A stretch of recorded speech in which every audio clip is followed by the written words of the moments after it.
Thank you for watching. Please subscribe. Times I just be. Oh, by the way, you can't. I didn't know you can't gift yourself. They was hating on me when I was gifting myself. What's wrong with that?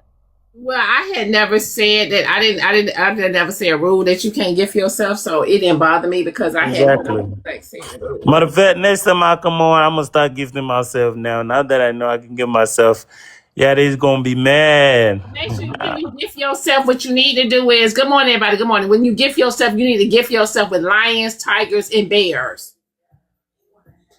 Lions, tigers, and bears. So that I can just win. Right. Okay, I didn't even know that. No, while I was trying to charge up, you know what you can do. what happened was, you know what you can do. Matter of fact, you know what you can do. Gift yourself a universe. You will win. universe, I win. Okay, universe. So what I was trying to do is I was trying to like, cause I was buying it on this app, and then my bank it was like it thought it was fraud, so they put a hold on it because I was buying through the app, so I couldn't buy anymore. That's why I was losing. Galaxy, they muted you for 5 minutes. Okay, all right. Y'all tap the screen, tap the screen, tap the screen. Okay, so yeah, they say it started in Nerdy Live last night, but I was asleep, y'all. I was tired. Listen, your girl did a whole weekend shift. Okay. I did a whole weekend shift. I was tired. They said Shahar came over there and told Mr. Washington he was lying. So what, Nerdy Live was crazy.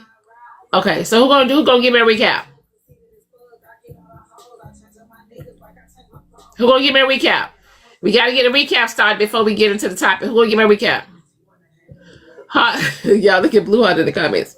Blue Heart, listen. And what's going on with you and what's going on with you and Bryson? Yeah, I think Corey wanna be a recapper. Corey watch live. Yeah, Corey want to be a recapper.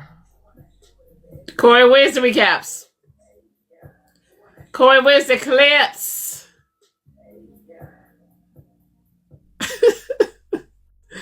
They say he good at it. You shared it to him. Y'all shared a lot of Corey. Corey might be asleep.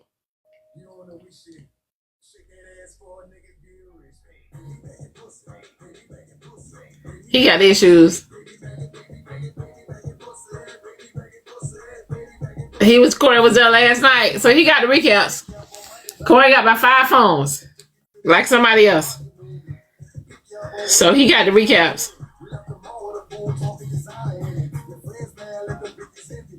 Shit.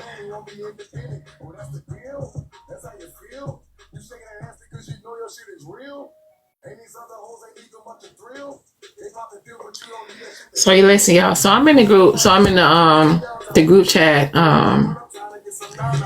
and in my community, right? How about, let me tell y'all something. So they me and they're talking about plans and what we're gonna do, whatever the case may be, right? And discussing whatever. Maybe somebody in the group chat found my house. It said, oh my God, I love this house and this and that and the third. It found, the way my exit wall came out. I said, Lord Jesus, they done found my house. And after that, it was good promotion. Let me tell you why.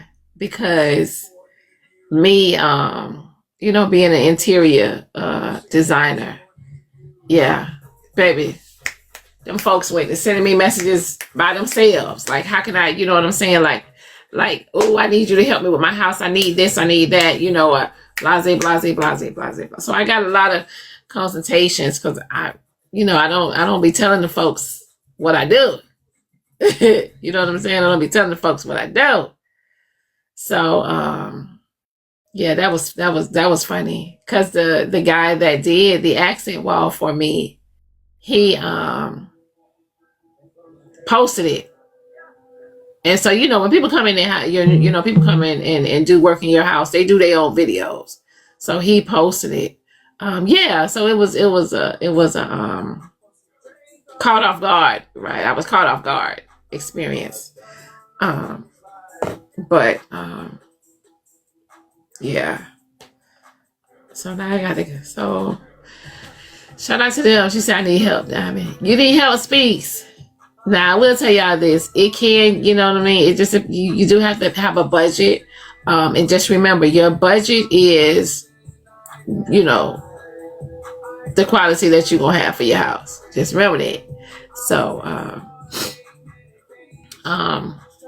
my opinion, you know, I always told y'all, make your house a resort. Make your house a resort. So y'all can stay in it. Don't come out. Okay? Make it a resort. So y'all will stay in it and don't come out.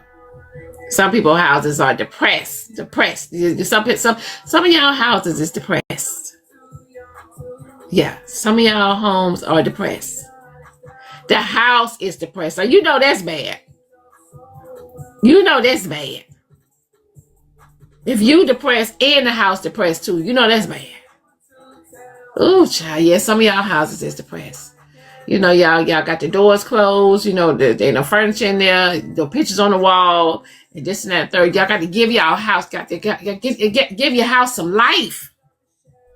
Give your home some life. You got to give your home some life, man. And I don't give a fuck if you're in an apartment, a fucking room, and you rent a room out. Give your room some life. Give your apartment some life. Don't let these folks tell you, oh, because you live in an apartment, you can't not decorate your apartment the way you listen. Do what makes you feel comfortable for your living. Okay? Do what makes you feel comfortable for your living. They said, Diamond, people don't want to pay the money.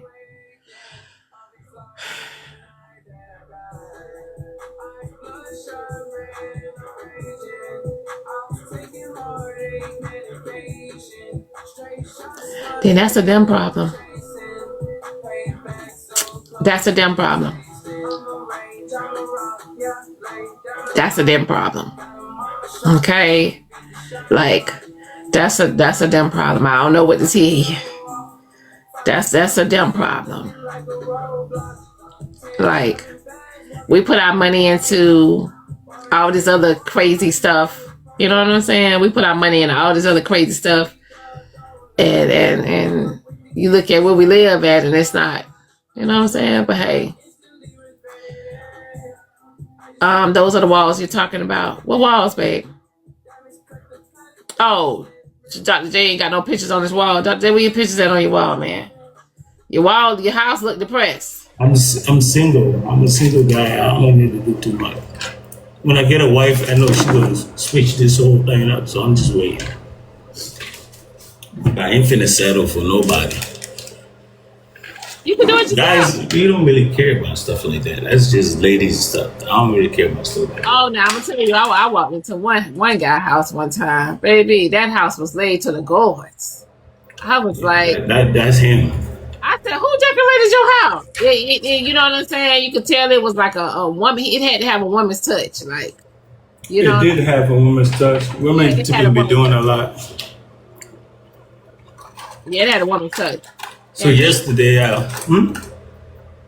what you say? Diamond, what did you say? Not you act like you frozen. They say I disagree. He don't care. Oh, I don't. Oh yeah, Bab's house, baby. Good morning, Sean. Y'all tap the screen, tap the screen, tap the screen. Why is he up here? Oh, because you didn't drop him yet. That's right. Send a money gun. Send a money gun. No, diamond gun. I keep getting confused with that. Good morning, good morning, good morning, good So morning. I can go about my day. I know the drill, man. I keep coming back. That's how it is. Shut your ass up. I'm business for diamond. You said the money, she dropped me, we go about our days. But you come up just to get dropped, though. That ain't gonna work. I come up just to get dropped. Yes. They muted you again. 5 minutes. That's cool.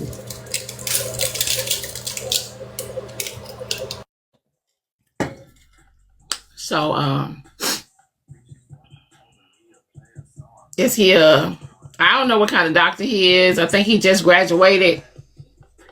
So I don't think they making no money, right? I don't know. I don't know. They got to pay a big. Hey, don't you come off mute, nigga. You on mute, nigga. Then you still need to mute up. See, this is what I be talking about. You don't listen. Damn, I know you got a lot of whoopings when you were small, man. No, you got a lot of whoopings when you were small. Belt to ass. Real quick. Bust in the face with a chair. Mama said, I'm tired. This boy don't listen. This little boy don't listen. I'm tired of beating his ass. Gave him to the state. Gave him to the state, child. Tap the screen, y'all. Tap the screen, tap the screen, tap the screen.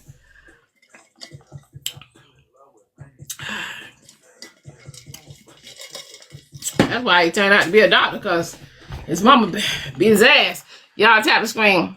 Like Bryce. Speaks. Thank you, babe. Let me see this. Hold on. I don't think they know they're trying to get the box. I don't think they know they're trying to get the box. I don't think they know they're trying to get the box. Unless y'all want to hear these folks' business. Good morning, Nisi, everybody. Boss lady, y'all. Good morning. Good morning. Cherry Cola. Good morning. Good morning. Good morning. Good morning. Self-love. Good morning. Good morning. Good morning. Self-love. Stop. KK. Light bright. Good morning. Good morning. Good morning. Who told the dancers to start singing Michael Jackson? Good morning, Lloyd. I don't know, y'all. The Django. Good morning. Good morning. Good morning. Y'all tap the screen. Tap the screen. Oop. Can we got 22K in here. God, what's going on with the taps? We got 300 and some people in here. Y'all ain't tapping. Y'all always do this. Snuggle Bunny. Man of class. Good morning. Good morning. Good morning. Good morning. Good morning. Good morning, everyone. How you doing? I'm fine. I was just, doing my little plug for this, for the backyard boogie and the shuttle bus. You guys, please Liz, inbox me. We are changing our routes. We're trying to adapt and cater to some of you guys. The majority, if you guys can inbox me your hotels you're going to, we'll try to get that as a stop. If we have multiple people at that same hotel, we will definitely go stop there. We also, if you do not have tickets to the backyard boogie, don't get on my bus. If you don't have a ticket, you're not going on this bus. However, if you want a safe ride, fun ride, some of the shuttles will be twerking with twerk music. We're gonna get live, we're gonna get real live on here. That's it. Guys, have a great day. That's like the pregame shuttle. That's the pregame. Yes, the pregame. Yeah, pregame. Yeah, we listen. We will come there turned up, Diamond. Sounds like fun to me. Y'all tap the screen. Yes, ma'am. Yes, ma'am. Make sure y'all get with Man of Class, y'all, so y'all can get let him know the hotels where y'all at, so he can make arrangements for that stop, y'all. Okay, transportation is gonna be needed. I'm gonna tell you why. Because look at Kelsey comment down. I didn't see Kelsey comment. Transportation is gonna be much needed because that's a very busy weekend. That's a very busy weekend in Atlanta.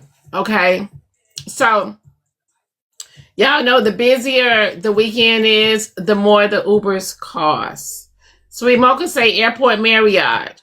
Okay, I can't see Kelsey's comment. We're going there. We are. That's one of the stops. Are there any tickets left? Yes, there's tickets left on the website. Also, yes, please, y'all. I don't think I will be able to come. Are there any tickets left? Yes, but you got to go on the website, grab your tickets. Man of Class, also tell them where to get their tickets for the shuttle bus. Eventbrite is for if you want to get on the shuttle, it's on Eventbrite. I started it too late to get on Diamond's website, but it's on web. And also, if you go on my page, there is a QR code you can scan, and you'll be able to go straight to the website. Okay, it's Eventbrite.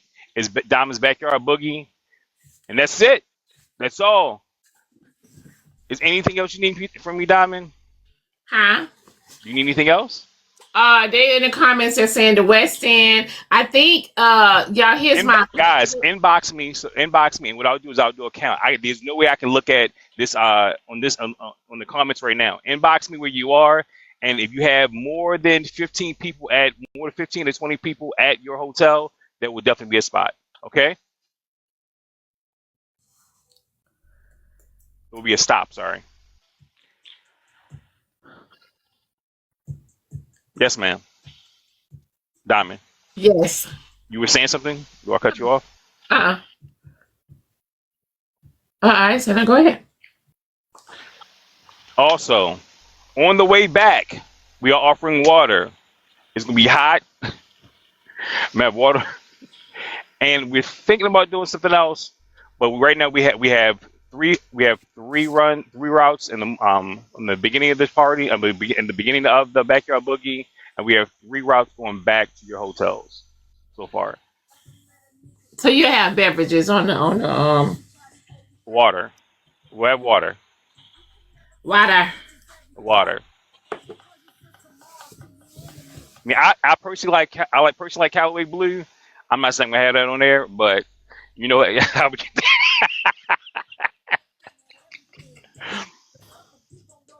I'm a little bougie because my man in class. Them folks buying up Callaway Blue. The more people buy Callaway Blue, the price is gonna go up in a second. It's already what, $10 a case? It sure is. It sure is. It's already $10 a case. The minute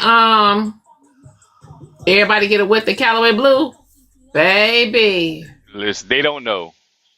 baby. But yeah. You like, oh, get them Dasani's? Hell no, no Dasani. It's gonna go up to $15 a case.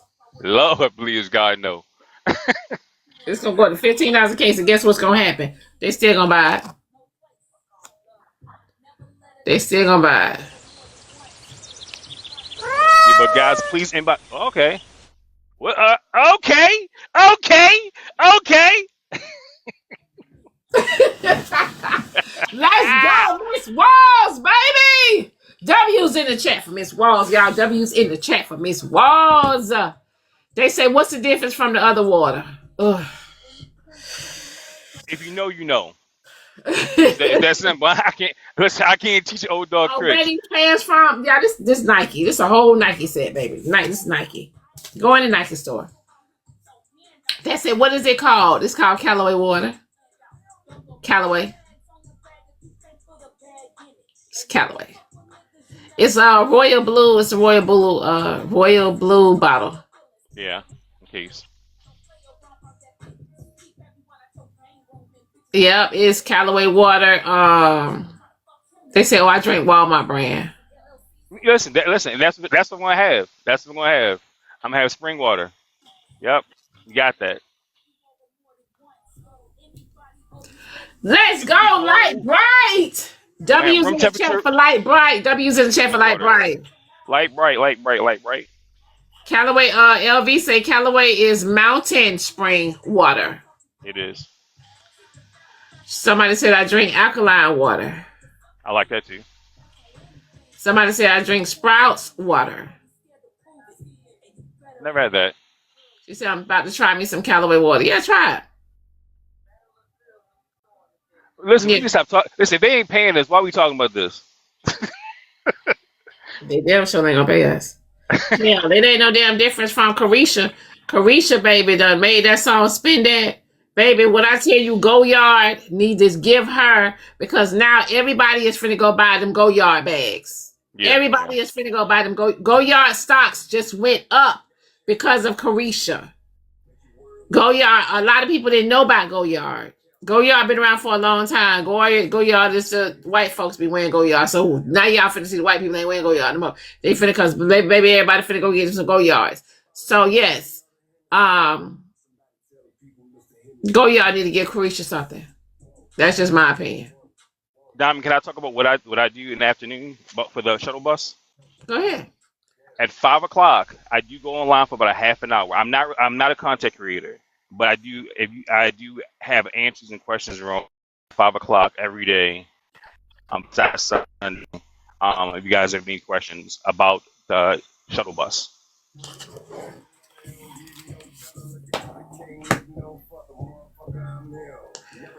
So Omar said they won't stop wearing it. It's just easy to, yeah. But here's my thing, like Okay. you said the white folks won't start wearing it. Oh yes, they will. Remember, they said now what they're trying to say now is Louis Vuitton and Gucci is for poor people. They're saying Louis Vuitton and Gucci is for Yeah. poor people because now you got a lot of people are trying to go get Birkins or Kellys or you know what I'm saying? You'll never see me with a Birkin. That's Birkin true. my ass. Birkin, that's a down payment on an investment home. The fuck? You'll never see me with that. I could have a lot of money. I could be a millionaire. You still think I don't they ugly to me. They ugly to All me. right, Diamond.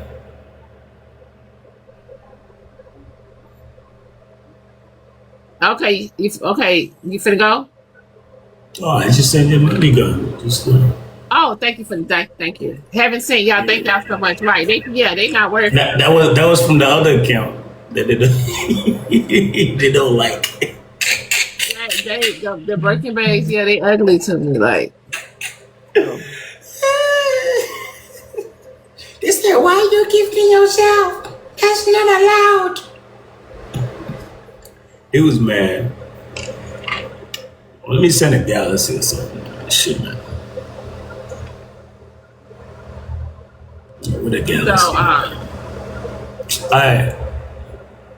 Alright, Diamond. I'm seeing some Galaxy today, man. Shit, man.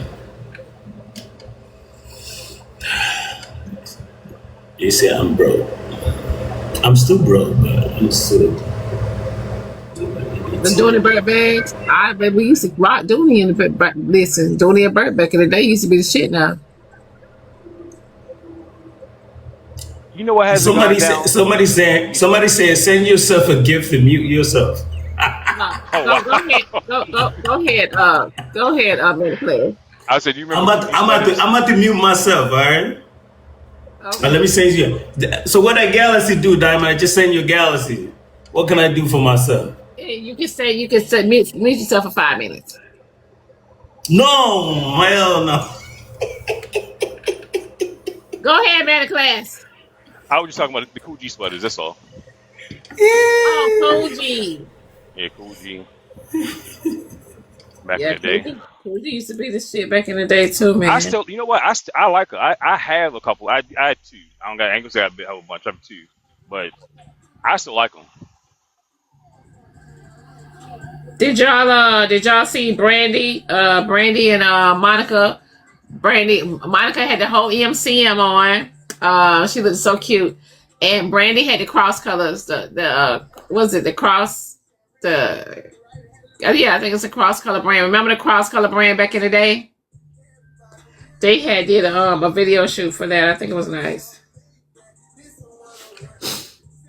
Right, the cross colors. Yeah, it looked good. Yeah, that MCM. Yeah, now everybody finna go get some MCM. Ooh, yeah. Whatever the celebrities was something, everybody finna go get it. It was cute. It was.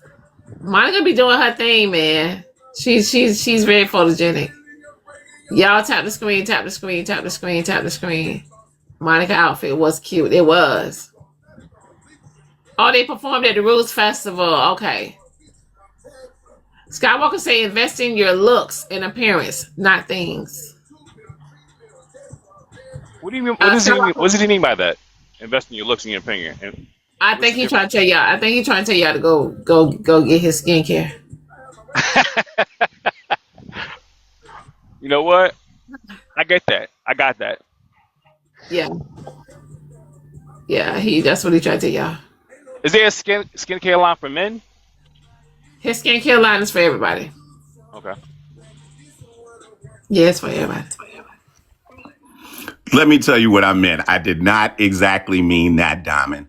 I'm saying invest in the way you look, invest in your appearance, not things that's going to try to enhance you, meaning that you don't need those shoes. You don't need that bag. You don't need that jacket. And here we go. Invest in your nutrition, invest in dieting, invest in, invest in some things that's going to make you feel good about you, not things that make you feel good about you. Whew, I'm investing into some Ozempic in a minute. Tap the screen. Yes. Tap the screen. Stop chasing the brand. Become the brand. Y'all tap the screen. Tap the screen. That's Tap why I gift myself. you give yourself because you Doc, you are a fool. You hear me? so Skywalker. Oh well, yeah, Skywalker. You don't really wear no clothes because you have your shirt off all the time. I wear clothes, Diamond. Cut that out because I got to go places. But no, I'll throw on something. And if you challenge me, I'll do it. I'll go find something at Target and Walmart and I'll make a photo shoot out of that. And you're going to think that this is something off of a runway. If you are that person, you can wear anything. It's just people, they don't want to take that time to enhance their self. They just want things to make them feel good about them.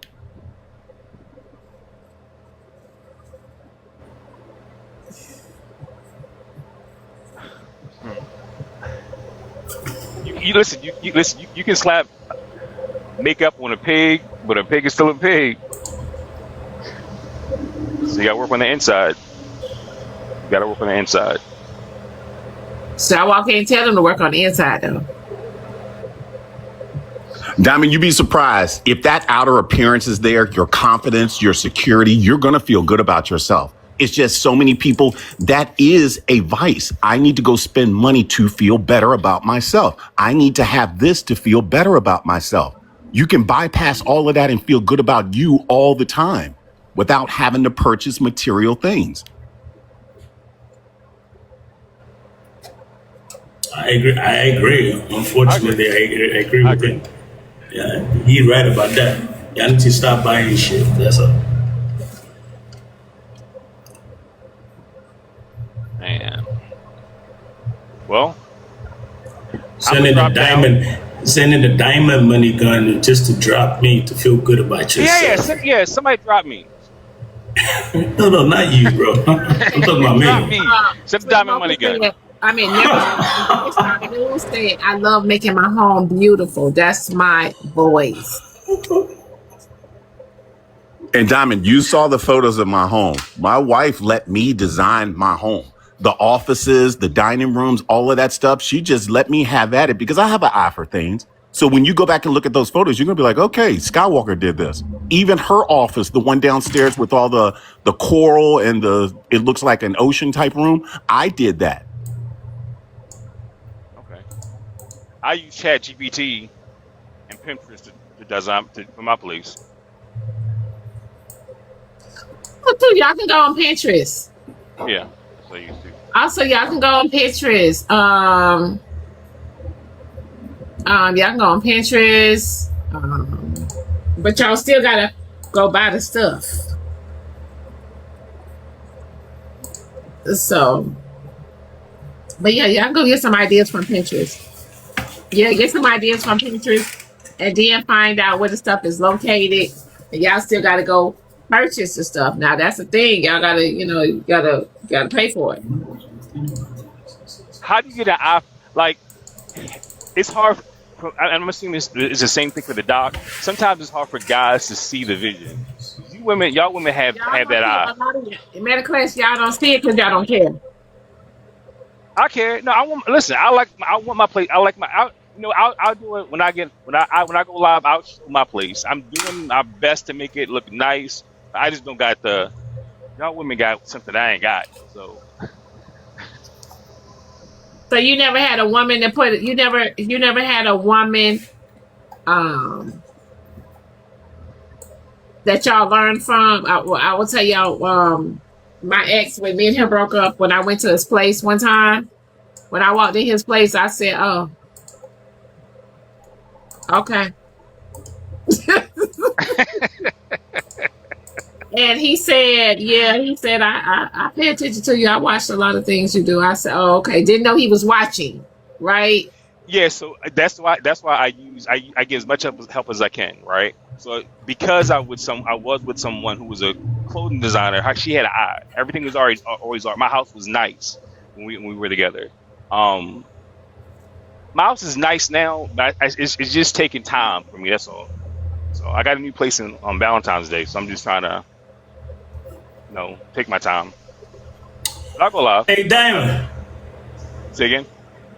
No, I just thought about something. Yeah. Hey, Diamond.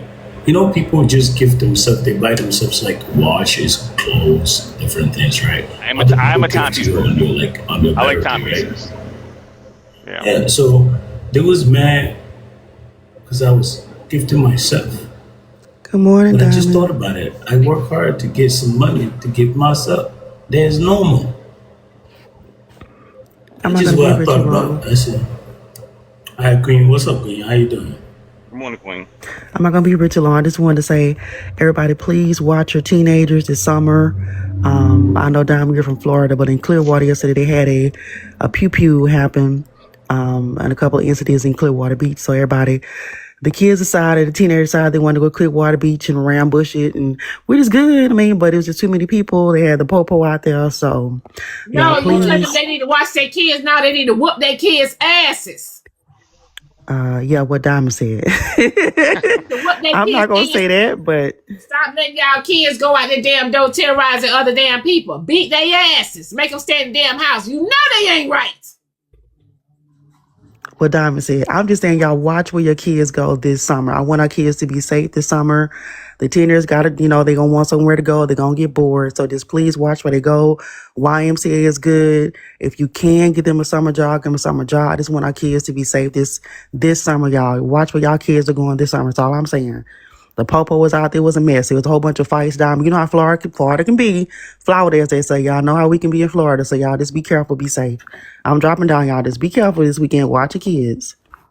Okay. Y'all be safe, y'all. Be safe this summer. Watch y'all kids. Buy y'all All kids right. and PS5s. PlayStations might keep them in the house. They ain't sent the Diamond money gun yet. They keep me up here for too long. So They're how like, much gotta pay to come back? I gotta same amount to come back, right? I Diamond? think double to come back. So do you want to leave now and just come back later? Just in case. Yeah. Just in case somebody get pissed off. No, they Yeah. should do it now. They should do it now. Because they talking a lot of trash in the chat. They just send the money and I'll be gone. So you I so just you come back in my what if money they lake. take, what if they take too long though? And I'm gonna just be here, I guess. I mean, they too broke. Don't you guys know where you gotta go? I'm doing work right now. Actually, I'm just here just to work. I'm not going anywhere today. I'm off today and tomorrow. Okay. Shit. Yeah, I'm just waiting for them to just drop me. They're taking too long. God damn, y'all. My CA done reached this damn. God, my Like CA, I'm not that popular anymore. my That's CA crazy. has reached this limit, y'all. Damn, y'all. We gotta do Zelle. We gotta do Zelle. Y'all We gotta too do broke Zelle. today. What's going on? Y'all too broke today. Since I sent myself, I sent Diamond a Galaxy money gun today. Y'all not taking me down. I think if you leave and save yourself, No, I want to leave by getting dropped. no, they torturing him. Listen. They want to torture his ass today. That's what it is. I don't know. I'm not They that know what you popular want. today. What's going They're not on? giving you what you want. Why? okay. They got you, man. They got you. They got me. All right, thank you. You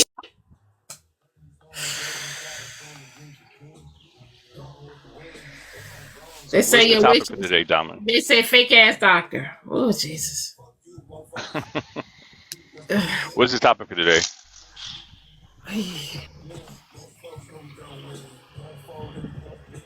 Good morning, Jason. We got some interesting topics today. But hold on, wait. Let me go to my TikTok. You wouldn't look like when you lie on your damn advocate.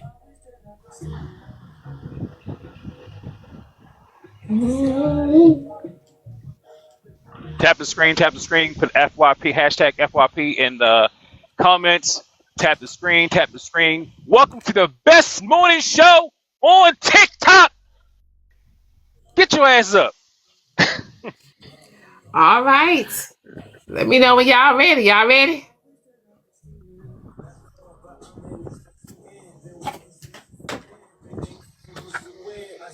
What do you think the most uncomfortable truth about women is that's rarely spoken about? That women are 1,000 times more narcissistic than males. I think the entire human species is a narcissistic species. The whole species is narcissistic. But I believe that the most uncomfortable truth for the average person is that women are actually narcissistic, more narcissistic than males. It's not that males are not narcissistic, it's that women are 1,000 times more narcissistic. I've never heard a saying that, oh, you just have to love your father no matter what he did because that's your only dad, you only get one. I never hear that. I always hear it about a woman. No matter what a mother did to her children, no matter what, that's your mama, you still need to love your mom. No matter what she did. I hear women say, no matter what a woman does, a man should never put his hands on her. And women believe they can do anything to you and expect that you accept it and still worship the ground they walk on. So if anything is going to improve, the truth about the psychology of women has to be revealed. Y'all, it's this a is dark not AI. place. It's not peaches and cream because women think that they can abuse you. What do you think the most uncomfortable truth about women is that's rarely spoken about? That women are 1,000 times more narcissistic than males. I think the entire human species is a narcissistic species. The whole species is narcissistic. But I believe that the most uncomfortable truth for the average person is that women are actually narcissistic, more narcissistic than males. It's That not is that males are not Priscilla. narcissistic, it's that women are 1,000 times more narcissistic. I've never heard a saying that, oh, you just have to love your father no matter what he did because that's your only dad, you only get one. I never hear that. I always hear it about a woman. No matter what a mother did to her children, no matter what, that's your mama, you still need to love your mom. No matter what she did. And y'all know we I do hear that. women say, Y'all know we do that. no matter what a woman does, a man should never put his hands on her. And women believe they can do anything to you and expect that you accept it and still worship the ground they walk on. They do feel So like that too. if Yeah. Yeah. You ain't about nothing. I'm the trying to. truth I'm about looking the to still. psychology of women has to be revealed. It's a dark place. The psychology not- of women has to be It's revealed, not she peaches said. and cream. She said it's a because dark women place. think that they can abuse you. What do you think the most So women- uncomfortable truth about women? So she's saying women are, the psychology of women is in a dark place. She said, so we need to take a look. We need to take a look at- Accountability. The word. Yeah, Say the word. I can't. And being a sociopath and being narcissistic does have traits of being not taking accountable not being accountable for the things they do. I'm not saying it, but that's what she said, right? I got some of these tickets. However, yeah, guys, I can't say that's totally true. I think the statement that everyone has a bit of it. I do think that you have to be mindful of always not being accountable for your actions, the things you say and things you do, and blaming someone else, validating doing some fucked up shit, and not having character. I don't agree with that statement. I think that there's more to what women focus on than what she's saying as far as this narcissistic thing. I'm going to tell you, in my opinion, the biggest problem that a lot of women have, there are a lot of good, great women out here, but they focus too much on their insecurities and their flaws and they feel like they're not good enough for a particular man. So that means that they start settling for some jerks and bums out here when they can be in a good relationship, but they don't feel like they deserve that. That's what I think the biggest problem is. So are you saying that there's some women that don't take accountability for their actions when they not let them see their kids, or they treat their girlfriends bad, or they gossip real bad? Is that what you're saying? No, I'm saying that the woman's level of security in herself is not there. So what happens is they settle for a lot of jerks and bums feeling like they don't deserve a great relationship when they really do. They focus too much on their flaws. They focus too much on their insecurities. They focus too much on, I'm not like this, I'm not like that person, instead of being the person that they are. So, okay, so you're saying to me, just be clear, that the reason why they make the choices they make is based on their insecurities. Boy, That's think exactly what I'm saying. They make their decisions based on insecurities and not being, I want to say, strong enough to stand up to things. So so there are a lot of women who say that I'm like it. that. Let me tell I'm y'all all why I'm that. looking like that. Hold on. Man of Class and Skywalker, I don't want you to move. I want you to stay right here. But the reason why I'm looking like that is because, for one, ain't nobody got up here, ain't no women got up here and said anything about a woman yet. Men are up here telling the women, right? Men are up here speaking about women. Normally, when a woman is up here, women have so much to say about a man, but they can't come up in here and say nothing about themselves right now. So yeah, I'm looking crazy because, like, normally they'll come in and be like, okay, well, how y'all gonna speak for a woman when y'all ain't a woman? And ain't none of the women coming up in here saying a motherfucking thing. Because they scared. So it's like, is it the truth? Well, they're saying that I changed the topic, but I'm looking at, she's saying that that's the biggest problem, and that's not the biggest problem. I'm disagreeing with that video entirely. A lot of women aren't narcissistic out here. I think it's on the other side of that. They're insecure because of what they're focusing on. So I'm not changing the topic. I'm just stating I don't agree with the video. Skywalker, narcissism comes from insecurity. That's a part of being insecure. You do know that, right? So do I need to play the video again? Yes. No. Okay. Everybody got it. All right. Oh, goddamn. That's right. So I'm gonna say it. What she said was correct. It's not a one size fits all type of thing. But what she said is correct. We do teach our kids, and it is a cultural norm that, hey, no matter what, love your mama. Even extends to the family, to your aunts, to your grandmama. You know, it's nothing like having that rude, uncouth, disrespectful family member. That's a woman that the family just swallows and takes shits off of because she is an elder. And so what we're basically teaching our children and teaching each other is that there are exceptions to disrespect. You know, that's a cultural thing. Well, you know how big mama is, you know how your mama is. And it really starts in the home. And instead of somebody, being able to call somebody out on their BS, we grow up thinking that is appropriate, and it's not. It's not appropriate. And everybody has a twinge of narcissism in them. That's a common, that we use the word narcissism as if it's this new thing. Everybody somewhat is narcissistic in something, but there are a lot of toxic mothers out there, and the ones that are able to love their mothers or love their female loved ones sincerely, not hold grudges against them, but love their asses from afar. Those are the ones that actually fare better in life. Just my opinion. I'm gonna drop now. Hey, Diamond, good morning. Hey, Uncle Bernie. MOC, good morning. Good morning. Good morning, anybody else, and everybody else in the panel in the boxes. So let me read this message. Hold on. Shit. Hold on. Okay.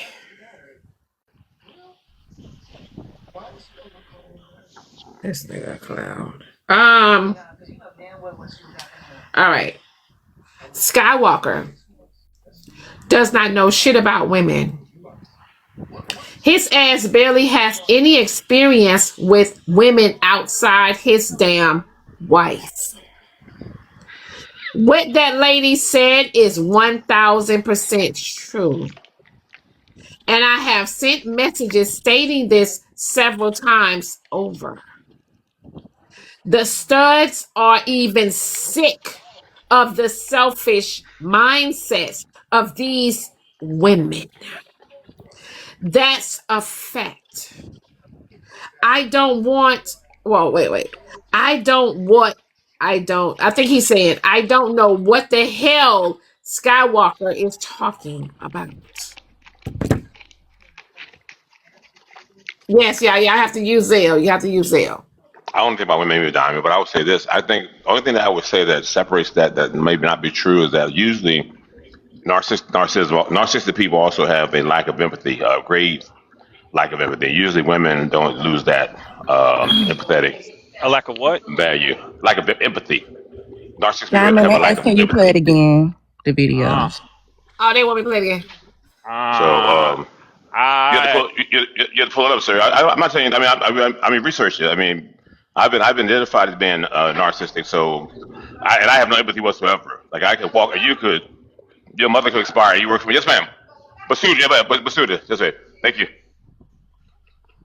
Um, you were saying let's that see. you have a lack of Oh, empathy. yeah. So like empathy means but usually women don't lose that value, but that's so that would, to be me would be separate this being. So I don't know if that's true. Or if there's a rare number of women that maybe have that diagnosis. That would be my thought. But I'm going to go to mute because I don't know anything about women, so except just how to give them $40. So I'm going to go to mute. Hey, Diamond, can you play it again, please?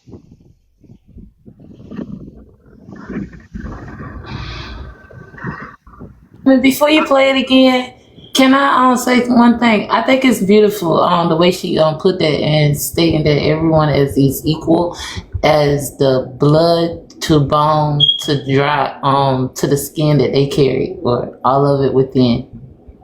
They sent a message. They said, ask E-Dub down there, Diamond. I'm sure she agrees. She dates women. Okay, let me play the video again. Y'all ready? Let me play it. What do you think the most uncomfortable truth about women is that's rarely spoken about? That women are 1,000 times more narcissistic than males. I think the entire human species is a narcissistic species. The whole species is narcissistic. But I believe that the most uncomfortable truth for the average person is that women are actually narcissistic, more narcissistic than males. It's not that males are not narcissistic. It's that women are 1,000 times more narcissistic. I've never heard a saying that, oh, you just have to love your father no matter what he did because that's your only dad. You only get one. I never hear that. I always hear it about a woman. No matter what a mother did to her children, no matter what, that's your mama. You still need to love your mom, no matter what she did. I hear women say, no matter what a woman does, a man should never put his hands on her. And women believe they can do anything to you and expect that you accept it and still worship the ground they walk on. So if anything is going to improve, the truth about the psychology of women has to be revealed. It's a dark place. It's not peaches and cream because women think that they can abuse you. What do you think the most uncomfortable truth about women? Okay. So, Who is okay. speaking? That's a woman. A woman is speaking. Yeah, she is. She's not lying though. She's not not all. So I would say not all women. I think this: if you're a man without boundaries and let a woman walk all over you, you're gonna experience that, right? You have some women when you set up boundaries, they gone because they can't handle that. You have some women that would definitely respect your boundaries. I have met women that have been totally narcissistic, and I pissed them off. And I have met women that when you stand your grounds, they kind of they want to stay around because they like having structure, they like having consistency. And see, when you say you met women who have been told, I mean, what would give you, like, what's the diagnosis? I mean, where do you get the diagnosis for that on them? I can't. I'm not a doctor, so I can't diagnose anyone. What I will say is that what I will say is do the women share that? The women share that they were diagnosed as that, or you just kind of? Yeah, I'm just saying have those attributes, right? Okay. So there's dating. You have some women who think I can just show up and not offer anything. And I'm not talking about materialistic things. I'm just saying like you have examples when we're like, oh, I'm not gonna go to Cheesecake Factory, right? And they want the best, right, of everything, but what are you doing to like what do you I mean, I'm with you before we get too far into that, but if you realize now, and I know, and it's something funny. I mean, I'm not saying this, but sometimes one-off things will make us think it's magnified. But this is something got to be continuous in their life. It's not something they just pick up for a day and put it back in the closet. Like when you like this, like you could almost walk away from your family burning the building and think about getting a new family because you're not gonna go in and save that family. So saying to the extreme. No. That's a part of that process. No extreme. So my point is though, but I'm saying but that's a continuous pattern. It's not something not something you just do for a couple hours or a couple of months and say I'm no longer. Very rare. I don't think there's any treatment anybody's been treated to say they've been cleared of that. Yeah, you don't come back from you don't get treatment for that and I don't think you do. I don't know anybody that does. So you're saying so have you dated nowadays? Have you been in the dating pool? Yes, you. No, just tricking pool, not dating. Just tricks, yeah, no dating. You know what I'm saying? Like just try. I mean, really, I haven't put anything into it. Like I haven't invested like conversation or time, just money into tricking. Okay, so you're saying your response is because of tricks? Is that's no? I'm saying no. My response is that but my response is per that even not having dated, but just in common interactions with women, like women we interact with here on this panel, I haven't met one woman yet that I would even say she has any type of narcissistic values. Because one thing, these women cry. First, that's one of the first things they tear down. So that right there takes away from that. But my point though is that it's not something that just shows up for a day and walk away. Like let's say they went to Cheesecake Factory. Okay, I mean that don't mean that they narcissistic. You know. No. What I was saying, the point I was trying to make was that you have people who are expecting the best, and you don't. They want you to invest in them and not offer anything except for just sitting there, being there, their presence. Here's the other side coin too. But usually, most of them come from entitled backgrounds. They usually come out with fluent situations where they were already getting the best. You know, like very rare you're going to find a person who comes from, say, a lower income.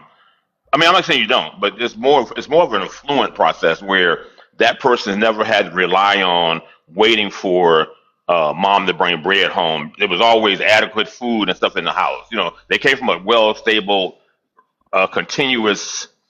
They were entitled. Basic entitlement is a big part of that. You know, so you feel like nobody owes you anything, and if anything, you owe me more than I ever owe you.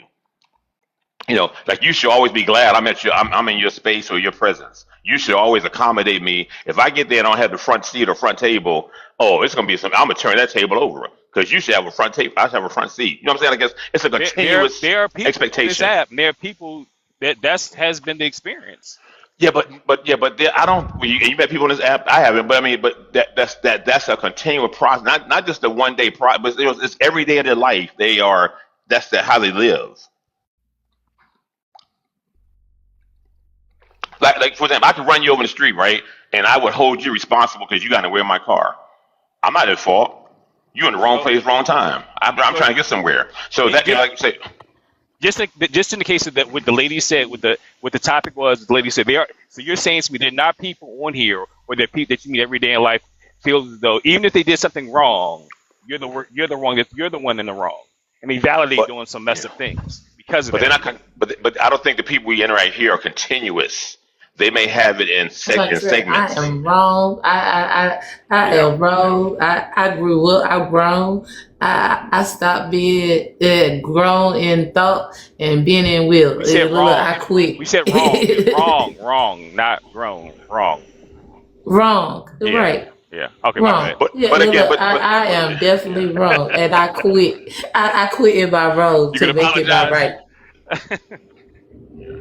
Go ahead. But yeah, but again, I think, but again, now we got to come back down. We got to come down to this too, right? In the scope of what we're talking about in our channels, we're definitely sharing opinions, so we just chopping it up.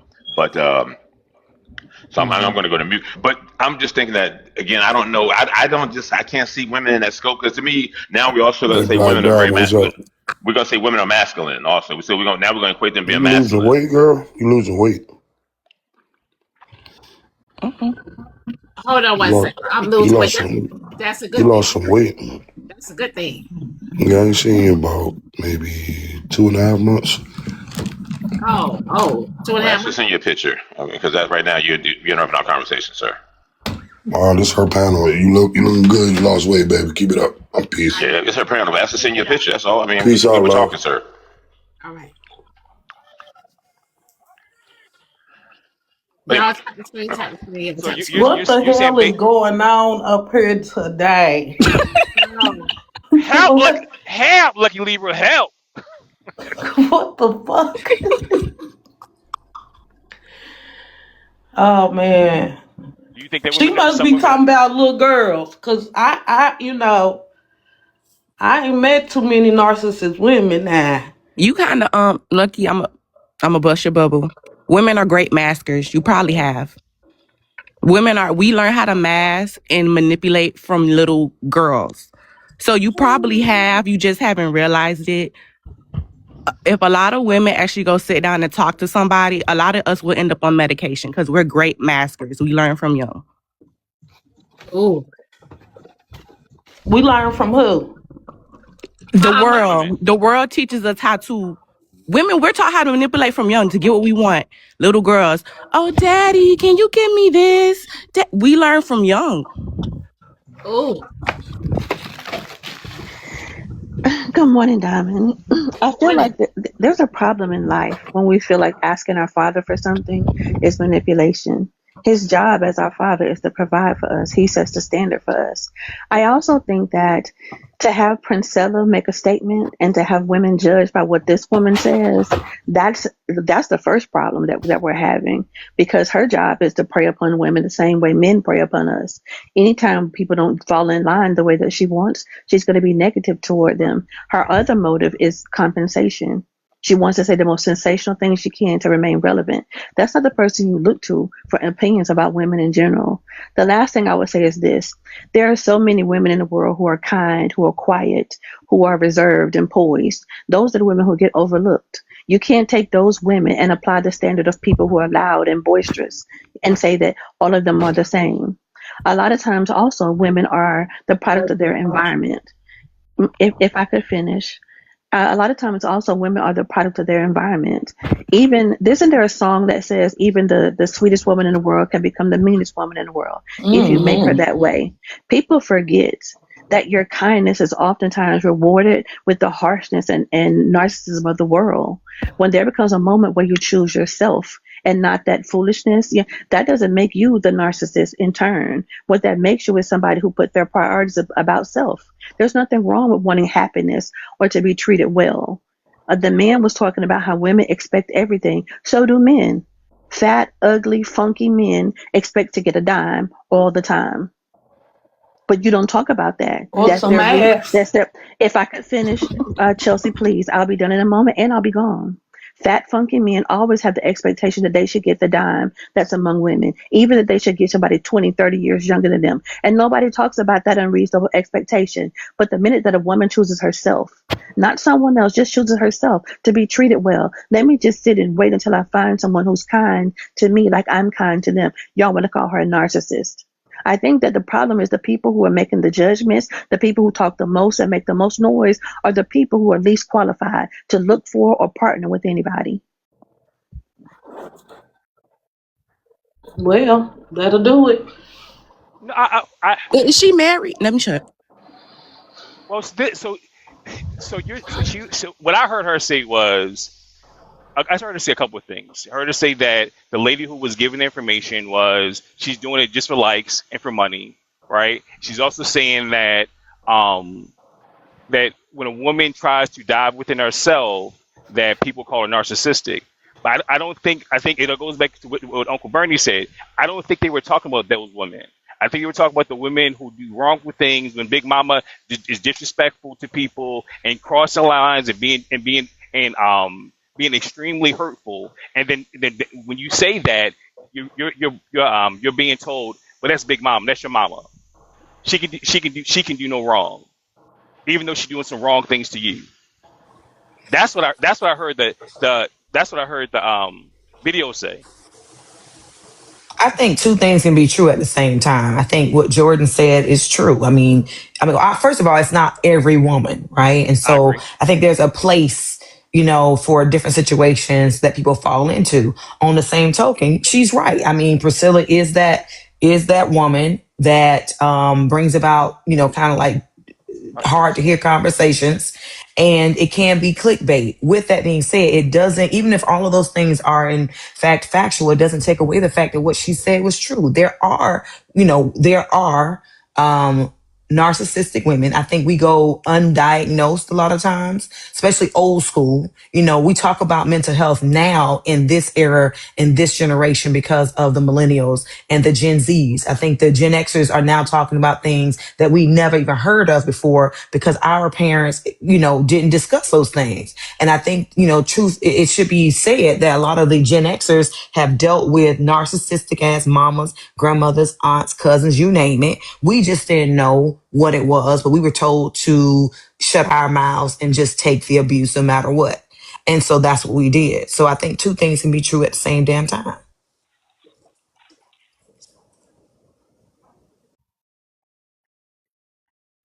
Anyone else have anything to say? Any rebuttals? Well, hell, you know what? I'm gonna start some drama. I think all women are narcissistic. Let me stop fucking around. Let me stop fucking around. Uh, y'all quiet as hell. Well, I think women have a submissive way about how they dissect their own truth and explaining how they want to say it. So most of them get out there and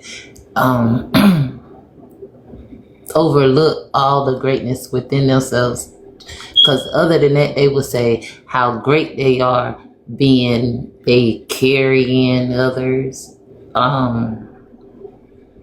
communicating with men, folks who, already done told or know so much about women that we take advice from men who still can't tell me how a period is formed so I can stop it.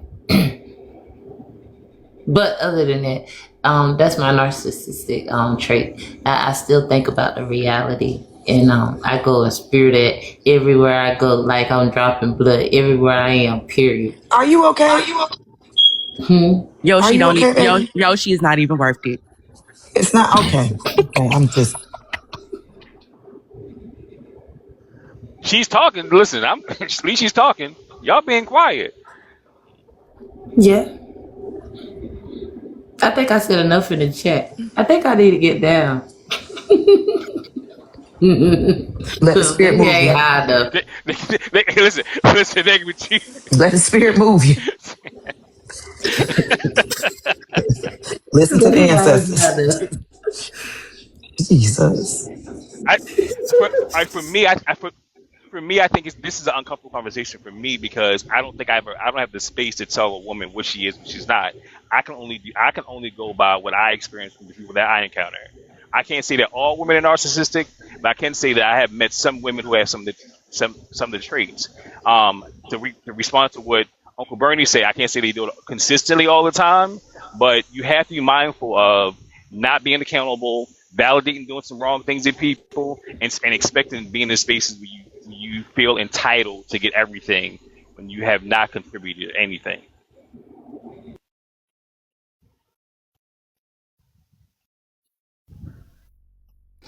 I'm gonna tell you the truth. I'm really surprised that we haven't heard from a man that's been raised by a clinically diagnosed narcissistic woman, to give some more insight, because like people are saying in the chat, we all have narcissistic traits. Like that's why you have to be so careful about labeling somebody one thing or another. I mean, we all have those traits. And I think Skywalker was saying something about insecurities, which I wasn't following at all.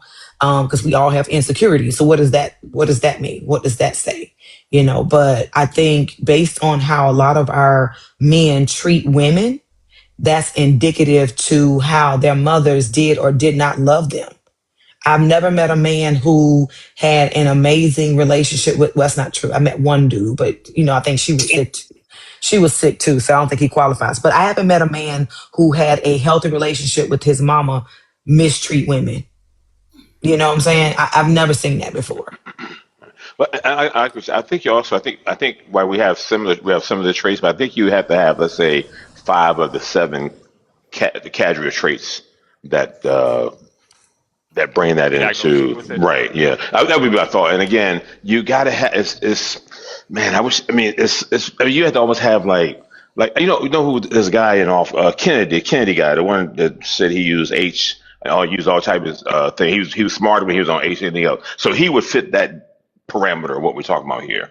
As a man, but again, I don't see him as. I wouldn't see that in a woman. What we see in him, he wants to look good. He probably uses what's that? The A stuff to keep himself in that tight fit. Antibiotics, not antibiotics. What's the stuff? No, what's the other one? Not steroids. The other one. What's the Rocky used? Stallone used. He probably used those things that what's it called? They use a substance to keep them. They don't work out. They use a substance to keep themselves that way. Now they'll work out because of the hyperintensity of it, but they don't really work out as a workout person. Like they'll do the push-ups in front of people. They're showmen, but they won't do it just when nobody's around. He'll do a push-up with pants on and shirt off. He'll do pull-ups. But he's not a really physical fit person. He's using substances. It's not steroids or something else. Begin with A, but it's I'm old. Is it antibiotic steroids? No, not antibiotics. No, antibiotics is something. Okay. This is it's almost like it's similar to testosterone, but it's the A. It's they usually use with animals. Matter of fact, with horses. Anyway. Oh my gosh, what are we talking about up here? Good morning. How you doing? Welcome, man. What's going on? Good morning, Diamond. Good morning. I know a lot of women that's narcissistic traits and narcissistic traits, and it's like they learn from the men. We learn from the men. You know what I'm saying? It's a lot of men out there, especially older guys. They get these young girls, they groom them. Playing their mind. Well, I'm gonna get up in her mind, and once I get in her mind, and then I can take over her, control her, and do what I want to do to her. And so, a lot of women been groomed, and a lot of men have done this to women a lot. And so, while they been, when it's happening to them, they learning, they watching. So when the next man come in. Each man come in and trying to do the same thing or do something different. They watching and they learning. And so these women, I'm telling you, because they don't want to be played again. They don't want to be hurt. So you're saying, Cheriko, you're saying because a man has made a woman a narcissist. Is that what you're saying?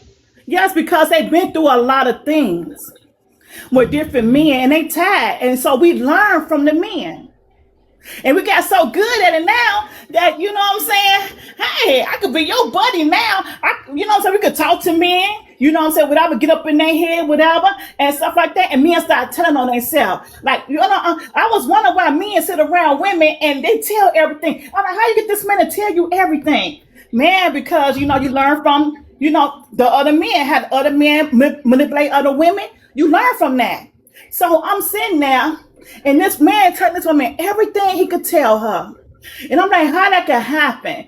And I'm telling you, they would tell on themselves. You don't even got to ask them questions because they would tell on themselves because they get so comfortable with you and they think they befriend you.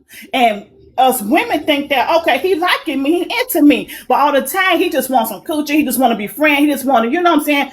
So Terry Cole, what about what about the women who get it from their home, from their upbringing? Yeah, like Yeah, they gonna learn that too from the upbringing as well. No, this but you man just did threw it that. all on the but you You not just think threw it men all got on the hurt men, there? They gonna learn Jerry. from the home, and they And can it learn out there in the street and too. fellas, happy mental health wellness month for the men. It's mental health awareness month for the men. So be nice to the men this month. They Listen, got 30 guys, days. gift me. My mental health is down. Buy tickets for the shuttle.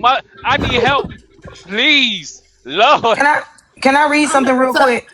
I'm just saying, it's my opinion. You know what I'm saying? This is my opinion. I believe that a lot of women learn how to be manipulated. It be narcissistic. Well, I forgot how to say it. But anyway. No, not narcissistic. Yeah. okay, so I got a question.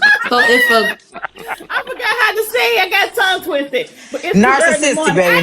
I Narcissistic. ain't even brush my teeth. I just woke up, okay? Can I No. even brush my teeth? No. I got a frog in my throat. Terry Okay? Give Cole, me you ain't time. gotta tell nobody that. You ain't gotta tell nobody that. Let's That's an normalize internet. brushing your trying to teeth lie to and Kiki. washing your ass before you get on Diamond Panel. She don't want to smell your damn breath and ass can you smell it? the first thing in the morning. Can you smell it? Hold up now. I believe all y'all didn't wash Can your we smell hands. it? I believe, No, I you don't ain't even brush pick my your Can you teeth. leg smell Wash up. this ass, Lucky, you ain't baby. even pick your Tommy, leg can up you and wash smell it? between your cheeks before I you get up sure with here did. talking. Picked it No, right you did up not. and slammed it on the side Tommy, of can that you smell tub it? and got in there. I sure did. I don't believe Oh, you get in the tub. Anyway, Girl, like you I a was saying, motherfucking lie. I stay in the tub. You should have stayed in there and brushed your damn teeth this morning. Don't worry about this fat ass. oh. I know it was a flood, but anyway, you look, you got on me. You started with me first, so hey. Like I said, I know it was a flood up in there. You had to clean up a lot of water. But anyway. It might have been a flood, but this ass got washed. You ain't Hey. did Terry neither Cole, nor. that's not a I'm about sir. to do it now, Lucky. That's a I'm about to woman. do it now. But Sir, let me just Okay. say that's a something. I'm woman, gonna not drop. a See, sir. I'm not a panel. I'm not a boss writer. I'm just saying a lot of women learn from men. You know Yeah, what I'm saying? They learn from yeah. men, and that's the way they act. The way they act, because there's a lot of sweet women out there, but they've been hurt so much. You know what I'm saying by a lot of men. So that's the reason why they act the way they act. And I'll hide on that note. I don't think you learned this. I don't. I mean, it's not a because it's almost like if you were my child, right? I would stick you in water and tell you that you outswim Kelsey, but you haven't made a move. Kelsey don't outswimming, but I will convince you that you outswim. It's not. I don't think you learn it, but it's again, it's entitlement is a big part of it. It's like it's bestowed upon you saying you are what you are not. Okay, or I'll tell you, you're very attractive. You're more attractive than anybody in the world. You're always going to be attractive. But I'll tell you, you're more attractive than Kelsey, and she'll never be as attractive as you are. So it's like bestowed on you. You didn't learn it. It's told you this. You're told this. Can I read something to bring But some you can, context you into? can real quick, and I'm going but I'm going to drop down. But I would love to have a woman with MPD in my realm. I take her. Okay, Like, so this will bring Yoshi, some I hope context. Yes, Yoshi, I man. hope you about to read the definition, right? Yeah. I'm going to bring some Okay, context go to this. ahead. Narcissistic All right. women lack sensitivity and the ability to empathize with others as their fake confidence bellies their fragile ego. A narcissistic personality disorder is a condition in which the person considers themselves to be too important and superior to others. It is because they dwell in their bubble of superiority and are unable to handle even the slightest criticism. Dealing with such women can easily take a toll on your mental health.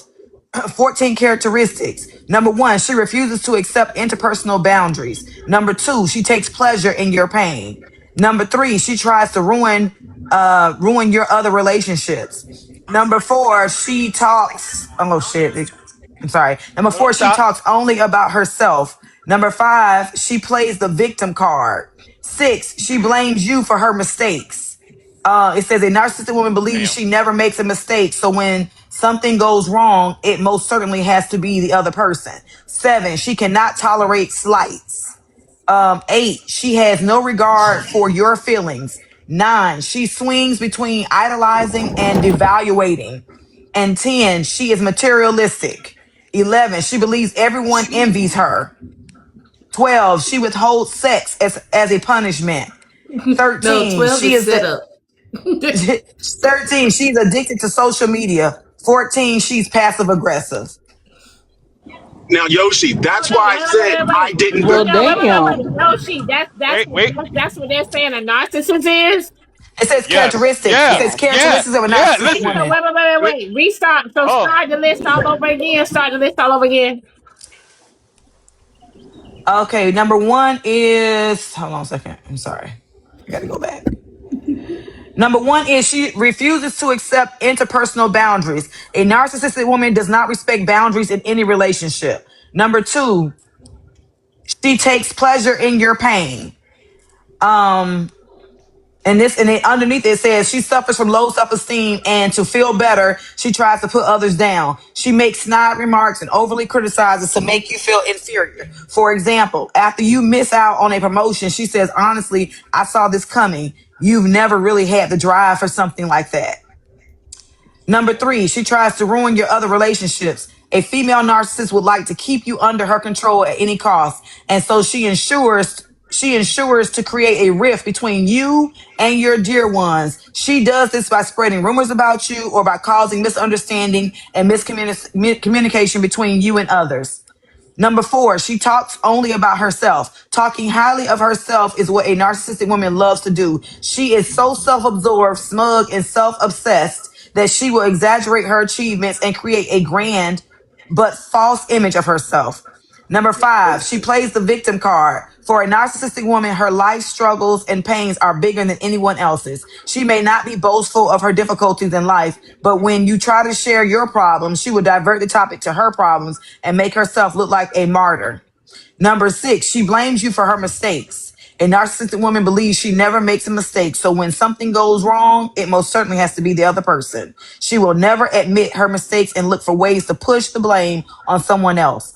Number seven, she cannot tolerate slights. If a narcissistic woman ever finds you criticizing her or speaking ill of her, she quickly defends herself. She overreacts in such a manner that it makes you feel bad and guilty for doubting her. Number eight, she has no regard for your feelings. Showing no empathy is a distinctive hallmark of narcissistic people. Caring for you is not something that comes easily to them. You may be having a fever, but she still complains about you falling ill the day she wants to spend time with you.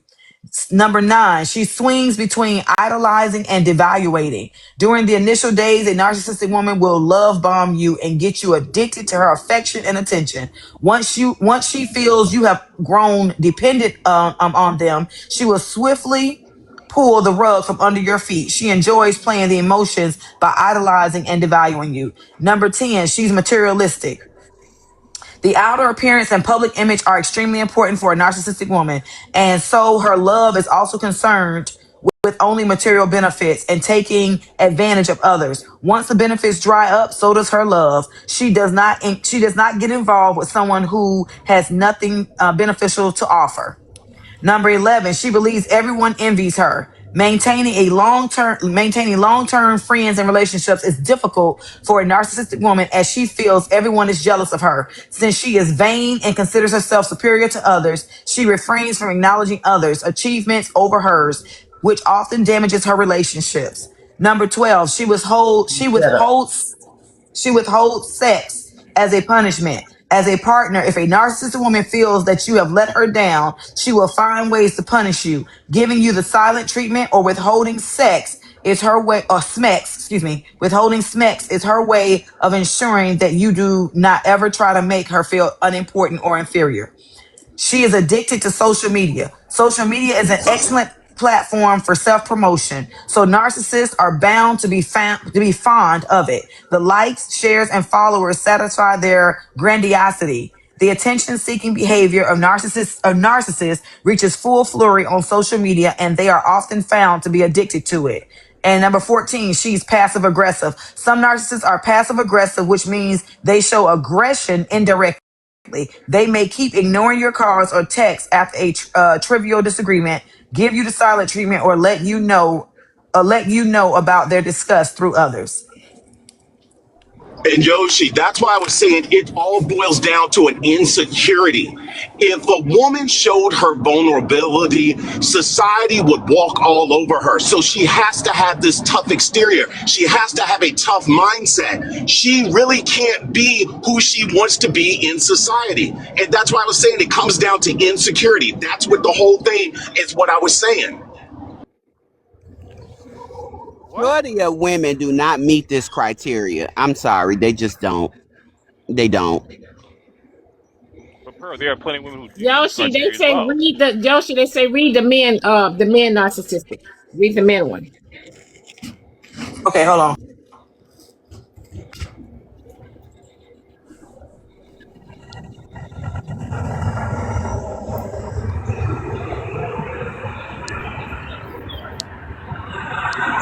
Damn, Diamond, the woman wouldn't sound like most of us in this motherfucker. I was No, the saying to fuck I'ma you myself, call a don't. spade I'm a saying to No, you spade. myself, don't. Sounds like I'm saying to myself, I'ma call I'm a saying to spade a myself, spade. yeah, sounds like a lot of listen, Thank you.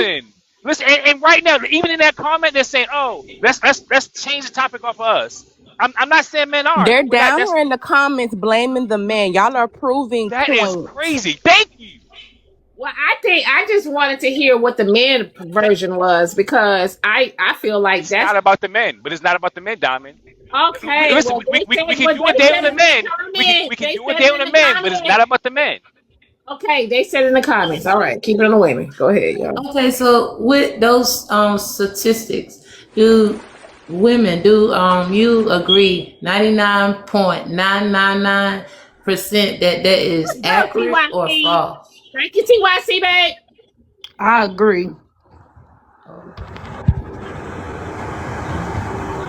So it's interesting. Like when you first came up, you didn't agree, but when you heard I the sure definition, didn't. Okay, wait.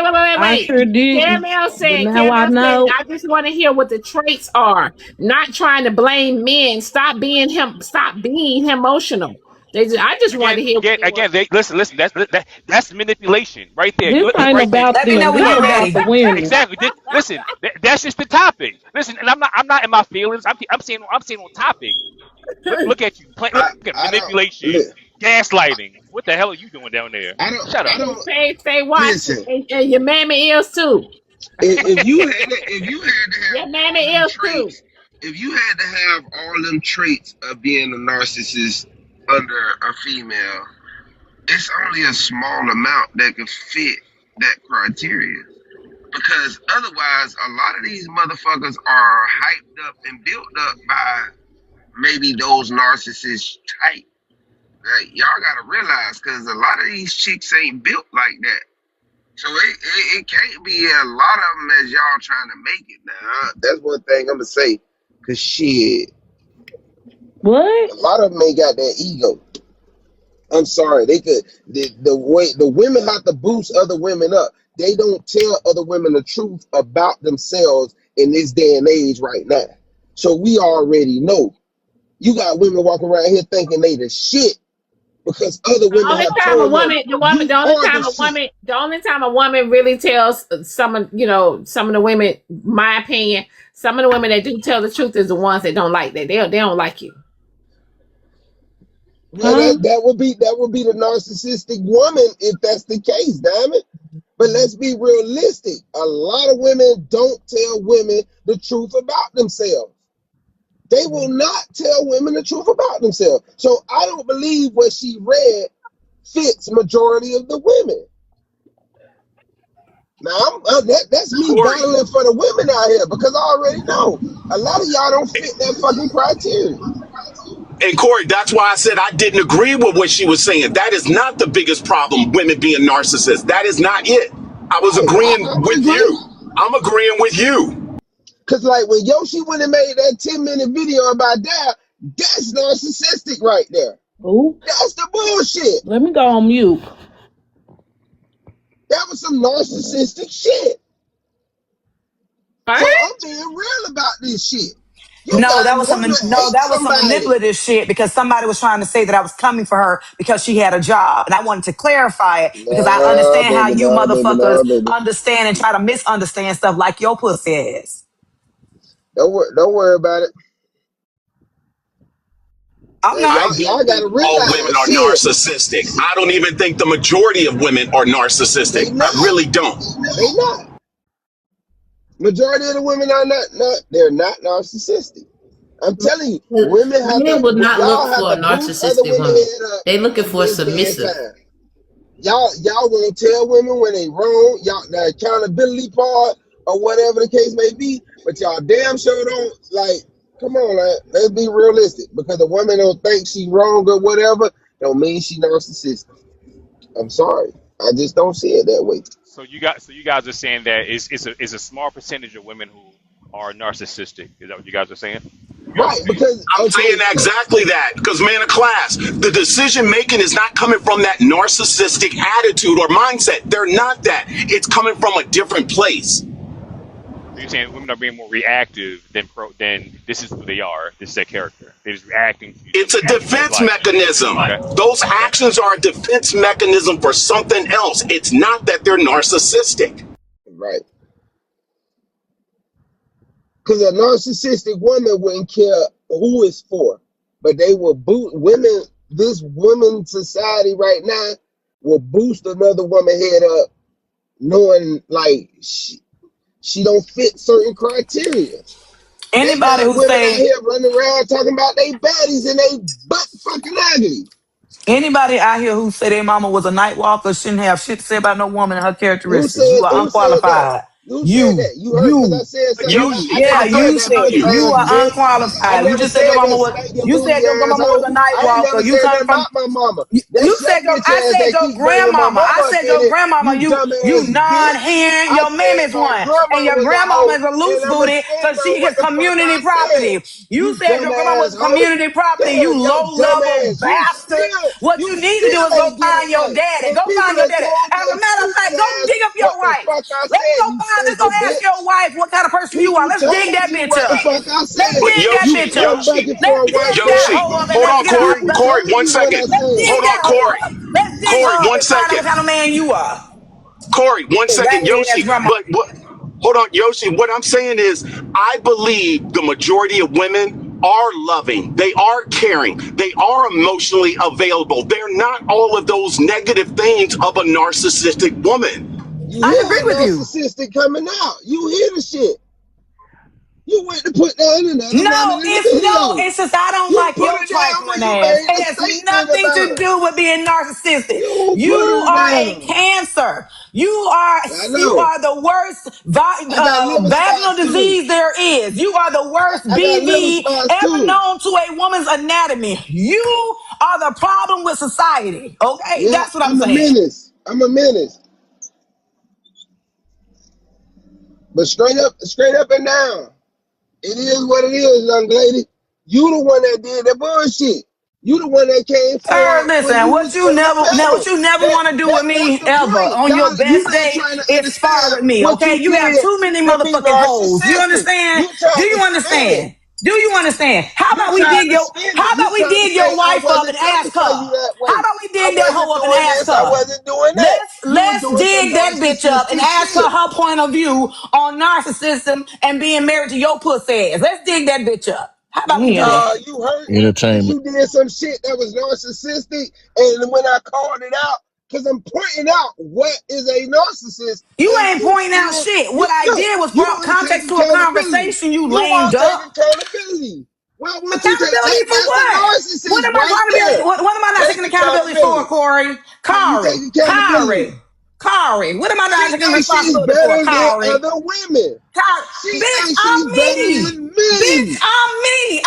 Listen, I built Yes, me brick by that's motherfucking brick. narcissistic, Bitch, that dummy. is not narcissist. It's called That's confidence, hoe ass nigga. narcissistic. It's called You're confidence, supposed to love puss yourself, ass nigga. dummy. It's called confidence, bitch. You You're don't know the supposed to. difference. That's narcissistic. You don't Oh know my the difference. God, You don't know the Jesus. difference, hoe ass She nigga. don't You know don't the know the difference. difference. You don't know the difference When between you had an confidence and opportunity, you took narcissism. and I'm strike not at built on another fake woman. premise, hoe. That was Ain't nothing about narcissistic. me fake, hoe. Ain't You nothing about me is. built on You no, is.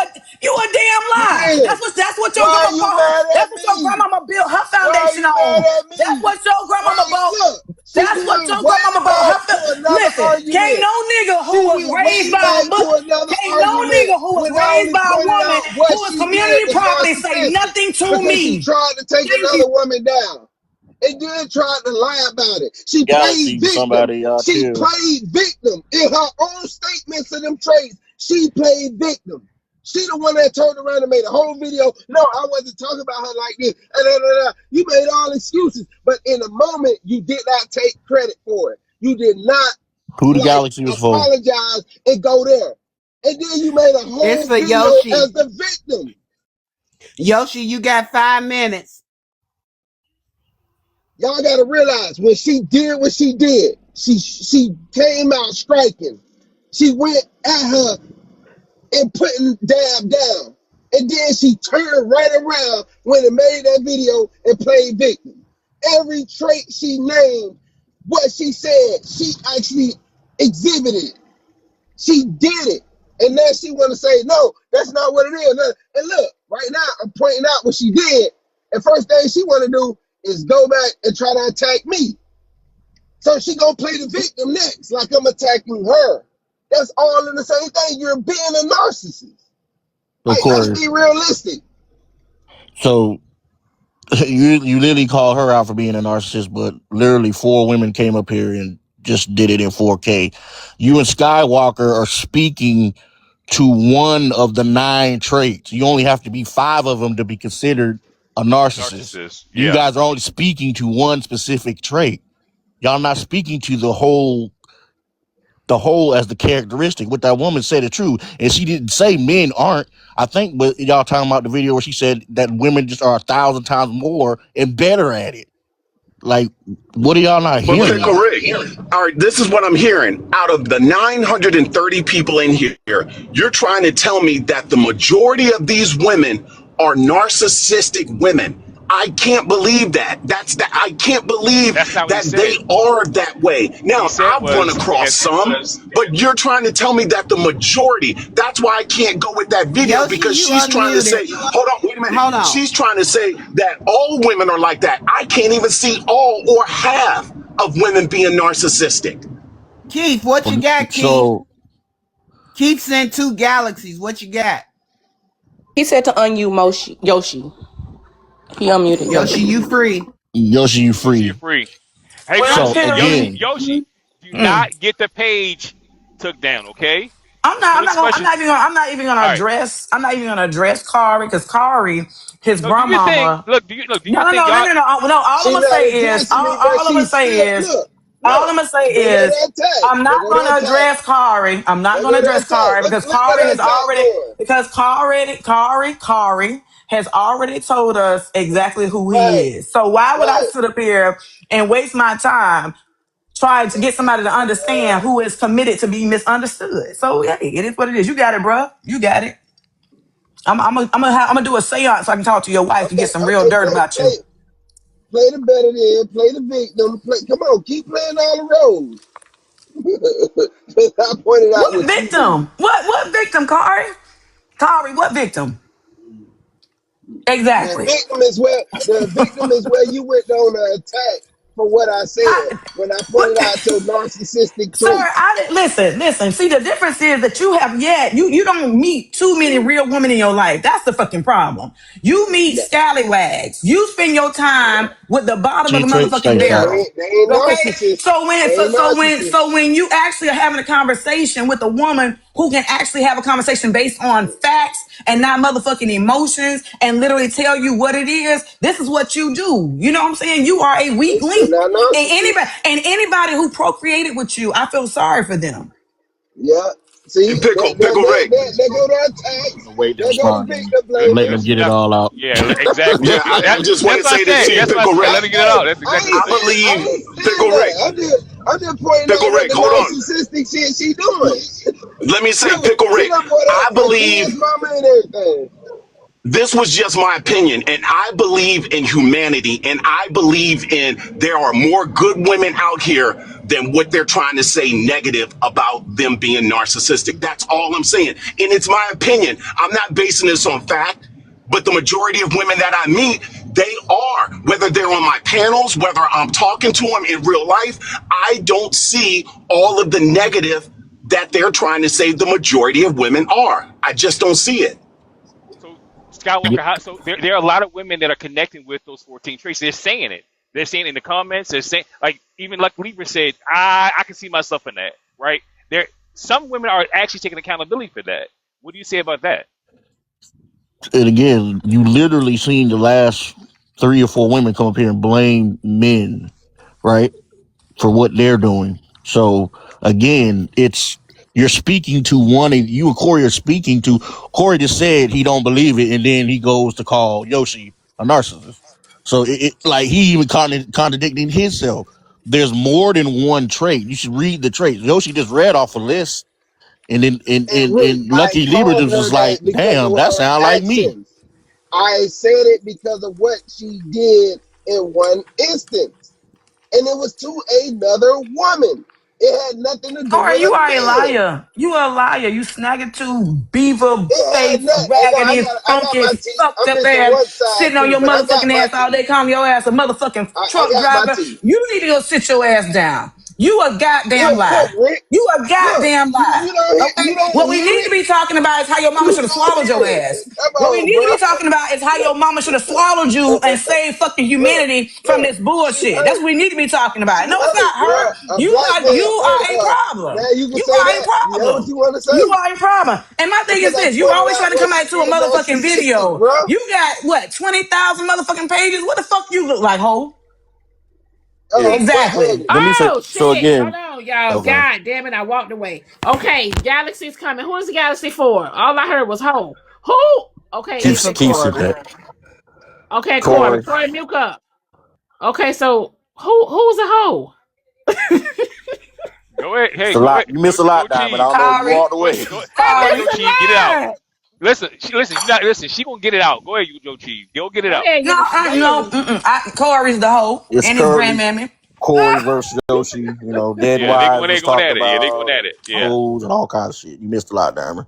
Oh, okay. Gotcha. Okay, all right. So again, when Miss Wright, she's in mental health. When a woman comes up here and tries to take accountability, I think all it comes down is to accountability. Y'all don't like taking accountability for shit.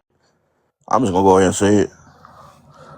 I She, do. When she was reading the list, and she was saying materialistic, aggressive, she was saying some of the things. I felt like that's a lot. A lot of us had that shit in us.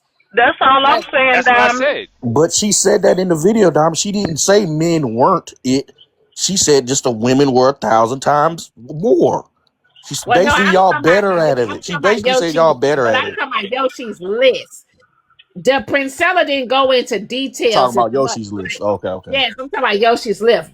Princella didn't go into as much details. To me. I don't think characteristics mean you are that. Just because you have traits of something, some people can be a psychopath, but just because somebody has a trait of it doesn't mean you are that.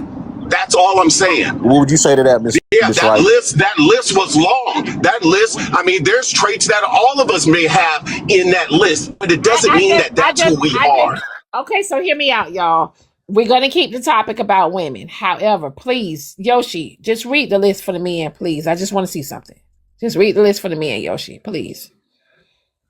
Hey, look, you still trying. I want to, yes. I want to hear it. Listen, let's stay on point. Listen, let's stay. Male Listen, narcissists you can often go display a mix of charisma and panel. manipulation, initially appearing charming before showing traits like an overinflated ego, a constant need for attention, that's Kari ass, and a lack of empathy. Navigating a relationship with a male narcissist can be challenging, but understanding his behavior and learning strategies to cope can help you protect your well-being. What is a male narcissist? A male narcissist is a male with narcissistic personality disorder traits, characterized by an overinflated sense of self-importance, pervasive needs for attention, and lack of empathy. While anybody can display narcissistic tendencies in certain situations, someone with a diagnosable NPD will show these symptoms consistently, regardless of the circumstances. So here are their traits. Number 1, perfectionism. Oftentimes, a male narcissist might display perfectionism in the expectations he has for other people. Because narcissists believe they are naturally elite, they may also think that they deserve nothing less than perfection from others. However, narcissists likely will not hold themselves accountable to these same standards. Control issues, because a male narcissist is always trying to protect his fragile and low self-esteem, Kari. He may try to control every variable to prevent disappointment, discomfort, and failure. For instance, these control issues may show up as a partner dictating how you talk and act around others. This ensures that his presentation of superiority remains unharmed. Number 3, commitment issues. Male narcissists seek a constant flow of external reassurance, often referred to as their narcissistic supply. They will do whatever it takes to ensure this is maintained. A narcissist may avoid entering a committed relationship or publicly sharing that they are in love, they are in one, because of the possibility of this diminishing the amount of attention they receive from others.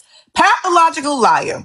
Narcissists can frequently lie about, exaggerate, or embellish things to fulfill their narcissistic supply. This may occur as a means of maintaining the attention they desire, while also making themselves sound as important and impressive as they want by others to believe that they are. Because of this, a male narcissist initially comes across as interesting and incredibly charming, despite possessing a fragile ego and low self-esteem. Number 5, manipulative. Narcissistic men will often use manipulation in order to get what they want and generally do not recognize this behavior as wrong. Different narcissistic manipulation tactics can include gaslighting, moving the goalposts, and giving you the silent treatment. Regardless, being manipulated by a narcissistic man can leave you feeling confused, anxious, and insecure. Number 6, love bombing. In order to draw you into a relationship, male narcissists will often love bomb the people in their life. Love bombing occurs when someone bombards a person with intense emotions, affections, gifts, and an abundance of their time and energy. This sets an ideal standard for the victim. That's exactly what you become, a victim to always pursue in the relationship, even after the narcissist has withdrawn his affection. Love bombing preys on a person's innate desire to be loved and pursued and turns it into a tool to increase their devotion to the love bombing partner. Grandiosity. A core component of narcissism is grandiosity, which means that a male narcissist may often share grandiose delusions that he holds and believes about himself. These are usually exaggerated or sometimes downright false ideas about one's own importance, abilities, power, and or identity. This could be anything from believing they will win a prestigious award or that people believe that they are more powerful or influential than they actually are. Number 8, attention seeking. Because narcissists need admiration to fill their narcissistic supply, they will spend a lot of time seeking and maintaining the spotlight. Attention-seeking behavior can include volunteering for jobs where they'll play an important role, such as being an event MC or the main presenter at a work presentation. They may also do so in more intimate settings, such as talking over other people, interrupting, or one-upping others in a conversation. Number 9, dismissive. If a narcissist believes that someone else is getting more attention than them or that others are perceiving them to be more impressive than they are, they will often do whatever they can do to undermine that person's attributes and accomplishments. By doing this, they turn the attention back on themselves while also reminding others that they are the most important, most impressive person in the room. And number 10, abusive. It is also important to acknowledge that narcissists can be outright abusive to people in their lives. Narcissist abuse can take many forms, including physical, verbal, emotional, sexual, psychological, financial, exploitation, and even technologically abuse. The severity of abuse can vary and typically will worsen over time. All of them was Corey. And no, we're not. Virgos are not narcissists, by the Bro, way. your ass is out of there, bro.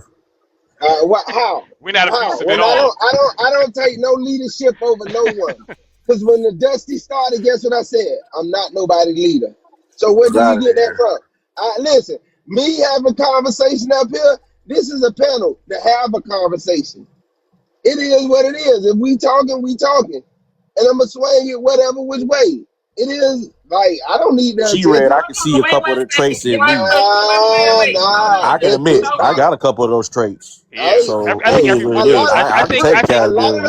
A lot of those traits truly don't fit my personality. Do I have all of them? No. What y'all see on here is what it is. But behind the scenes, oh no, they don't fit my personality. So Diamond, did you get what you needed from the topic? Because you wanted to touch on the men. Did you get what you needed? Did y'all get what y'all needed? Because we were talking about the women, and y'all want to move the goalposts. I'm trying to stay on point. Oh, you just want to dog women out, No, I MOC. love wrong. I love women. No, I'm not. I'm staying on point right now. Again, just be accountable, Pearl. I'm not. I'm not. I'm not. I'm not. I'm Hell just no, staying on point. nigga, don't tell me to be accountable. I don't have them Well, motherfucking well, see, crazy ass traits. man, the class. I'm Yeah. gonna tell you the problem right now. When she ran off of those, you see Accountability. like that. You see like that abuse shit. That abuse shit created 5 of they goddamn traits. So that's what women always gonna point back to. Y'all gotta realize they gonna say y'all made them. It ain't shit y'all can say. Yeah, I might just wrap that So shit you. So up you. right now. So you're saying that women just won't take accountability at all. At That, all. because of the simple fact, once she read that, they gonna say I've been abused before, mental, physically, and verbally. So okay. So So you're once saying they they're gonna what validate that because of what they've been through. right, they gonna say what they've been through, starting off as a young woman by their parents, probably they daddy walking away like Chatflix daddy and was in jail all his goddamn life. Like it'll create a narcissist. So how Like how let's do be you realistic. It of leads course back to how the real men. fast. So how do you move forward if you know this is about you, right? How do you move forward and not try to make a change? Like if you say I'm this way because you did this to me and you recognize that, why not make a change? Why not try to grow? The problem is Because that the lack of First, desire you to got to be grow. you accountable for gotta being one. understand Half of them don't think they are. a woman defense system will always come first, not to let it happen again. Not to let it happen again. Now you might slip through the cracks like Chatflix and get 5 different baby daddies. It's a reason you got 5. Because all of them did the same goddamn thing with your ass. Or We qualified to answer that question in the class because we're not Yeah, I'm not. health mental Not professionals. women. So I don't know how you would have to get an actual professional up here. This man Well, just said when no, women you're have right. 5 different baby listen, daddies, as if he's not a baby daddy to several women. Are you serious? Are you only really 2. serious, sir? Only 2. Hey, only You 2. still a baby And daddy. You it still was a baby they daddy. My first. thought It was process they You is still a first. doing the baby same daddy. It thing was You they a part of over the and first. damn over again problem. You for the It creating was same they broken woman. first. homes. What are It you was they talking first. about? It You was are they creating first. broken homes. What are you talking Yeah, about? I ain't creating no broken homes, You but guess created what? broken homes. What are you They the talking ones about? they the ones that did the They the shit that ones, they wasn't the right. ones, they the They ones, the they the ones. I ones, walked they the away from them ones, because they of that. the No, ones, they the ones. I They walked just away pulled from me them on because top of their of them. I ain't even issue. had nothing to do I with walked it. away All from them I because of had my their issue. eyes closed. They I made me wasn't do staying. it. They I made wasn't me do it. staying in They a took toxic it from me. situation. They took I it didn't from stay me, in and a toxic I don't know situation. what to do. They I made me walked do it. away. I walked away. You mad because I I walked walked away? Yes. away. I walked away. They If made me me do walking it. away created a broken home, yes. Was I there? Yes. And I walked one of the away. girls was I All right, walked 19 this years away old message when is you because was for the 30. ladies. And one of the Ladies, girls was listen to 19 me years real quick. old. One of the girls was I'm 19 telling years old, Kari. Ladies, One of the girls was Scott, you 19 said years old, ladies. I Kari. got a message out here to the ladies. Ladies, keep being caring, loving, and wonderful. I believe in you. Don't let these people put a label and put you in a box and make you feel like something you're not. You keep striving for that perfect world, Sky. You're going to get it one day. I I think believe this is just a that conversation to be there's had. more good than Skywalker. bad. I I believe that. I think this is just a conversation to be had. Keep I'm not striving, saying that boy. women are or not. I just think it's a conversation to be had. I think that I do agree with you. You have to have self worth, but this is a panel. This is the topic. So that's it. I understand the topic. I'm not saying that there aren't some. I'm just saying the majority, like you guys are trying to say, it's not true. I'm not saying the majority. That's I that's agree that's with what. Sky. Sky. That's right. Opinion. I just disagree. Disagree. Oh. Where Keith at? Keith. Sky, we Ain't were Keith in mental health? So would like to hear his opinion. Where Rick, Keith if at? you gonna acknowledge that, right? If you gonna make that a fact, at what point in time do women become narcissists? Miss Wright said it starts from when they're a little girl. She did. So who in the black community, who would be the first person to create a narcissist? The You man, gonna walk right into their fucking the brain. man, the Come on man. now, Rick. You saying the fathers? You saying the fathers are the ones who treat Absent fathers, and then absent fathers, then it'll go to their abusive mothers. Corey trying to say they mama. No, damn it. I'm saying it's a collective of their parents. If your father is absent and then your mama is abusive when you growing up, if she treating you a certain way, it's a collective of both. But the first person would be your daddy not being there. Like, let's be I don't know. My daddy was Now there. you blaming men. You sound just like the women. No, but you got it. That would be the first part of it, Rick. Come on, man. We know in the black community, even though they say black men are like the most active fathers, but it's a lot of inactive fathers. And I would believe most of them fathers that are active are stepfathers. The active fathers does not include you, Kari. Okay, just understand that statistic does not include you. You are not who that statistic is talking about. You're the other side of that. You're the other side of that, Corey. You would not know. You would not know anything about my type of children because they were raised by both their mother and father who were actually married. Their mother and father were actually married, so you wouldn't know nothing about that. Do you understand what I'm saying? Like, you would never know what it is to come from a wholesome, whole, healthy family because you don't know what that is. What you're doing is you're describing yourself. You're describing yourself, Corey. You are describing yourself. Basically, your daddy wasn't there and your mama mistreated you. So instead of being, and your daddy wasn't there and your mama mistreated you, so you basically telling us about yourself. You basically telling us about yourself, oh sweet pickles. Listen here, sweet pickles. Listen here, sweet pickles. You are basically telling us about yourself, and it's okay. You know what I'm saying? Instead of sitting here and victimizing other women, won't you use your story as a testimony to help other men be better men? Do you know where your daddy is? I do know where he is. He's in Largo. Mine too. He's in Largo with his wife. Yes, he's in Largo with his wife. Okay, not your mama? Yeah, that's what my daddy is doing. Not your mammy? Excuse me. My mother is with her husband as well. My mother is with her husband as well. They're both married, but you wouldn't know nothing about that, would you? You wouldn't know nothing about that, would you? I thought you had You wouldn't know nothing about that, would you? What you mean? Baby, you can Google my daddy. You can Google my motherfucking pedigree. What you talking about? With all this goddamn arguing shit. That's her wanting to think she better than somebody, her narcissistic traits. Y'all but before you get down the road, y'all nigga, I'm only better than you. You the only person I'm better than. On my worst day, I'm only better than you. Listen, slow down. Boyfriends and random men don't make this trait in women. I think y'all get down the road, and it's not about absent fathers. It's about it's a system that's in place for these people. And usually, one of the key things, the fluency is always generally around these because you got to have something to perpetuate this to make it visual. So you always want the best. You always got to see the best. You're not gonna never be around like being at a 5-star club is not your interest, but you want to be at a 5-star meeting of billionaires. You know what I'm saying? You want to be centered around people that we don't generally come in contact with. You want to be among the class of maybe cool kids, but you're gonna be the coolest, but you have none of the cool attributes that they appreciate. You think you do. You try to have this conceit about you, but you're not. But this is not about absent fathers and absent mothers. This is about systems that are placed upon you generally from your family, within your family. It's not like your boyfriend meets you and make you into a narcissistic person.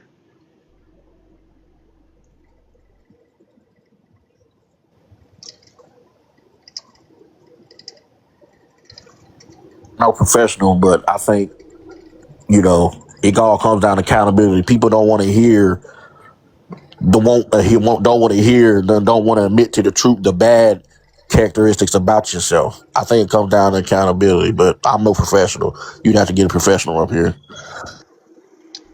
But Pickle Rick, no one wants. Most people don't want to be the victim in their own story, to be the villain in their own stories. And that's the problem. That's why the conversation is important. It's not saying that you're a bad person. It's just that with information, you learn more. Came up here and started saying all the negative traits about you. You're right. You wouldn't want to agree to that shit. So I think it all comes down to like accountability. And Pickle, I understand what you're saying, but I think this, okay? And again, this is my opinion. These are not facts. I believe that a lot of the men that are trying to put these labels on these women are trying to make this woman change for who he wants her to be. So pinpoint all the wrong in you so that you can evaluate yourself to feel like something's wrong with you. That's what I think. And I'm not saying you, Pickle. I'm not saying you, Pickle, but a lot of men will do that. They will try to make a woman feel bad about who she is to fit who he wants her to be. Hear me out, Skywalker. I agree, and that's called narcissism. See how he take accountability for that? Men do it. Men do that. Yeah, I agree. They do that. See how easy it was for me to admit that? See how I didn't blame the women, or I didn't. Okay, so are y'all I didn't saying blame that? somebody's father. I didn't blame. Are y'all saying? They do it. So is it fair to say that all of us are narcissists? Yeah, but that was given. That's what the video said, Diamond. No, you don't talk about one trait.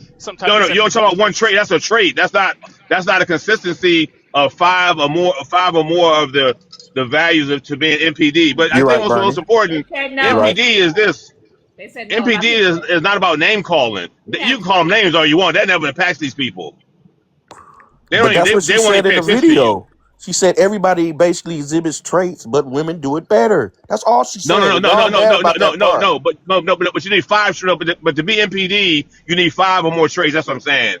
All of us have traits. We all got traits to be in everything there is in life. But you don't meet the criteria if you don't have a consistency of the frequency of numbers to meet that. You know what I'm saying? So like I think we're talking earlier about the sociopath. You're not a sociopath because you did something that's sociopathic. You have to meet criteria to it. Okay, Bernie. So would you do?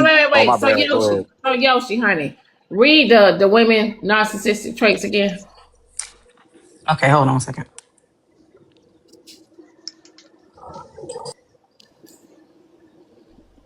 Would you, Birdie? Yeah, consistency. We chop it up, yeah.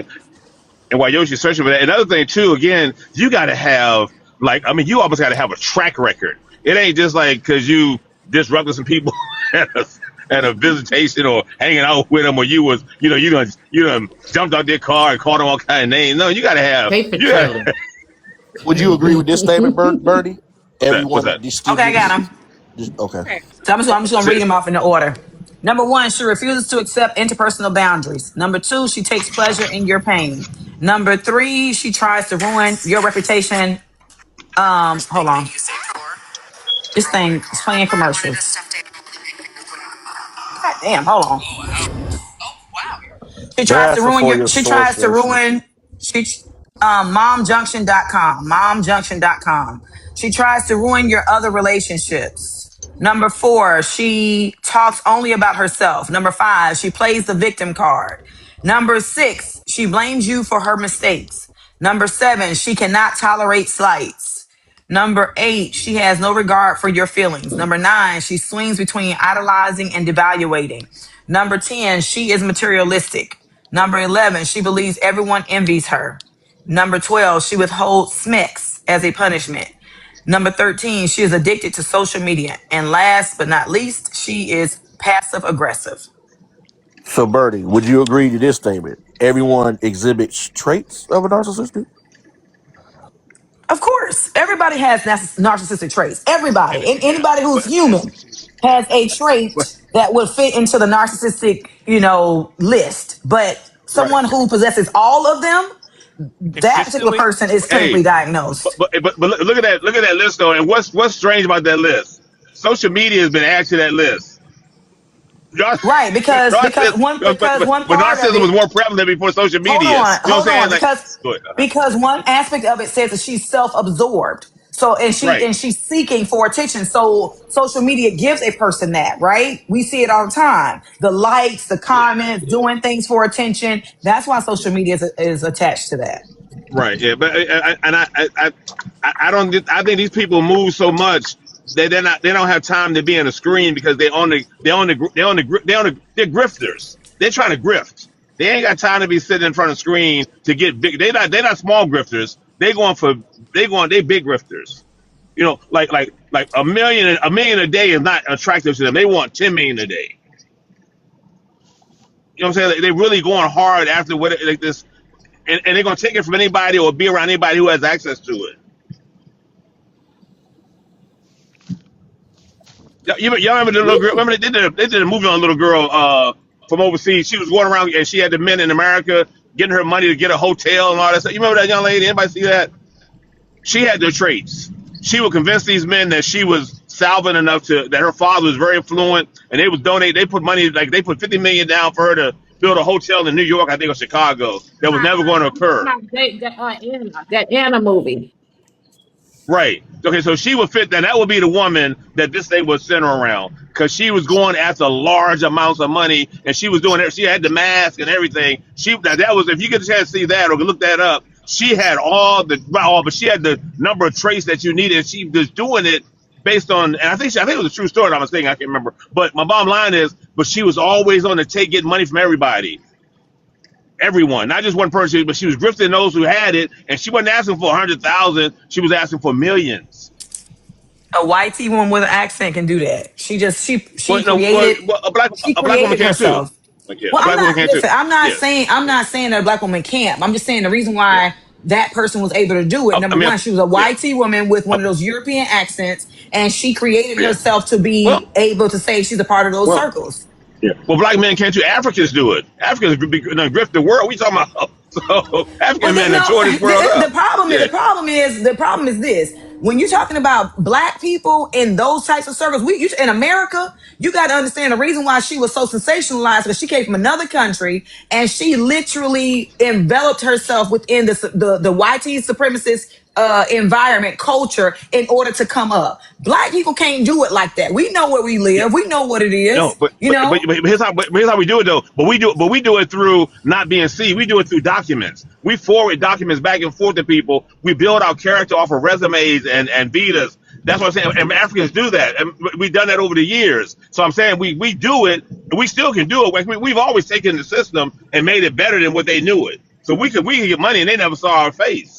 Where she had to be present, and she had to be alluring, and she had to give them some type of temptation to make them think they were going to sleep with her. And that was another facet of it too. They thought they were going to get something, and she would get sick, or she would start out doing it and become frail, and I mean, so. But again, the most important thing again is that it's got to be some type of. It's more than just what we're talking about here. This is a bigger stage than the young lady presented. I don't know her name, but who presented this whole topic earlier.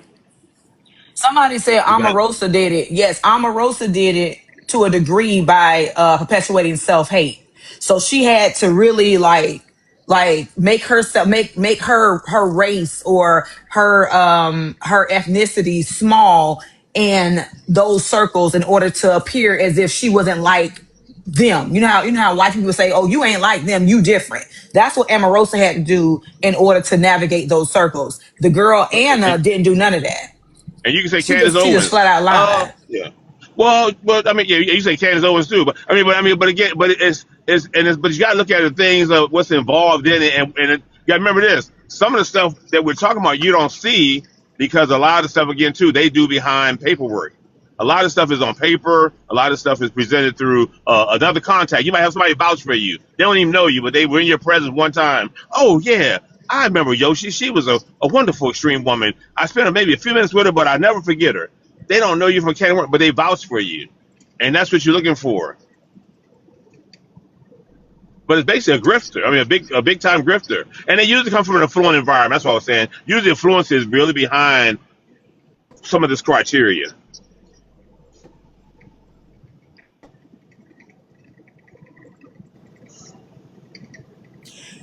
All right, I guess that'll do it. And you generally won't see. They're not gonna go buy a Rolls Royce. They're not gonna. They might buy a plane, try to buy like an actual airplane, but they're not fooling around with no cars. So their stuff is more like liquidity, tangible, maybe land or building something that's going to have even a representation for their grifting to continue, because they're looking for something. And there's a lot of times they don't know what they get involved in. Like they get in the business, but they don't really know business. Like they say, okay, I want to get a store, but they don't really know how to operate a store. But it looks good from just looking at it.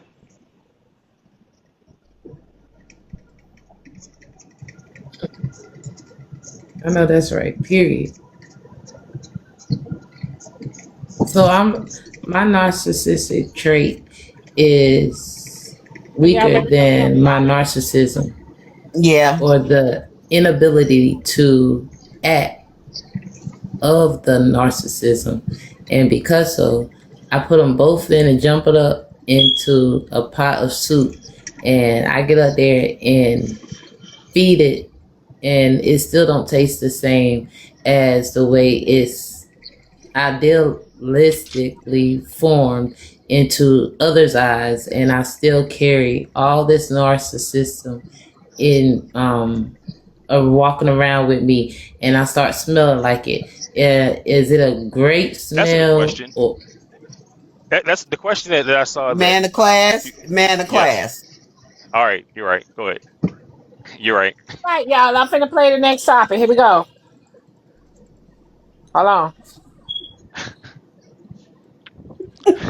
Real quick topic on the women today. That was real quick. That was real quick on the women today, Diamond. I see what you're doing here. Yeah, let's change the topic. Change the topic. Listen, we can talk about the women. Y'all go ahead, but when y'all be taking, when they begin, No, when y'all be next having topic, moment of Diamond. silence breaks. Joking. Okay. Next topic, Diamond. All right, Here we go. You take care of your family. I'm gonna keep it a buck with you. My family good, but I don't believe in all that though. That's super stressful, and everybody gets entitled. And now your family isn't your family no more. They're your dependents. You can take care of your family all you want, but they're not. They're gonna look at you as an object now. They're not gonna look at you as, oh, that's my son. Oh, that's my nephew. They're gonna look at you as, oh, that nigga ain't looking out for nobody no more. They're gonna forget about everything you did for them. They're gonna forget about everything you did for them. That one time you tell them no, or that one time that you fucked up and you need help, who gonna help you? My mom got me here. Shouldn't that I be getting taken care of? I'm her child. So I never get how people get mad at people because they don't take care of their parents or whatever the case may be. Like, I was brought in this world. Why do I have to take care of adults that are double my age? And that's only some black people stuff. I'm gonna be honest, that's stuff black people did. And I'm gonna tell you why. That's why we can't get ahead. White people, they take care of their kids. And guess what? When they have kids, the white parents, you don't need them to do nothing. Listen, what a white family's gonna say is, no, just take care of your kids. Take care of your kids. Now just keep taking care of your kids. Now we got generational wealth because nobody's reaching back. My kids shouldn't have to come help me till I die. It shouldn't work like that. It should always, the generational wealth means the money gets passed down, right? The money should be getting passed up. We're the only people that think like that. That's why we've never had no generational wealth, because we're always backtracking. We keep backtracking. Okay, well, one person out of the family got some money. Okay, now go help all them. Go help grandma. Go help mama. Go help all them. Now you don't have nothing to help your fucking children. Now we're backtracking. If your parents had the same 24 hours that you did, and you came in the world, and if that didn't give them the spark and that they needed to take shit to another level, me giving them some money will also not do it. Somebody said my mama's well off. This don't apply to me. See what I'm saying? You didn't have to come in this world struggling and shit. So now that you weren't born having to backtrack. You didn't have to dig yourself out of a shithole that you didn't put yourself in. You probably they had your credit situated. Everything was good. They made sure when you was 18, you probably had a 700 credit score already. You ain't had to build your shit up. You ain't had to tear your shit down. Ain't nobody put no car in your name, apartment in your name that got repoed. So now when you go out here at 18, you got a 400 credit score and then they got shit to do with you. You didn't do nothing. Come on now. Somebody in here living through that. Somebody credit fucked up for some shit their parents didn't put in their name. I don't want to hear that shit, bro. Y'all can't sell me that. Let them be mad at me.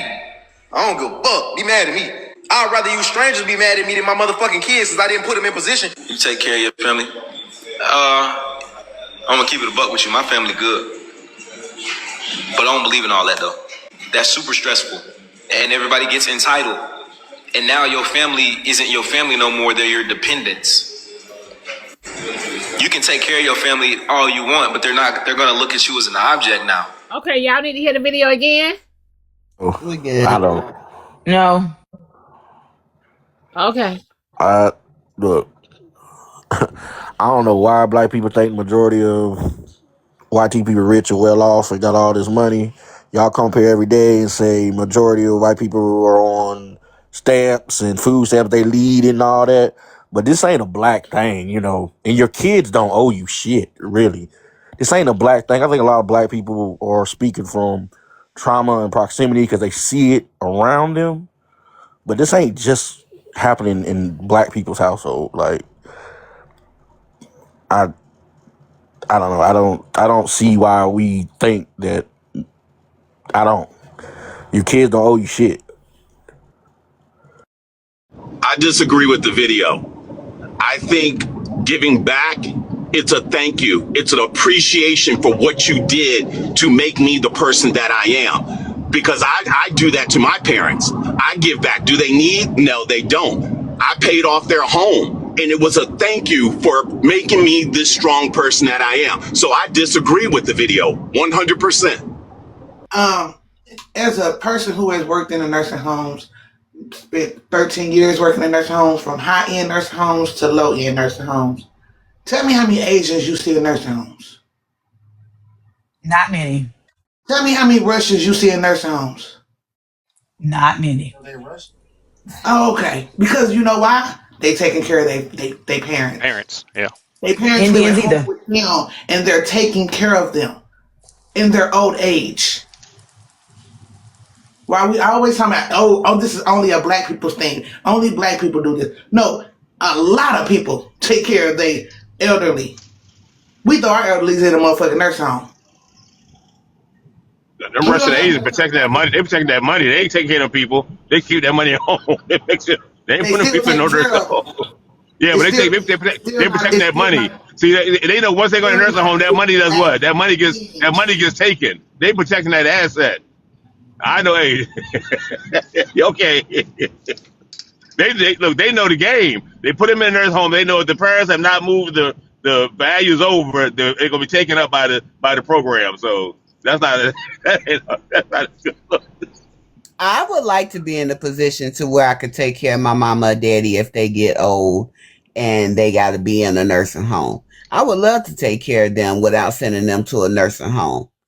Yeah, I don't understand why it seems to be an issue for you. What he's saying in the video, like it's an issue to reach back and take care of the people that took care of you.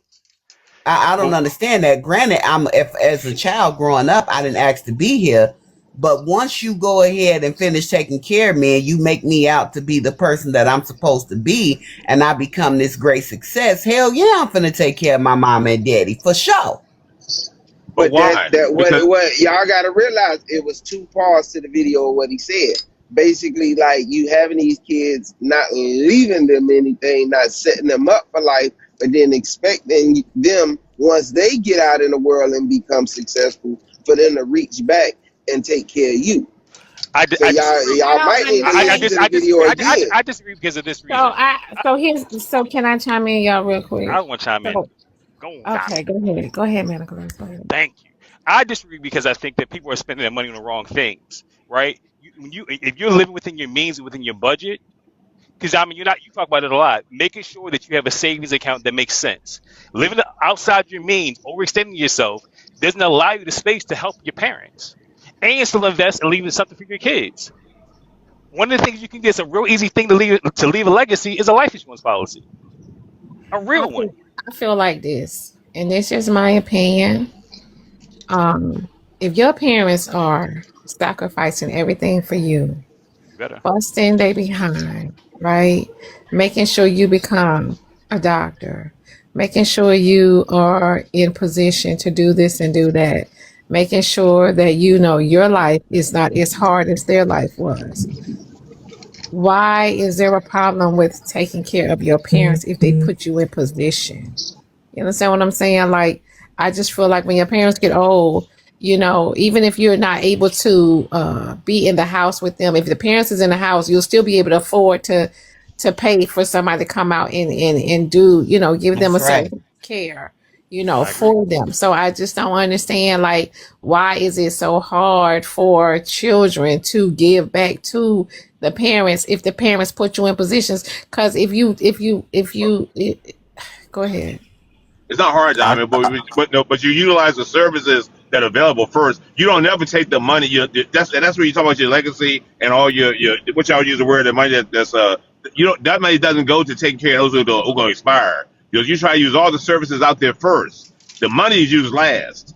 You don't put that money into those people who are aspiring. It's just, and I mean, this, and that's why you find a lot of athletes and Hollywood people who don't take care of their, who don't pay their parents' homes off. They're not going to pay into their parents' situation because their parents should have also been solvent during the time they could put the kids in position to be what they're going to become.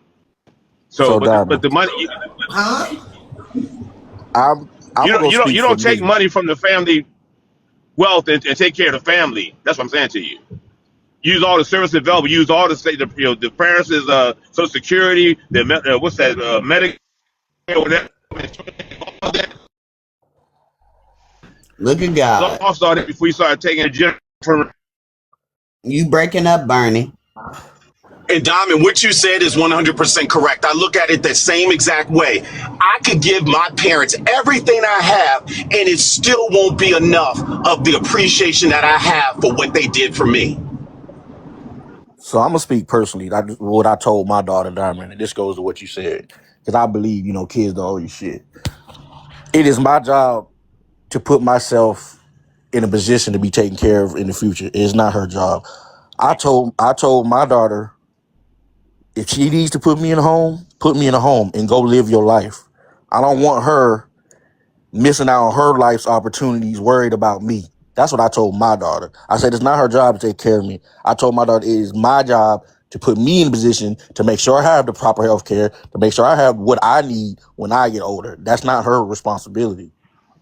That's what I told my daughter. And I would say that for all those who if your parents have property and money and all that, make them start moving that money and all that stuff over to you, to one of your name or one of your siblings' name, because when it comes time for them these services, that money will be absorbed by wherever they going in to care for, as the gentleman just said. So make sure anything that even for yourself, if you're a certain age, start moving your stuff over to your children or create an LLC or something and let your children pay you back a certain amount of money per time, so that it's not taxable also. But keep in mind, again, you want to start looking at how you keep your money so it works for the generation going forward and for you. But move it so that it doesn't hurt you and they don't start taking your money. When you go in these places, they want you to sell your home and everything to take care of your costs while you're there. It's like $10,000-$12,000 a day to be in these programs. It ain't no $3,000 a day no more. Pickerick, can I ask you a question? Because at first I was agreeing with you. My question to you is this: did your parents put you in a position so you're not in survival mode? With me? Yes. No, I'm not survival mode, but I'm not survival mode on many accounts. I said. Oh, big old. I'm sorry. On me, my parents, my parents put me in a great position. I was just a hard-headed knucklehead and want to do my own thing, so I caused my own demise. It wasn't on them. All right, so there are a lot of parents who are in survival mode, right? And they're doing the best they can. They were set off. Their parents didn't leave anything for them, right? For me, I want to take care of my mom. Period. Right? Because she didn't have the advantages I had, but she gave me the opportunity to be better. So why would I not show appreciation and do that for her? Good morning, everyone. When y'all say put in opportunity, what are the parents supposed to be doing? What are they setting you? I mean, like, other than savings, what are they supposed to be doing? When you talk about when we mean put in position,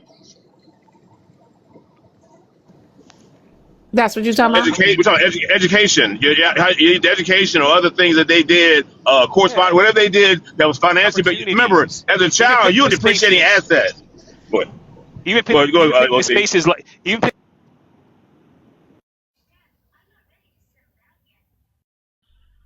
Well, yes, he dropped. But damn, they supposed to set you up for life wise for you to be a better person.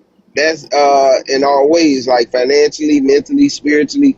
They supposed to be setting kids up. Yeah, what the guy said in the video also, they putting cars in their kids' name, houses and stuff. These kids come out, they don't know about financial literacy. They don't know about none of this stuff. So that's what he's speaking to. He's speaking to them by putting them in a like situation. Now you got parents putting their kids on their credit cards as authorized users to build up credit score and stuff like that. But some of them work, some of them don't work. And I'm not talking about a job. I'm talking about the way that they structure it all. I think the key, though, again, Corey, which it's like, so take Ivy League schools. Ivy League schools don't have job fairs. So because most of those kids are from corporate backgrounds, so they're just going to school to get whatever they need so they can come into the family's corporation and continue and have the proper criteria credentials to move forward. So the point about it is that you are putting your people in the right position to continue whatever generation wealth that's there or what you're trying to start, or also to protect. So again, if you have property, most people have, like, even minorities, we have property, homes, but again, you got to start moving that stuff over so it's not taken in probate or taken in the essence of if you happen to need care beyond being at home. That's most important. But sit down with your family. Why do some of us expect to gain everything that the world has to offer and then feel like we don't have to reach back? I'm confused with that. Reaching back to where? Reach back to where though? Too much is given, much is reaching back to where? Well, reaching back to what though? What are you reaching back to? What? Shit, it's always somebody around you that can need can need something. Even if it ain't nobody around you, sometimes you can just go out and feed the less fortunate. No, you can't. No, you can't. No, go out and just give the less fortunate. No. You have to be willing to give back. What role? No, you don't. No, you don't. No, you don't. What role does that person play in your progression? No, you don't need to give back. Play a role in your life for you to give back. Yeah, all right. Can you I work on that. Can I double you dutch give back? You be looking for a give back. Dad, give me a second, Dad. Yes, sir, son. Come on in. How you doing, Keith? Hey, how y'all doing? Lord, y'all crazy. I see things a little bit different, right? I do understand when people say your parents are supposed to put you in position and it's supposed to be like this and it's supposed to be like that, but sometimes your parents cannot give you what they never had, right? I can't expect my mom's mom, who was a sharecropper, and she moved from Maryland to Philadelphia at a very early age, probably 18 years old, to clean houses. I can't expect her, a woman that had no financial literacy at all, to teach my mom financial literacy, which my mom didn't have. My mom was not able to pass that on to me because that was not something that my mom was able to gain as well. However, I was placed in different positions around different people that allowed me to learn those things, even though I didn't learn those things from my mom, right? However, I also see it in a way where your children are not obligated to take care of you. But I want to say this to Pickle Rick. Like, Rick, you may tell your kids that, oh, put me in a home because I don't want you to stop your life. But I can guarantee you being a great parent, they don't see it as them stopping their lives. It's not viewed that way. It's viewed as an honor to take care of your parents. My mother comes first before anything. And everybody in my life has to understand that, from work to everything else, because things happen. People get Alzheimer's, people get illnesses, they get all kinds of things that happen. Like, you can prepare for life, but life is always going life. Life always going life, even if you prepare for it. So I see it a lot differently. I just see things a lot differently. And sometimes your parents are the people that are putting you in position to be successful. And sometimes you are the chosen person that God has ordained and chose over your life from inside your mother's womb to be the person to break the chains and to break the curses of your family. And sometimes you have to accept that mission and not complain about it. Let me ask you a question, Keith, because you said as your mom moved from Maryland to Philadelphia or whatever. My grandmother. His grandmother. Oh, your grandmother. Okay. So when your grandmother moved, and then even though she didn't have the know-it-all and the wit-all to do it financially or whatever, you don't believe putting the kids. So hold on 1 second, y'all. My CA has reached its limit. Y'all got to use Zelle or PayPal. Okay, go ahead. So you don't believe putting your kids around people and in positions where they can learn this stuff? You don't think that's putting them in the right position? I don't understand your question.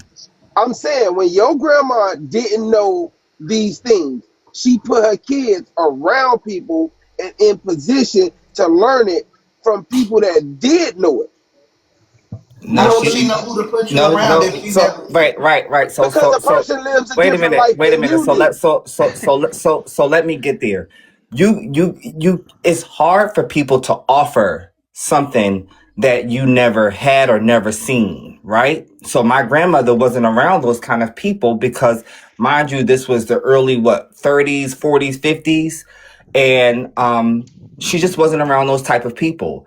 It just so happens, me and my siblings have totally different experiences. It just so happens that in my formative years in life, I went to a different middle school. I had a teacher named Miss Finch, and she took me to museums, and she took me to places, and she took me out to eat, and she showed me like a different life. And I was like, oh wow, like this is different, right? And my sisters didn't have that experience. I also had a different experience because I went to college. I went away, and I learned from different. Keith. Sorry, Hold on, baby. Keith. Hold on, Keith. Nerdy paid for her time. Y'all go ahead, I'm gonna Nerdy. drop down. Oh, I didn't mean to make you drop, Keith. But I just wanted to squeeze in here and all. I just want to say, I get what y'all saying. Like, for me, my parents put me in a good position, and not only they put me in a good position and whatnot, but I also have a good relationship with my parents and all. So that makes me want to take care of my parents when they need me. I know my dad said he don't. My dad said he could take care of himself and my mama and that, but I already know. My mind is already made up. When the time comes when my dad needs me or my mom needs me, I don't want them to be in a nursing home. I want them to be at home, either with a nurse or me just taking care of them. Or, I would hope my brother would join in with me, but I don't know about that. But I think in the video, I think he was talking about parents who use their children, right? Like, I'm not sure if anybody heard or didn't hear him, but the guy was talking about how parents use their children's social security to put their children under the electric bill, credit card bill, or whatnot, or even when it comes to apartments, and they put their child in a position where later on in life, when they need that, they already, have, what's the word for Get it? behind the ball.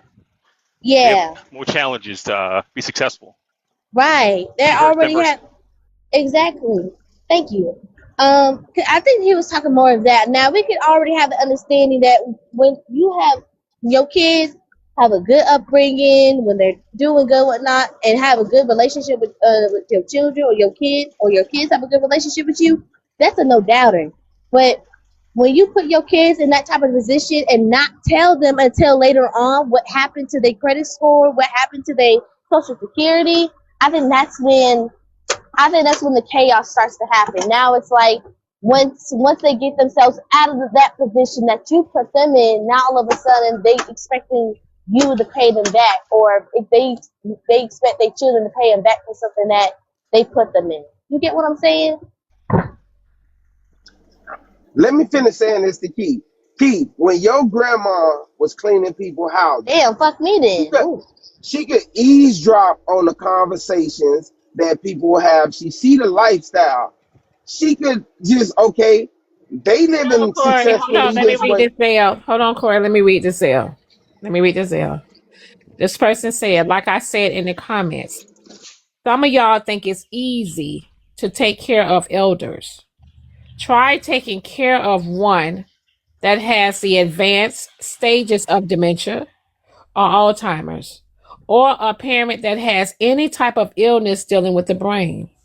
To watch someone's life fade away, to watch someone's life fade right in front of your lives, and you can't do nothing. It's easy to say you will do a lot of things until you have them papers to do it. Sorry, y'all. Go ahead. I'm just saying, Keith, I think a lot of parents, you can see things and you can mold your kids and point your kids in the direction, even if you didn't have it to do it. I'm sorry, I believe you can, because it's a lot of financial wealth that a lot of people didn't grow up with. But now, how did they educate themselves? We know this. Somebody pointed in the right direction, or they had to want better for themselves and then change the outlook. But it's some things that a lot of people still don't have, but still point their kids in a better direction. You can always put them in programs. But you're saying what he So said, and Corey, you are yeah, go ahead, correct. Keith. You are correct, Corey. My mom was very intentional, and I don't know why she did it with just me, but my mom was very intentional. No, she didn't just do it with me because she did it with all of us, but I was the one that took advantage of it. But my mom was very intentional about the middle school that she put me in. She was very intentional with the fact that it was a multicultural school. It was a place where I would get multiple experiences, but she could not anticipate the fact that I would meet Miss Finch, who took a liking to me, that said, you know what, let me show this kid something. Let me show this kid something. You know what I'm saying? Like she couldn't predict that. But did she have the wherewithal to say, hey, I want to give my son a different experience because I see something different in my son? And that's probably because I was a softer kid. I wasn't a hard kid. I wasn't somebody that was rambunctious. I was a soft boy, to be honest with you. No pun intended. But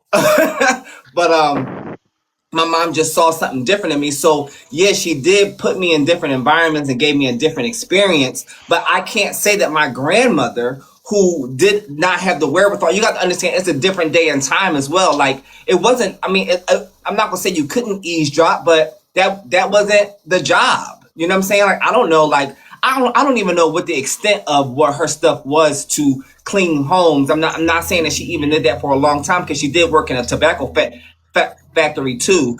But she didn't have, I don't know if y'all understand what I'm saying. She just didn't I have. understand what you're saying, How Keith. many was it there? As my father, my dad being born in the 1930s, my daddy didn't put his money in the bank. My daddy didn't trust banks.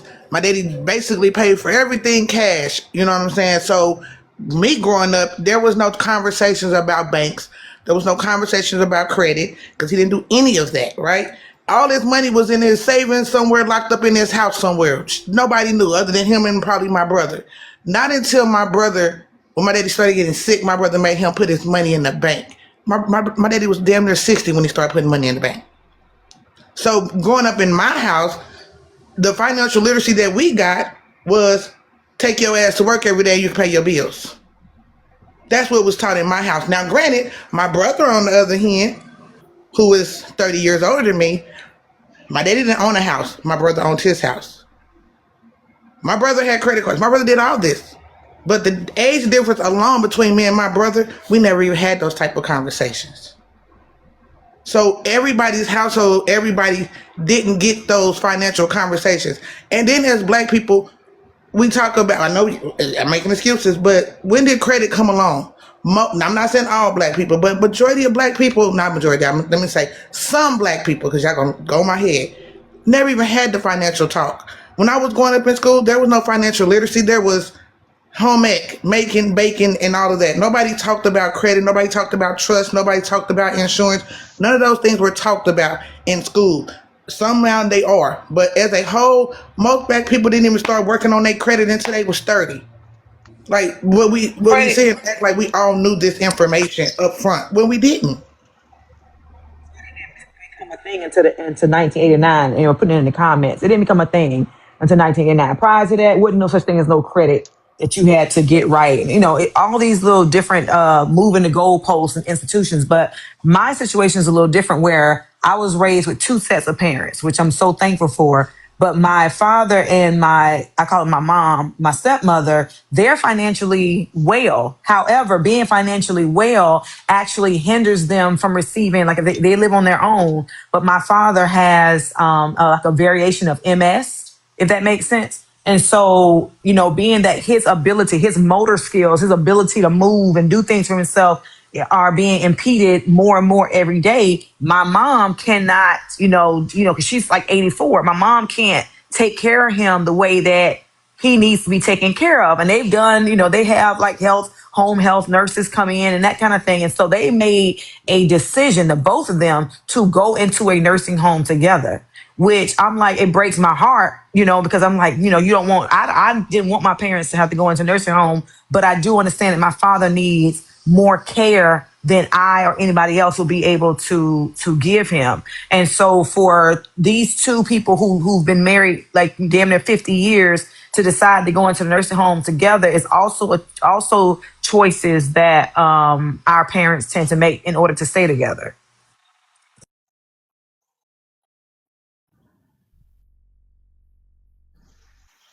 Is me ready? No, she up here? She ain't Good said nothing. morning. Good morning. Good Oh, morning. okay. Good morning. Good morning. Hey, good morning, Mafia. Good morning, Diamond. I just wanted to just add, and I kind of agree with what most of you guys have already stated, but we're probably talking one generation and two generations. But with the video, with the comparison that he was making between YT families and us, first and foremost, we were already at a disadvantage, and this is not an excuse, but I mean, our ancestors had to do what they had to do to survive, while their ancestors owned land, and we were working the land and doing all that. So we're still, some of us still, with our generations and our lines of generations, are still playing catch up, right? We come from before we were colonized, we are communal people, most of us. That are not YT, our ancestors come from more of a communal setup where we worked together. It was only after we were colonized that they wanted to do this whole, everybody wanted to do their own individual thing, right? And have their own individual everything. There's no multifamily homes anymore. First and foremost, the village is broken down. So if you depend on one person, and oftentimes it's like that because you can't control what character child you're going to have. You may have been that parent to raise your child right, do everything right by them, but they're just, they may grow up to be selfish and just say screw you when they make it to where they need to be. And then you may have a child that, sees all of the hard work that you put in as a parent and refuse to just leave you hung out to dry and will be, with you until you probably take your last breath. So it all depends on the characteristic of child that you end up having, right?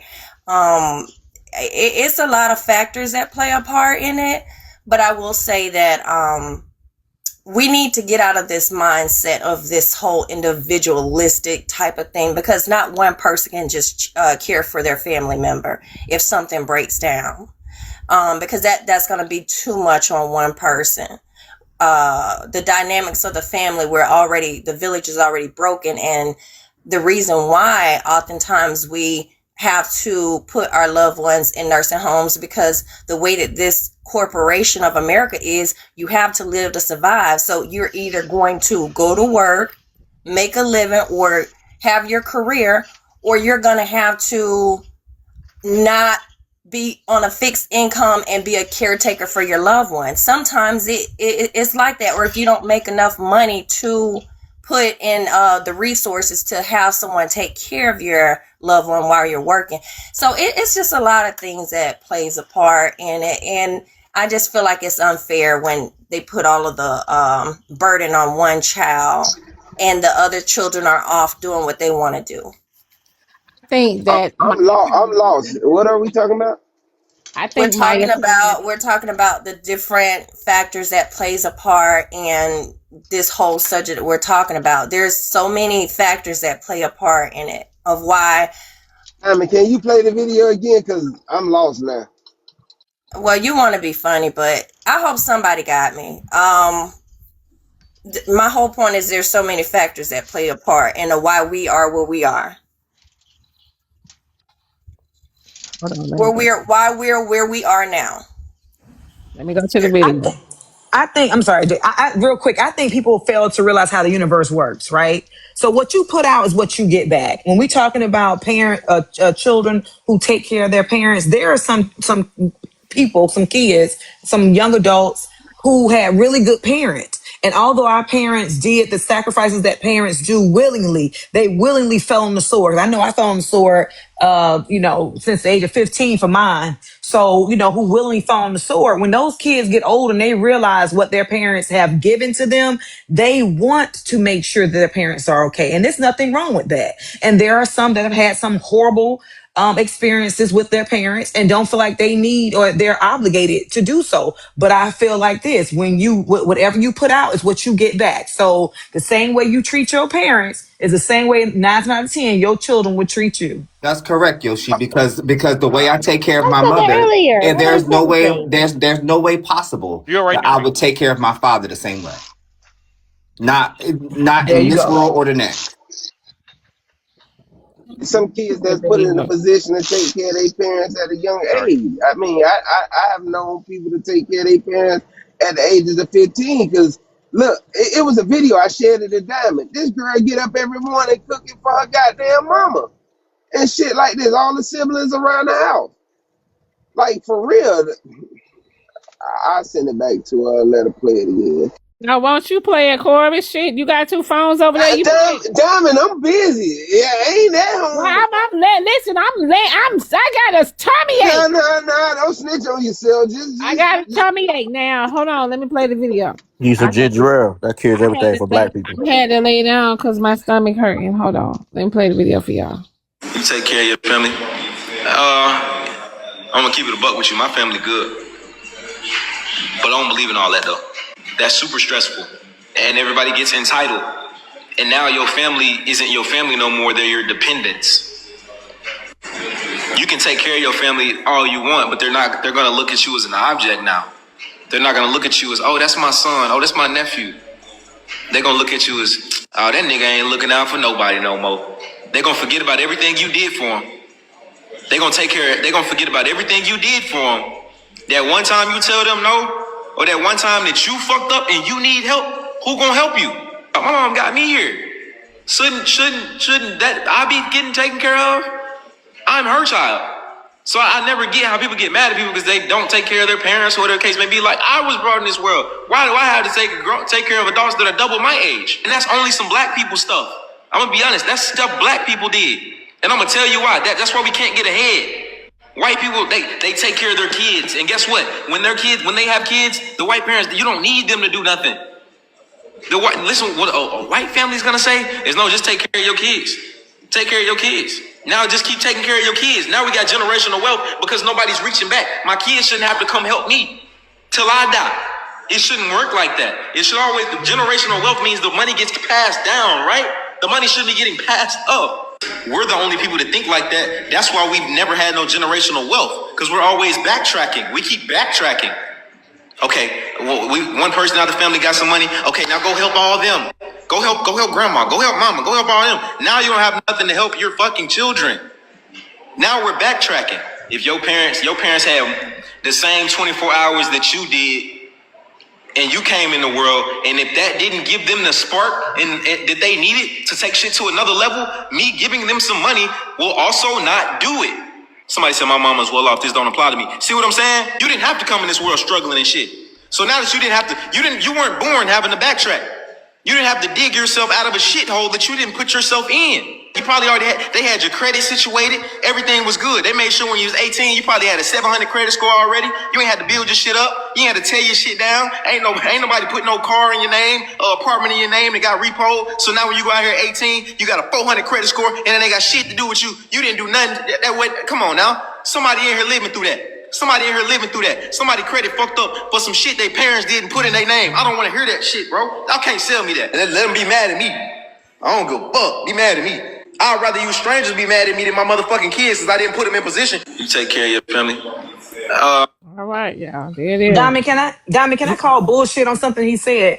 Because I know for firsthand that a lot of our parents, I'm a Gen X, so I only speak from my perspective, but a lot of our parents, the little bit they had, if they had a house or a piece of property or whatever, was left to their kids. The first thing those kids do is sell it. So when they sit up here and say, oh, generational wealth, they don't do this, that's a goddamn lie. Because my parents, what their value was property, houses, things of that nature. And they worked hard for it and they struggled for it in order to give the next generation a nest egg in the hopes that they understand the value of property. Ain't no new pieces of land being created in the earth. So, like, for instance, where my family's from is from Carver City. In Tampa, you had Carver City and Lincoln Gardens. Historically, those were the only two places black people could build houses, okay? My cousin has a barbecue pit right now in Carver City. And and this is a predominantly black community now, Carver City, they have $1 million homes in Carver City because they have gentrified the hell out of that area. So whereas it was all black folks can't even move back into the area where they only could build houses because YT people saw the value of it being in close proximity to the airport, close proximity to their new malls, close proximity to these 5-star restaurants. And now these YT people, these Indian folks, all these folks are going into a historically black community and building it up because the black folks that was in there sold their property and now they can't even get back in. Most of them don't even sell it. They lose it for taxes. Like today is June 1st. So yeah, the tax lien properties, the deeds and all that, they're going on an auction block in 6 minutes. Or 4 actually. So a lot of people lose it because they don't teach them generational wealth. They don't teach them that these taxes are due in April or whatever the case may be. So they lose them right there. And they lose them pennies on the motherfucking dollar. I just see comparison as the thief of happiness. It really is. Yeah, I think that's my biggest problem with what he said. The fact that he compared yourself. If you're just going to compare yourself to what white people do and white people be happy. You're never gonna be happy. You're not going to be happy. And to say it's very trivial to just say, oh, we didn't have generational wealth because we reached back. Like, that's not the reason why there's no generational wealth. We all know why that most white people that do have generational wealth, if we're going to speak about it, their generational wealth comes from the fact that they owned black people at some point in their past.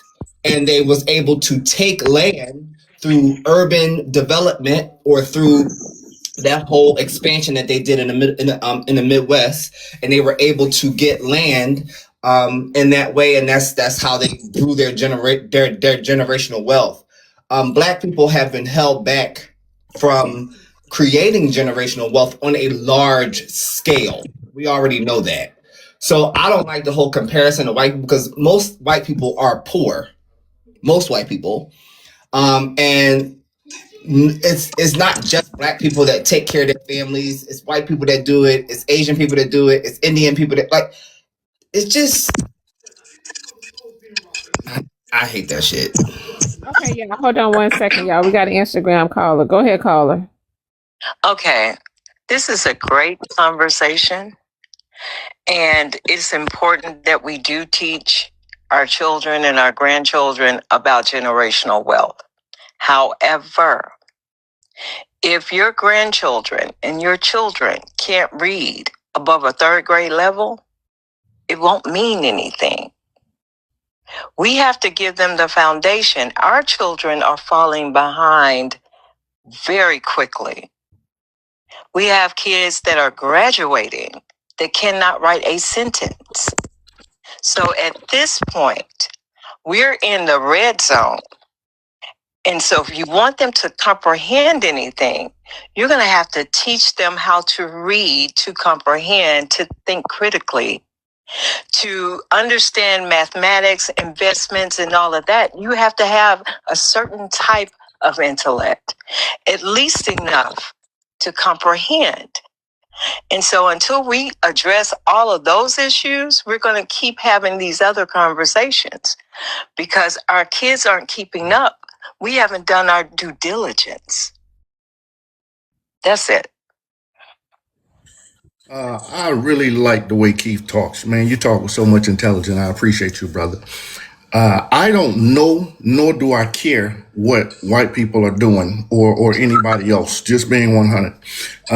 In Atlanta, you see a lot of black wealth. However, if you go to an influential area, you'll see families. You'll see mothers and fathers. You'll see people together. And in my opinion, actually statistically proven that a black man with a good woman is 3 times more than likely to be successful. That just is what it is. They broke up the black family. Eminent domain took away. First, they only gave us a small percentage of land that we could purchase due to redlining. Then they took 20% of that doing through eminent domain so they can build expressways and so on and so forth right through our communities. All that was done to us. Understand it. But if we want to do something, we need to understand that we need each other. Black men and black women, we need each other badly. These last couple of days, we've had some great conversations. I appreciate you, Queen, for letting me up. And I appreciate all you people for being intelligent and trying to speak intelligently about the conversation. Because if we can get through the argument and through the name calling and whatever, some great ideas are being expressed. If we just listen to it and think through it, we got to think through it because we need each other now more than ever if you see what's going on. God bless. But as it was stated, it's 35,000 homes in Miami-Dade and Broward and Palm Beach County that's up for auction today. If black people came together, you could buy up these communities that they gentrify. But people don't want to do it. I mean, it is what it is. They don't want to help nobody else get ahead. Like I say, you could do it all up under land trusts and things like that. Everybody get together. It only take a small amount. Nobody don't want to buy land. There's a lot of land up out here for sale. These farmlands, guess what? They use so much pesticides and chemicals, they couldn't have kids. So guess what? There's land up for sale. It done went in probate. It done went on the auction block, all that. They selling it off for taxes. Why? Because nobody is there to pay the taxes. But people don't want to hear stuff like that. Oh, you got to go on Lean To what Hub I to had buy stated about properties. But the registration is closed for some counties. They have registration dates so you can make your deposit and everything like that for your bidders and everything. that's what I was stating, and that falls into what I was saying about everybody want to be individualistic, that they just want to do their own thing. There's no communal thing. There's no, like, we're bred from that type of system where our ancestors were communal. Only after we were colonized that we adopted this individualistic mindset, and that's affecting us bad.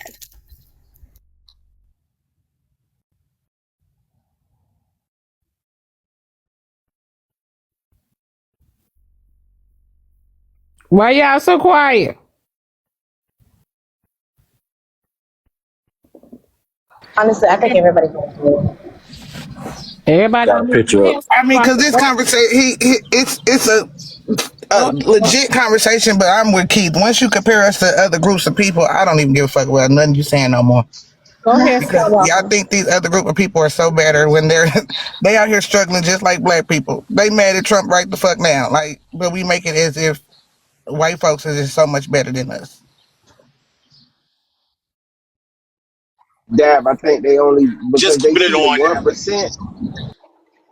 I think because they see the 1% and they hold the 1% above everybody and be like everybody could be like that when they don't understand that there are black communities and things that are set up exactly the same. There are black families that have trust, have land, have things, and leaving it to their kids and stuff like that. Skywalker.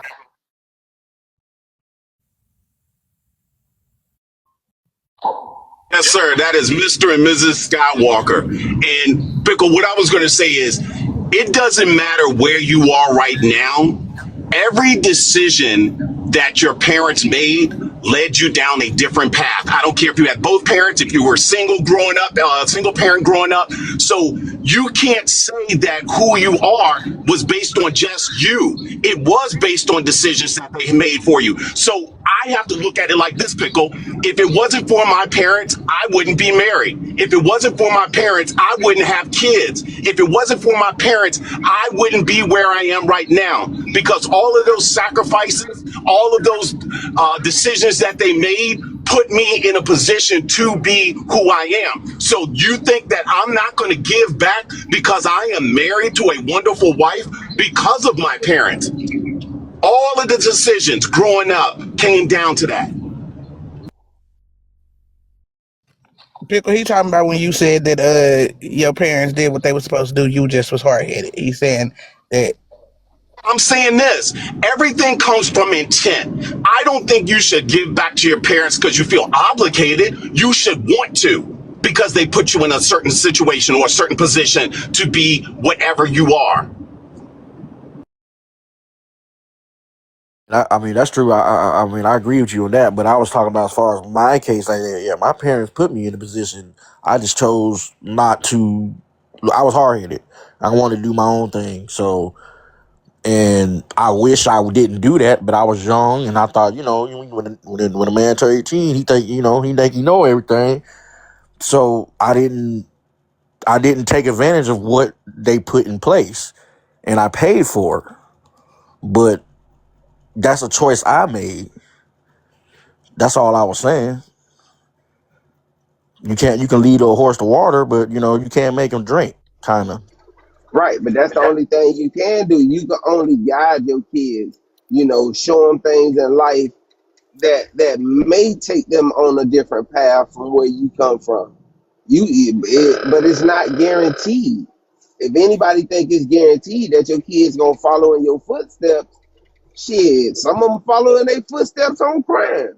It is what it is. May not want to think about it like that, but shit, if you boosting in front of your kids and with your kids, 9 times out of 10, they is gonna follow.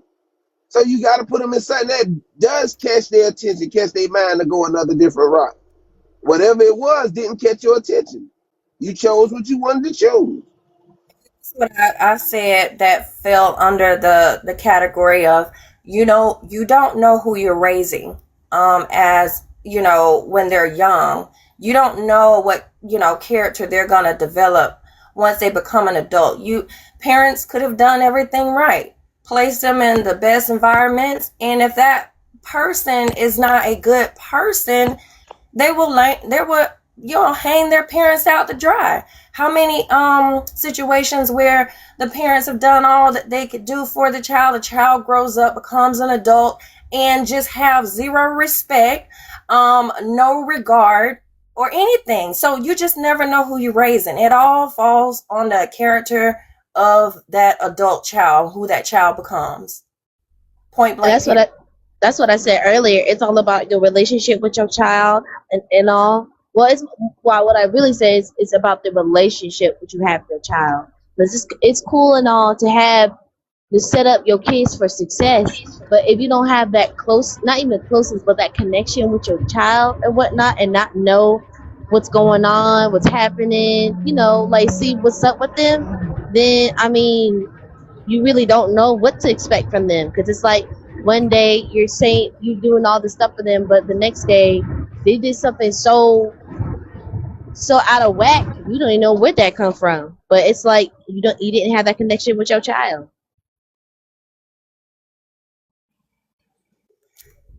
It could be that.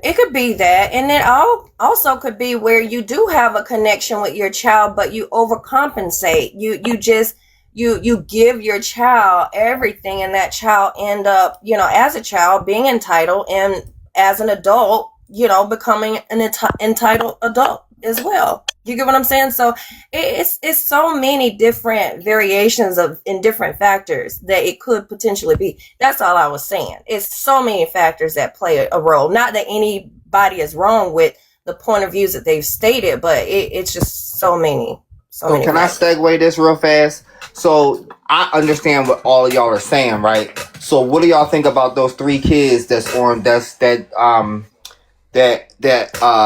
raped that young girl, and they are being tried as adults? Like, what role did their parents have in their lives for them to do something so disgraceful? That's society. That's the community. Honestly, they didn't have no role. If that's what they did, I'm sorry. Their parents didn't have no role. They wasn't involved with them kids or nothing.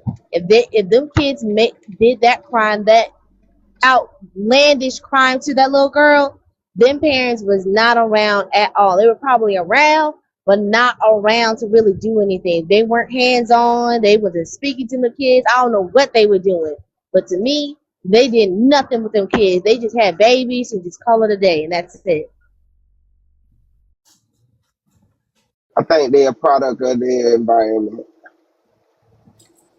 If you don't know the environment, you might want to look it up. Go ahead, Blinks. Go ahead. What's the topic, Diamond? What's the topic? I just got here. I know you did not. Yeah. I know you did not. I know your ass did not come up here and say what. Nah, I just got here. Well, you supposed to stay in the comments and talk about Reading what is the topic is. fundamental. You don't get in the box. Reading is fundamental. I swear to God, I just hopped on. So you're supposed to stay in the comments and read the room. You're supposed to read the room, not get in the box and say what y'all talking about. Hey, Keith, you gonna help me out, Keith? Let me play the topic again. Yep. The topic again. Sorry, sir. Gotta read the room.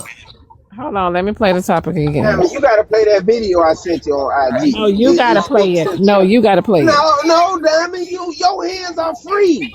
It ain't my fault your stomach rumbling and your booty clapping. Goddamn. I know it. Hold on, I know it. Let me play the topic. You take care of your family. I'm gonna keep it a buck with you. My family good. But I don't believe in all that though. That's super stressful. And everybody gets entitled. And now your family isn't your family no more, they're your dependents. You can take care of your family all you want, but they're gonna look at you as an object now. They're not gonna look at you as, oh, that's my son, oh, that's my nephew. They're gonna look at you as, oh, that nigga ain't looking out for nobody no more. They're gonna forget about everything you did for them. They're gonna forget about everything you did for them. That one time you tell them no, or that one time that you fucked up and you need help, who gonna help you? My mom got me here. Shouldn't that I be getting taken care of? I'm her child.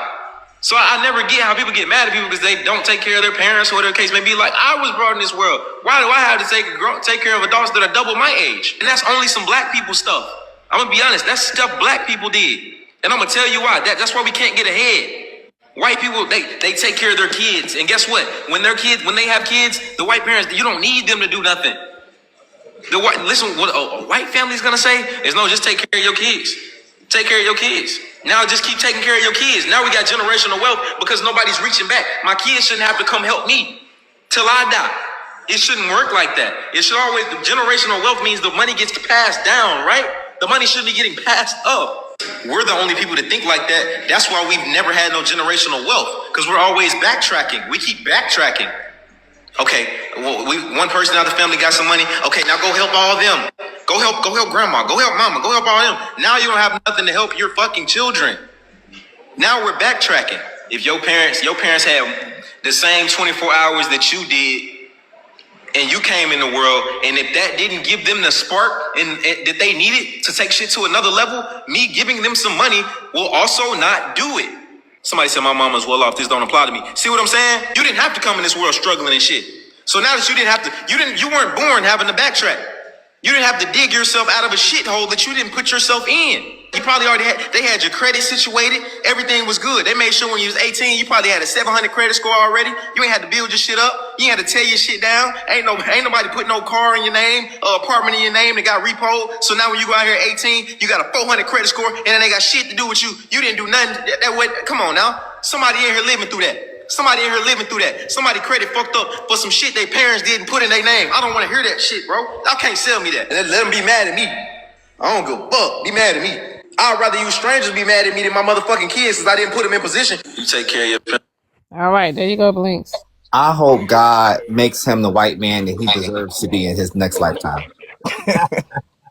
So when I asked the question earlier, what do y'all mean putting in position? Tidbit. My son thinks I didn't put him in position because I didn't buy him a car when he was 16. So I'm trying to figure out what position. What position are y'all putting these kids in? Y'all bought y'all kids cars when they were 16? I think they're talking about, you know, when we didn't putting your kids in position.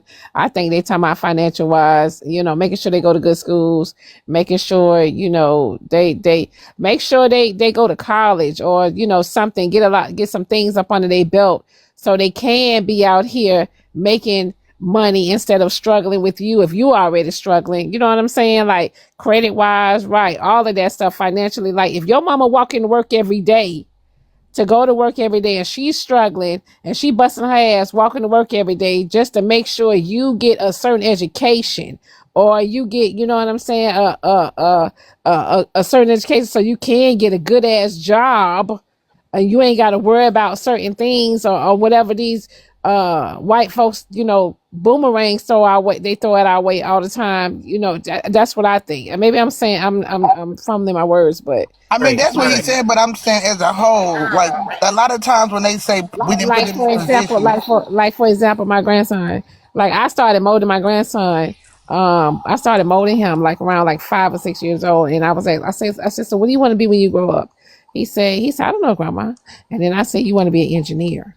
He said, I want to be an engineer. I said, yeah, you want to be an engineer. I said, you want to be an engineer so that way, I said, you'll be able to take care of your mom and help your mom, or whatever the case may be. If your mom gets sick or get down and stuff like that right there. And I was telling him, so like he, and as like 7 and 8 years old, he started saying, I'm going to be an engineer when I grow up. I'm going to be an engineer when I grow up. So, you got to kind of mold them so that way. But then my daughter came in and turned around and said, no. You don't tell him what he's going to be when he grow up. Let him decide what he's going to be when he grow up. And so when she did that, it debunked everything that I was trying to do. Because if you did, you ask some of these kids now what they want to be when they grow up, they don't fucking tell them, they don't have no direction. They don't have no direction. If you ain't giving them nothing, you know what I'm saying? They don't have no direction. You got to teach them something. Diamond, let me tell you what I did with my kids. I put my Ain't kids nobody gonna let me in answer it. Nobody eight. gonna let me answer it. When my mom used to always Y'all tell gonna me let when me I was answer? you going into the Air Force. And as soon as I got old enough, I took my behind to the Air Force. But Yeah, we were you gotta raised to be obedient. give these kids. You gotta give So these y'all kids just some gonna type of. y'all You just gonna gotta give ask me these to kids. answer and not let You me gotta. answer, Diamond? You gotta give Really? these people. You gotta give these people some type of. You gotta give these kids some type of direction. You know what I'm saying? A lot of these parents ain't giving these kids. They just tell them to go to school. Go to school, just your education. Okay, go to school and get what type of education? You know what I'm saying? Like you got to get them some Right. type of direction. Like tell them, like, cause the economy is so fucked up. Now, yeah. Honestly, I recommend everybody push their children into the medical field. You know what I'm saying, or Mm-hmm. something like that, because the medical field gonna always need. You know what I'm saying? Always gonna need help. It's always gonna so push them, get them some type of direction. Go into the medical field. Do something. Get some medical stuff up under your belt. Because the way these boomerangs are coming at us and boomerang on top of boomerang on top, even real estate. At one point in time, real estate was on an all-time high. Now they fucking with real estate. Now they Yep. okay, we're gonna make the interest rate go up. Now we're gonna do this, now we're gonna do that. Cause now they trying to, cause what they're doing is they're seeing a lot of black people that they're seeing what they're doing is they're seeing some black people are starting to see what the hell going on, and they starting to put themselves in position so they can put their kids in The position. All Stars ready for somebody. Order up. Who was that order up? Who was that for, honey? Come on down, Dada. Damn, they done. Goddamn, Blinks, Dada, they done drop you, babe. Shit. Jamaica. That's for Jamaica. Damn, Jamaica. Fuck. But yeah, no, But you gotta have some type of direction, and then a lot of people don't have no. Some people can't get their kids no direction because they ain't got no damn direction. Some people just living day for day, going to work and just all they can see is them paying their bills next month. They're paying their Diamond, bills next week. They can't see me farther than that. let me tell you what I did with my kids. Just for example, about you can do everything right by your kids, and they still will go in their own direction. So my kids went to the best schools in the area we lived in. My kids were exposed to all types of things. I mean, you're talking about vacations and sports and whatever. One of the things I gave them was a beautiful smile. I think people don't really recognize how your oral hygiene speaks a lot. They got braces and just all the things. And so Right. my requirement was, because I have a college degree, so I was like, hey, listen, go to school. And they were like, okay, we're gonna go to school for nursing. Okay, I support that. My baby girl was in school. She had a job in financial aid. She had another job. Look, unknown to me, she got with her high school friends and was like, "We're gonna get an apartment together." Hold on, Yoshi, 1 second. They say Diamond. That's why I said we have to get out of general national poverty first. Yeah, but shit, if Generational you got the poverty. people How y'all know generational y'all poverty, kids interested in that but stuff? here's the thing though. In order to get out of poverty, what you got to do? What you got to do to get out of poverty, y'all? Like, what you got to do to get out of poverty? First, Number one, you gotta live below your means and save and live below invest. your means. Also, make sure, because it was taboo. But you got to also too. You got to take your ass to work. That's the Right, but only way. Yeah. also, So, like, if you live in a bare Not minimum, wrong, but a lot of these kids in this if you generation. barely getting by, right? If you barely getting by, how do you expect? You know what I'm saying? If you barely getting by, you got kids. How you? Y'all go ahead. Question. Go ahead. I got a question for the parents who try to push their kids into a certain career field. How do y'all know y'all kids are interested in them things, and how do y'all know they don't strive to make y'all happy, which makes them miserable if they don't like that career? Like, But I'm just Picker Rick, curious. here's my thing. Picker Rick, here's my thing. If you start them from a child, now if you go to saying stuff to them and they too far gone once they 13, 14, 15 years or 12, that's different. But you gotta mold your children from birth. A lot of people don't mold their kids from birth. You gotta mold them kids from birth. And when you mold them from birth, they ain't gonna give you no pushback on that shit. Because all they know is my mama was a doctor. My daddy was a doctor. My daddy, you know what I'm saying? My uncle, you know what I'm saying? You got to mold them kids from birth. So stop trying you got to understand, we don't live in a world where you do what the fuck you want to do anymore. We live in a world where you do what the fuck you got to do. So that's the thing. Like, You you don't got want your right. You kids got to to be happy though. they That won't goes know if along with mental health though. if you telling them certain things at 2 and 3 years old, if you telling them certain things at 2 and 3 years old, that right there about them not being happy, it's not they that's all they know. So it's not that they're not gonna be unhappy about it if that's all they know. That's what y'all don't understand. They're not gonna be they're not gonna be unhappy about it if you're telling them from 2 and 3 years old. You know, you go when y'all take y'all kids and y'all go buy them freaking iPhones and shit at fucking 5 and 6. Where's the damn nursing uniforms and let them play doctor and stuff and get the stethoscopes and all that shit right there? Y'all don't buy that. Y'all buy the damn iPhones and all this dumbass shit. You know what I'm But saying? Rick, For them to call and all that. Yeah, like Rick, I see Rick, that you as gotta toxic. remember, hold on, Rick, you gotta remember, parents I don't mold their think that's kids to to be me. I don't after. think that's toxic because if you want to think about it, you got listen. Let's go to we ain't even gonna talk about the white folks. Let's go to the Indians. When y'all go in them gas stations that them Indians own, and y'all see them fucking kids behind the counter at fucking 6 and 7 years old running the cash register, where you think they get that from?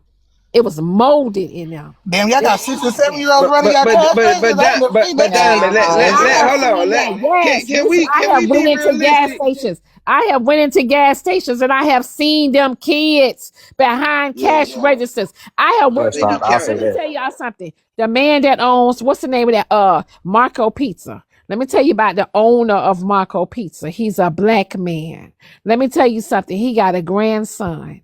And I worked in the bank. He would bring his grandson in the bank. The little boy had to be no more than about 5 or 6 years old, and he would bring him in the bank and say, hey, you know, he would tell the little boy, you say, tell him you want to make a deposit. He was molding that little boy into saving his money. He was teaching him the ropes of the game so he could take over his grandfather's franchise, his grandfather's businesses. When his grandfather get old and gray, you got to start from kids. You got to start from babies. You got to start from scratch. But Diamond, we gotta realize, right, as what Rick is saying, you got parents out here that mold their kids just to be an athlete. Don't care about nothing else. Go play football. And you Go know what those they will kids, put them and in guess what? every And get goddamn AA program there is just to but do a here's the sport. thing. But But you listen, can't do it to be a doctor. But right, a lot of people, black people do that. They put their kids in sports from the age of fucking 6 years old.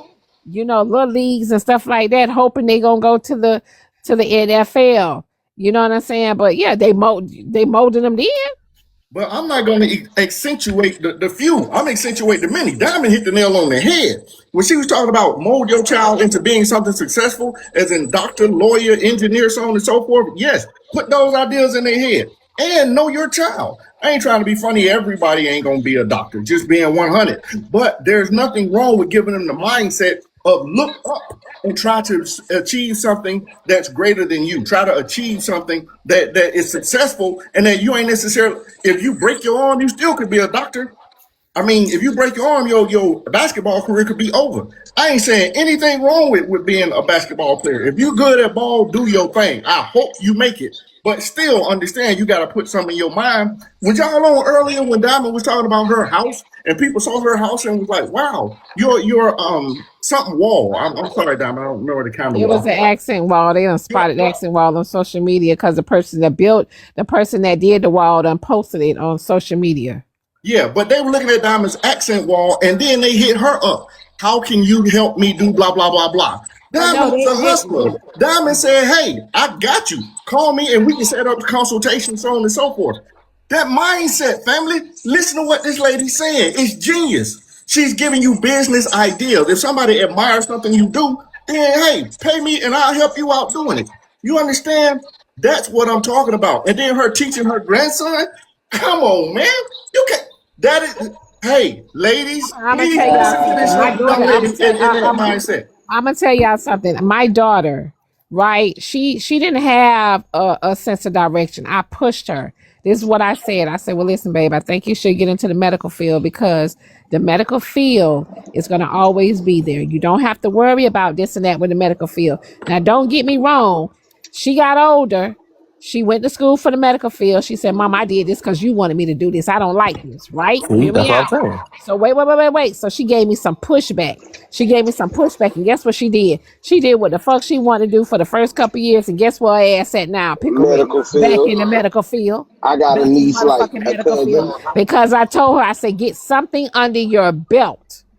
Get something under your belt. I say, because what you think gonna be peaches and cream out there for you to do ain't gonna. My baby boy. Let me tell you what that Negro told me at 10 years old. I said, what do you want to be when you grow up? That nigga said, I want to work at GameStop.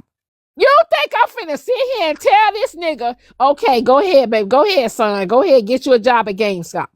You really think I'm finna sit up there and let him point himself into a motherfucking GameStop because he wanted to be close to a PS5? And you could have took it to where you would teach him how to. You could tell him the owner GameStop or to get into coding. Listen, I didn't even or teach to get him into coding so he can build the games. You know what? Damn, I didn't even push him into. I didn't even push him into that direction. I didn't even do it. Because I know that I just didn't see no future into that. My opinion. But Diamond, what I'm saying is when he said he wanted to own a GameStop. No, he didn't say he wanted to go own a GameStop. That nigga said he wanted to work at GameStop. Right, and what I'm saying, Diamond, he said he wanted to work at GameStop mainly because he wanted to be next to the PS5, right? He wanted to play the games all day. So then you could have molded him into learning how to code, learning how to build the PS5. That's what I'm saying. I'm not saying let him go. My bad, y'all. I'm not saying let him go work at GameStop. Teach him why there's a GameStop. Dab, he did what he wanted to do. He did what he wanted to do. And guess what he at? UPS. And now he's sitting up here at UPS and he's thinking, my mom retired from UPS. Mom, I got benefits. Mom, I got insurance. I got this. Mom, I got that. Like, you know, I got to put my daughter on my insurance. Mom, he go to work. He work overtime. Like, that's where he at. That's what that's where he end up at. UPS pay now. But they still. The thing about it though is Dab is right and Diamond is right. Yeah, Diamond not wrong because I remember my son was into music. He was into music and he wanted to be a rapper and he was going to a suburban school and they had an engineering class and I'm like, you need to take this engineering class. He's like, I don't want to write the music. I don't want to make the music. I want to be a rapper. I'm like, the money is in the engineering class. He wouldn't take the engineering class. And now he's sitting in the house with a computer trying to make beats. And I'm like, you would have had this shit a long time ago if you would have took that class. Exactly. But no, you Diamond, skipped. can you check your PayPal, please? So one thing that we understand as a people is that it is so rare for us to become wealthy working for someone else. Hold on, Doc. Nerdy time. Go ahead, Nerdy. Yeah, sorry about that, y'all. I'm gonna keep going stupid over y'all. Honestly, again, yeah, I think Dab and Diamond is right, but I also think people need to teach your child to have a backup plan, because things may not always go right when it comes to that first plan, right? Yes, sometimes the major you wanted to go to isn't working out. Yes, sometimes college may not work out. And like there's different avenues to get to where everybody wants to get to, right? Like what Diamond said, he wanted to work at GameStop. He could have worked at the corporation. He could have worked in the office, or he could have worked for one of the productions of one of the video game studios. I mean, there's so many avenues when it comes to that type of stuff. But I feel like a lot of people only have that one type of mindset, the thing that this is the only way to make money, right? So I feel like we just need to open up our avenues more when it comes to different industries when it comes to talking to our kids. Because right now, the future is technology. When it comes to coding, when it comes to programming, when it comes to like art, when it comes to even not when I say art, I mean the art of 3D modeling. When it comes to even being an actor or actress. I know that stuff can be hard and whatnot, but I feel like it shouldn't be an impossibility for anybody to try that out. But I think at the end of the day, everybody should have some type of backup plan based on what they would want to do and what they think that they need to do. Y'all get what I'm saying? I get what you're saying because I now. Now I'm gonna tell you something, Dab. When my daughter This was told in the me, 90s. she said, "Mama," she said, "I said, what do you want? What you want for your graduation?" She said, "Mama, I want me a car. I got a plan." I was scared as hell. I'm talking. I was scared as hell, and you know what I mean. Like she said, "Mama, I got a plan," and she had a plan. She stuck with it. You understand what I'm saying? But I was scared as hell. But you gotta, I don't. You gotta install in them kids now. If y'all waiting 13, 14, and 15, the shit, society, ask me my opinion, society done got a hold of them. I'm sorry, Devin. Can I say this real quick? Y'all say I'm so boring, but y'all don't drop me or mute me. Can y'all please just keep y'all some haters? Oh, Curtis, got a target now. Hey, Diamond, I want to tell you, even when they get 13 or 14, it's still not too late. It's still not too late. I started something called Path Ready, and I've been working with parents throughout college education just for over 18 years. But I meet with parents and I meet with students. And going back to your point about knowing what they want to do, we talk about the first plan, we talk about the second plan. But I literally guide the parent and the student together to figure out what pathway. So college is not the only way.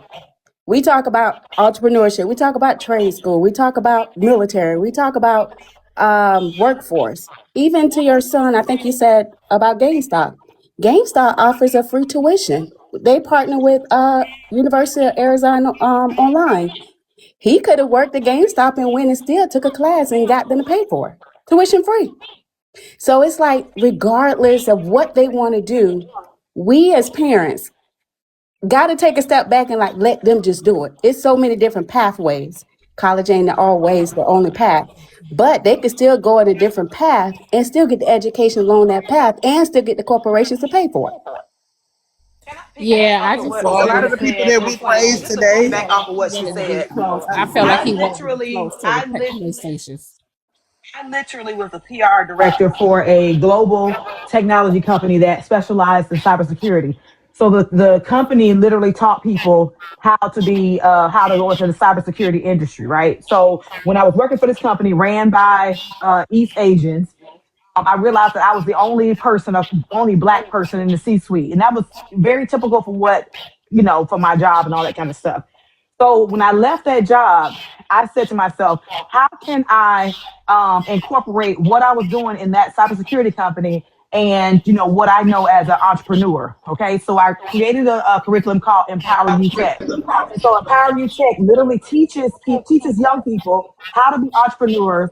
And then I partnered with this other lady who micro-credentialed people into technologies, whether it's AI, cybersecurity, coding, you name it. When I tell you, I took that information to our communities, to community colleges, you name it. Everybody loved it, right? And then when it was all said and done, they literally took my idea. They didn't have my curriculum because my curriculum went from elementary school all the way to adulthood. So they didn't have that. But the concept that I was going to them with and saying, hey, listen, this is how we can do this. Instead of them partnering with me as they said they would contractually, they took the concept and was like, we'll just have a summer so and so and so and so, and then they started doing it. So now I have this curriculum that teaches babies the same thing what Diamond was saying about molding your children. I have a curriculum that teaches elementary kids, middle school, high school, adults how to think and be an entrepreneur, because it's so much more than just going out here starting a business. And I don't think we put enough emphasis on the trades. College is cool if you're doing, medical, or you're doing, engineering, something like that. That's cool. But the trades is where it's at. And knowing how to start a business, grow a business, and capitalize and create wealth that way, to me, is gold. So I also want to add to that. There's also grants for the trades too. A lot of the things that we spend our money on, for example, iPhones and Microsoft, a lot of them didn't even finish college. They didn't even go to college. So I do agree with you ladies when I say we do put a lot of emphasis on college and we don't think about the trades. I watched a lot of these one percenters. They didn't go to college either. They built their companies in construction, in a whole lot of different fields, and they are the 1% today. So I don't think college is for everybody. Some people should take up a trade. Some people should go to college. I think you just should find out. You gotta understand. But y'all gotta understand though that we shun people who do trades in this society nowadays. What society? 20 years ago, y'all gotta understand. 20 and 30 years ago, college mattered, school mattered. You know what I'm saying? I'm talking 20 and 30 years ago, school mattered. You know what I'm saying? Now it's a whole different ball game. Shit. A lot of us didn't see, a lot of parents couldn't see this far 30, 40 years ago, because now y'all are saying now, okay, people don't need to go to college to become successful. It's different now. Well, Diamond, that's even 20 years ago. Because when you think about Apple was started 20 years ago, and he didn't go to college. He didn't finish college. But it comes down to what you want to do. It wasn't a lot of them. It wasn't a lot though. But Diamond, it's actually like they could do construction back in them days. They just made it a high, like to be an engineer, you needed that higher level of degree. But you could start a construction company and things like that. And a lot of people didn't have them degrees back in the days, Diamond. They made it mandatory that they have it now. It became mandatory. Can I say something? I mean, yeah, most of those people that went to school, right, are not in not working in their field, which is crazy to me. That was a waste to me. But it's not a waste. It's an experience. Can we understand that coming up telling something? Hold on. I think you going to college, right, and getting degrees, it's not a waste. It's an experience. It's a waste to me if you're not doing something with the degree. That's a waste to me. I agree with that, but it's when you go to college, it's so much more you get from college than just you going for the degree. You're building all type of skills. You're connecting and networking with all type of people. You even growing and transitioning to that adult. It's so much other stuff you get from college, just a degree. Now it's up to the person. It's up to the person when they do go. When I sit down and speak to families and the students now, when they're 17, 15, 16 right now, figuring out, okay, I started talking to them as early as 8th grade, all the way up to 12th, and the parents will stay with me, guiding them all the way through, figuring this out. And they're going to change. Their brains are still developing. They don't really know. So they're picking a major at 16, 17 years old, which their appetite for life is going to change anyway. Okay, family. Before I drop, I'm finna drop.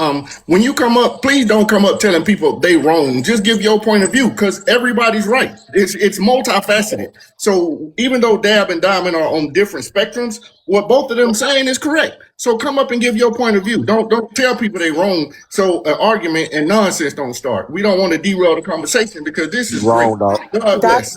Are you talking to me? Not at all, man. I didn't address you guys. Okay. No, I agree with Diamond and Dab. I do. It's great. So I'm not nobody. I don't think it's no. I don't think when we get to comparing a trade and the college, I don't agree with it because I think both of them are needed. But we got to understand which one is for you, because you can network in trade as well. You know what I'm saying?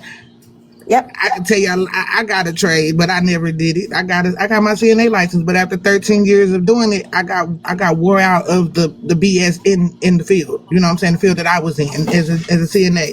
I got tired of the ill treatment of people. I actually had my barber's license, but life happened, and I needed to go to work in a new state, and I finished my license, but I never used it outside of my state. You know what I'm saying? So there's a lot of things. It was a lot of shit that I go through. It was me not doing what I needed to do. But I think we should put emphasis on trade in college. I don't think that college is for everyone, but I do think that how you're brought up is going to dictate that path that you take. In my home, just like Diamond was saying, it has to be instilled at a young age.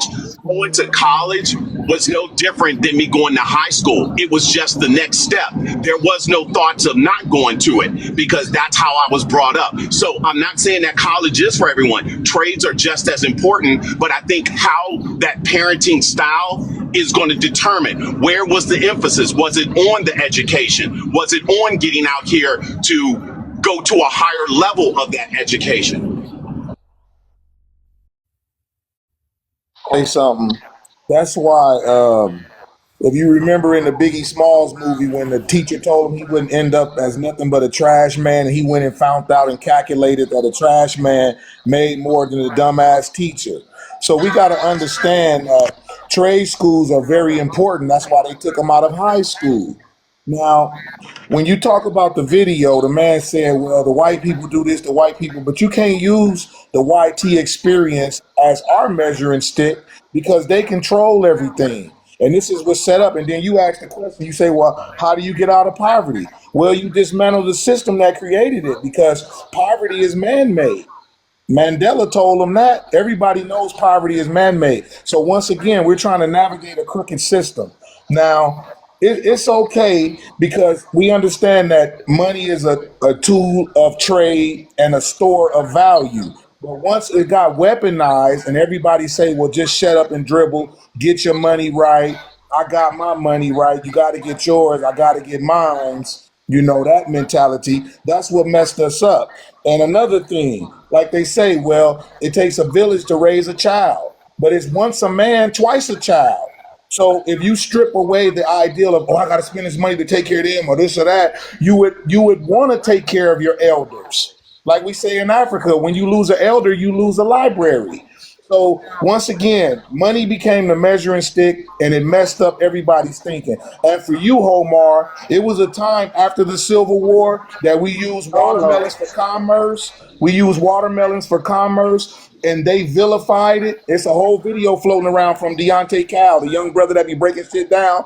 And he talks about how we were creating generational wealth through those watermelons. Then they made it a jigaboo fruit and made people embarrassed to eat it. But it's a superfood. So once again, get your facts together before you say little slick shit, Homar, because you don't know what you're talking about, brother. Running a fruit business is a very vibrant business. People making millions and billions of dollars just with fruit. And it's sustainable. So once again, this ideal of life is a social construct out of the imagination of YT people. And we just have to go along to get along. So it's okay. I don't mind the pushback. But you're not finna piss on my head and tell me it's raining.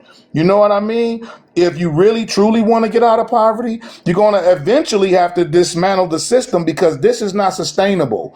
Only humans are supposed to be the most intelligent beings on this planet, yet and still we're making it hard for each other. If y'all considering the YT people humans like me and you, they control everything, making it hard for you. They're steady sucking all the life out of everything. But if the motherfucking ants left today, it'll all be over, just the ants. So y'all got to wake up and realize, man, what we up against. You know, like Diamond, you say sometime, if I really go in and get to talking about these crackers, you see what I'm saying? That's where pots live at. So you got to understand the mentality and the soul and the ideology I come from. I understand what's going on, and it's above a lot of people's pay grade. You know, so when people get up here and say, oh, well, you can vote your way out of this and that, bullshit, because the system wasn't built on voting. So it's not going to be tore down by voting. And I'll yield right there. And whenever you need a debate, hold on. Pots, this was talking about how the guide your kids right.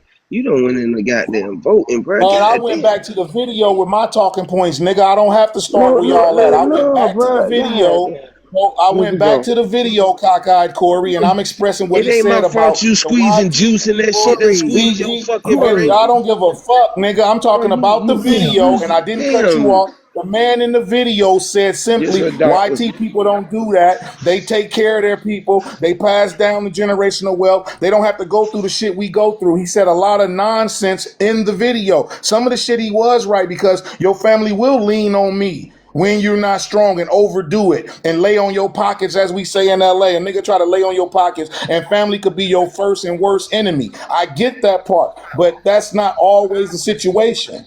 So we have to still break this shit down, because it was a collective of things he said that need to be addressed. It's not a one size fit all. It's not pull yourself up by your bootstraps. It's not I shut guess up that and juice dribble. got you slow because you done went Man, back that to juice voting. ain't got me shit, bitch ass nigga, cockeyed Corey. That Nigga, shit go ain't made find your juice somebody's straight. business. Corey, what the doctor say? Go What the find doctor somebody's say? business. He just Go find came and somebody's changed the business whole to poke He me conversation. in. didn't change nothing. He just gave I his ain't changed opinion. shit, When he nigga. stopped talking, let him. I spoke Then to we the go back to what we video. was talking about. It's not that I'm back hard. at the. I started at the video, whole ass nigga. Fuck you talking about? Man. Well, okay, let Lord me say this. Potts. Real fast. Why Guy bastard always speaking on people, man. Motherfuckers get tired of listen, that shit. we was Let talking me. about creating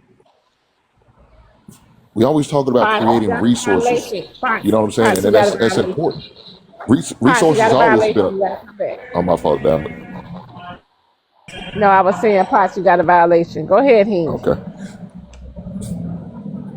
Okay. Well, we always talk about resources. The resources has always been around. Even before the paper, as Potts was talking about money. Resources has always been around. So, there's nothing wrong with that. Setting our kids up for success is what we need to do. Look, I wouldn't recommend no child go to college unless they got a scholarship, whether it's academic or athletic. And if you do decide to go to college, go to a junior college, as some people call it, or community college, as some people call it. Start off there, get your associate's degree. So that's 2 less years of student loans that you have to accumulate, and go from there. But they're not going to do it because guess why? Their parents probably told them, well, I want you to have that college experience, learn how to live on campus. Bull crap. You're setting your kid up. If they can go to a community college, stay with you for a couple of years while they go to community college, then transfer to a major college, that's 2 less years or 3 less years that they have to deal with of debt. Set them up for success on that form of fashion. For the kids who don't go to college, who just want to go straight into the workforce, you got to have a plan. They got to have a plan. The parents need to have a conversation about what's your plan. I understand you don't want to go to college. What do you think about the military? Is that an option? Trade school, is that an option? If they don't want to do neither one of them, then they need to let them know about this workforce. It's not going to be nice. It's not going to be easy. You know what I'm saying? You're going to have to work your way up from the mailroom to get to the top office, but you're going to have to work for it. It's not going to be given to you. But the work that should have been taught to the kids a long time ago. Now, I know some people don't believe in having their kids work while they're in school. I understand that. But that's probably what you probably should be, so they can have an idea of what they're about to get into. But if the roaches leave, we all go. The world go in.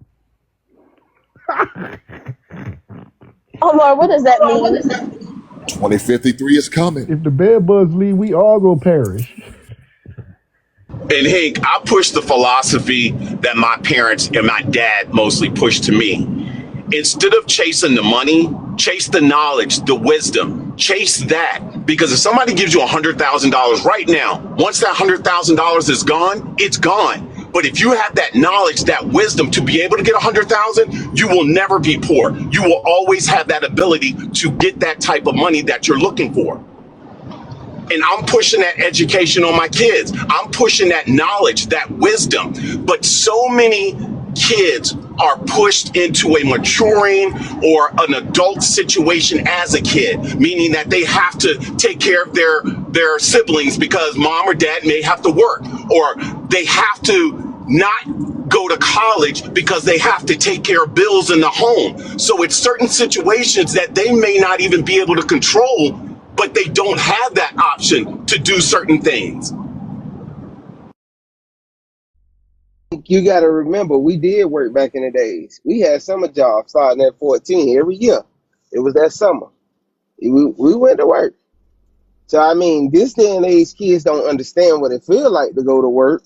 You know, they entitled in a way, but we work, especially in the hood. I don't know about everybody, but Oh, I shit, that agree. summer, that helped us get them goddamn school shoes, took the burden off of moms and stuff like that. Like, shit, we did it.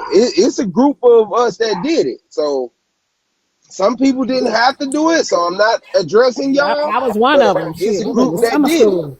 Yep, that's how we bought our Man, I school was a clothes bona and fide, stuff. I was a bona fide hustler at 13. But this is my point about the ants, Homar. You not in tune with nature because see the white tea people treat the earth like ownership and a commodity. We treated it like stewardship and we were in tune with creation. So therefore, the ants, if you go look it up, since you claim you got a college degree, just go look up how the ecological system would be devastated if the ants left. This is known in science. So my point was, if we're not going to tap into nature and we're going to be hyper focused and hyper vigilant about making money, which is man-made, and then when Diamond asked the question, well, how do you get out of poverty? Oh, well, you just make more money and you go to cost. Why I said the other day, if $10 can get 10 things, but now it only gets 3 things, you telling me, well, just fuck it, shut up and just go harder so you can get the other 7 things. But that's not how it works in nature, dummy. That's not how nature works. They told us the earth is abundant, but we're living in scarcity. How's the earth abundant when Making we're living in resources scarcity? So if not you truly man-made. want to get up out of poverty, you have to dismantle it, Hink. You know, Yeah, now maybe not I in your know lifetime, making because like you resources say, not you man-made living though, the life, Hunts. you living your life the way you want to live it. But for the collective, for the majority of people, human beings on this planet, it ain't gonna work like that because only human beings need money to live. And y'all are Yeah. that's flying over your head because you ain't on that level. I'm talking about from the ant to the elephant. Only humans need money. Some shit that the white man came up Shout out with. to the ants. Just Yeah. like motherfuckers Shout say, out to the the credit hey, score shit didn't happen to Hunts. Okay, 1989. go ahead, buddy. I was 16 then. Go ahead, Now all of brother. a sudden, credit is everything. But it used to be cash was king. You know, that's what made niggas want to be street hustle, like E.T. the hip hop preacher said. It was a time when you needed a loan, you went to the motherfucking drug dealer because he the only motherfucker had money. But now they've came with a new system and moved the goalposts. As long as they got these dumbass rappers rapping about get your money and your crystal and all that and changed it to that's the focal point, here we are. So you have to understand what you up against. So like I said, I went back and spoke to the video. I don't have to come in where y'all at. I'm speaking to the video. He said a lot in the video. He praised white folks for how they treat their elders. But at the end of the day, like I said, once a man, twice a child. So if that's the case and a village raises a child, then why would we want to push the elders up out of the village? When that's a library, every time we lose an elder, you lose a library. Come on, man. So I'm gonna keep saying the same shit. My plight, my fight, my problem is with the government who set this bullshit up. So therefore, if you're not going to address the issue, like we learned in psychology, Homar, root cause analysis, that's how you solve a problem. You got to get to the root of the motherfucker first. You can't catch a horse by the tail and then try to feed him an apple. You got to get in front of the horse. So you dumb motherfuckers is dumb. You ain't Okay, gonna never so make me change my ideology. okay. Motherfuckers was getting rich off watermelons after the Civil War, but they came in, go look it up, and created it and changed it into a jigaboo fruit. But we was creating generational wealth, just pure simple watermelons. But once again, when motherfuckers is living for the physical side of life and they have no connection to the spiritual side, this is what we get. You get heathens running amok. All y'all doing is saying, fuck it, man, just get more money. Fuck it, man, get your hustle on. Fuck it, man. But wait a minute. Money is man-made. You telling me that I'm supposed to go out here and bust my knuckles till I'm 70 years old to get a piece of paper that a man created when a motherfucking apple grow on a tree, but they took them and put them in a place called an orchard, and now you got to go to the store and buy it because they labeled it as convenience? Man, get your stupid asses out of here, man. I'm going back down.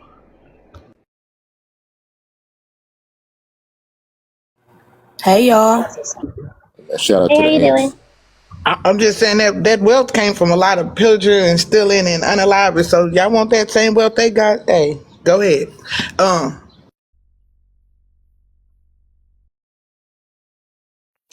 I want all the let me resources I can for me and my family. As much as it is, I want that. We deserve that.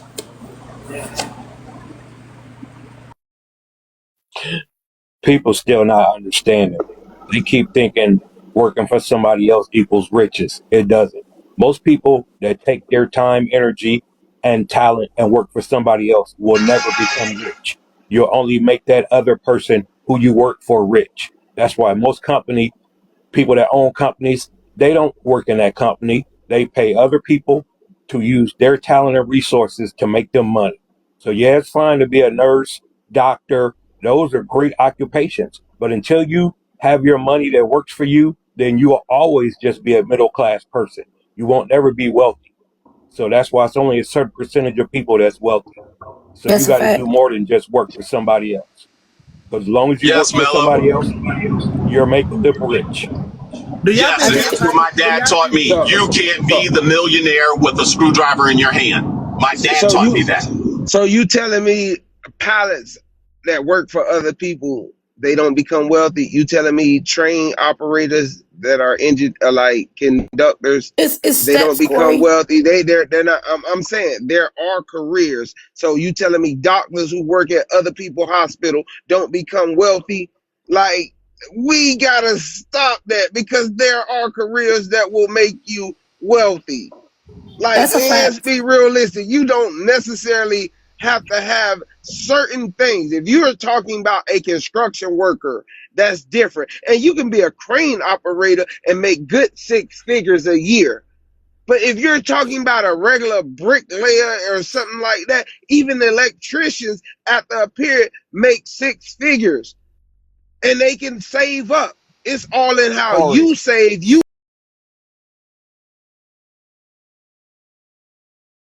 It's all in how Corey you save. You is not career. wealthy.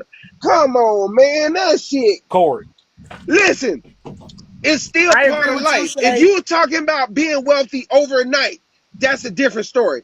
And you still have your checks and balances. You have your what you bring in and what you spend out. Your overhead. Come on now, let's be realistic here. Y'all act like Corey, if a person go get a like career, you telling me if you making 200,000 and that's you not live wealthy, Corey. below your means, you live below your means and save at least 50% of that. You telling me in 10 years you won't have 1 million and then you invest Corey, that? Come on, man. you not Y'all wrong. Corey, niggas, you not wrong. You not wrong. The I thing know I'm is, not yeah, wrong. it's not the money amount, it's the mindset. You gotta be a hustler and you gotta know how to spend your money, you gotta know how to invest your money. You could be a trash man for all I care. If you make $70,000 a year and you budget right, you could be wealthy as long, but I know a lot of wealthy people, and Not this is what a he said, person that though. live with celebrities. Listen, I live with Cat Williams. I done did my things. I know You a lot of live. celebrities that is broke, Oh Lord. Oh but Okay, let Cat me. Lord. ain't, not him. But I know a lot of people that make millions of dollars and they still ain't wealthy because it's not a mindset. It's a mindset for real. You could be a manager at McDonald's and have generational wealth. It's a freaking mindset. But that's not what he said, though. That's not what he just said. He He said said if you just work for somebody else, you will never be wealthy. Oh, That's but what yeah, he said. come on, y'all. Do I have to break it And down? y'all If you act have a like job you at can't McDonald's have and a I know manager, my bad. Go ahead, y'all. it's the But why do you? lifestyle But why you do you? want. Hold on, Corey. But why do you go to the lowest part of that? Like literally, Corey just named pilots. He named construction workers. But you go to McDonald's. Nobody. We know for a fact that you can't work at McDonald's and think you're gonna become wealthy. We know that. But why do y'all always go to the lowest It's form a of a job stepping to make stool. a It's point? called stepping stools. Everybody can't just wake up and be a doctor. So you got to work somewhere before you become a doctor. You got to be at McDonald's or you got to go to college. And you can't But be in that's not. college But without he being a didn't say doctor. that though. He said you will Like I said, never he didn't become say that. wealthy working for somebody. He didn't say nothing about a stepping stool. He said you could never become wealthy working for somebody. So we can't move the goalpost because there are many people who became wealthy who worked for somebody. And then y'all talking about comments is talking about 200,000 ain't wealthy. And then Shay asked, "What is rich to y'all?" Because a lot of times y'all do put what y'all want on other people. There might be somebody who makes 100,000, a couple, and they are fine and they are sustaining and they are happy in their homes. There might be somebody who's making $2,000 and they're not.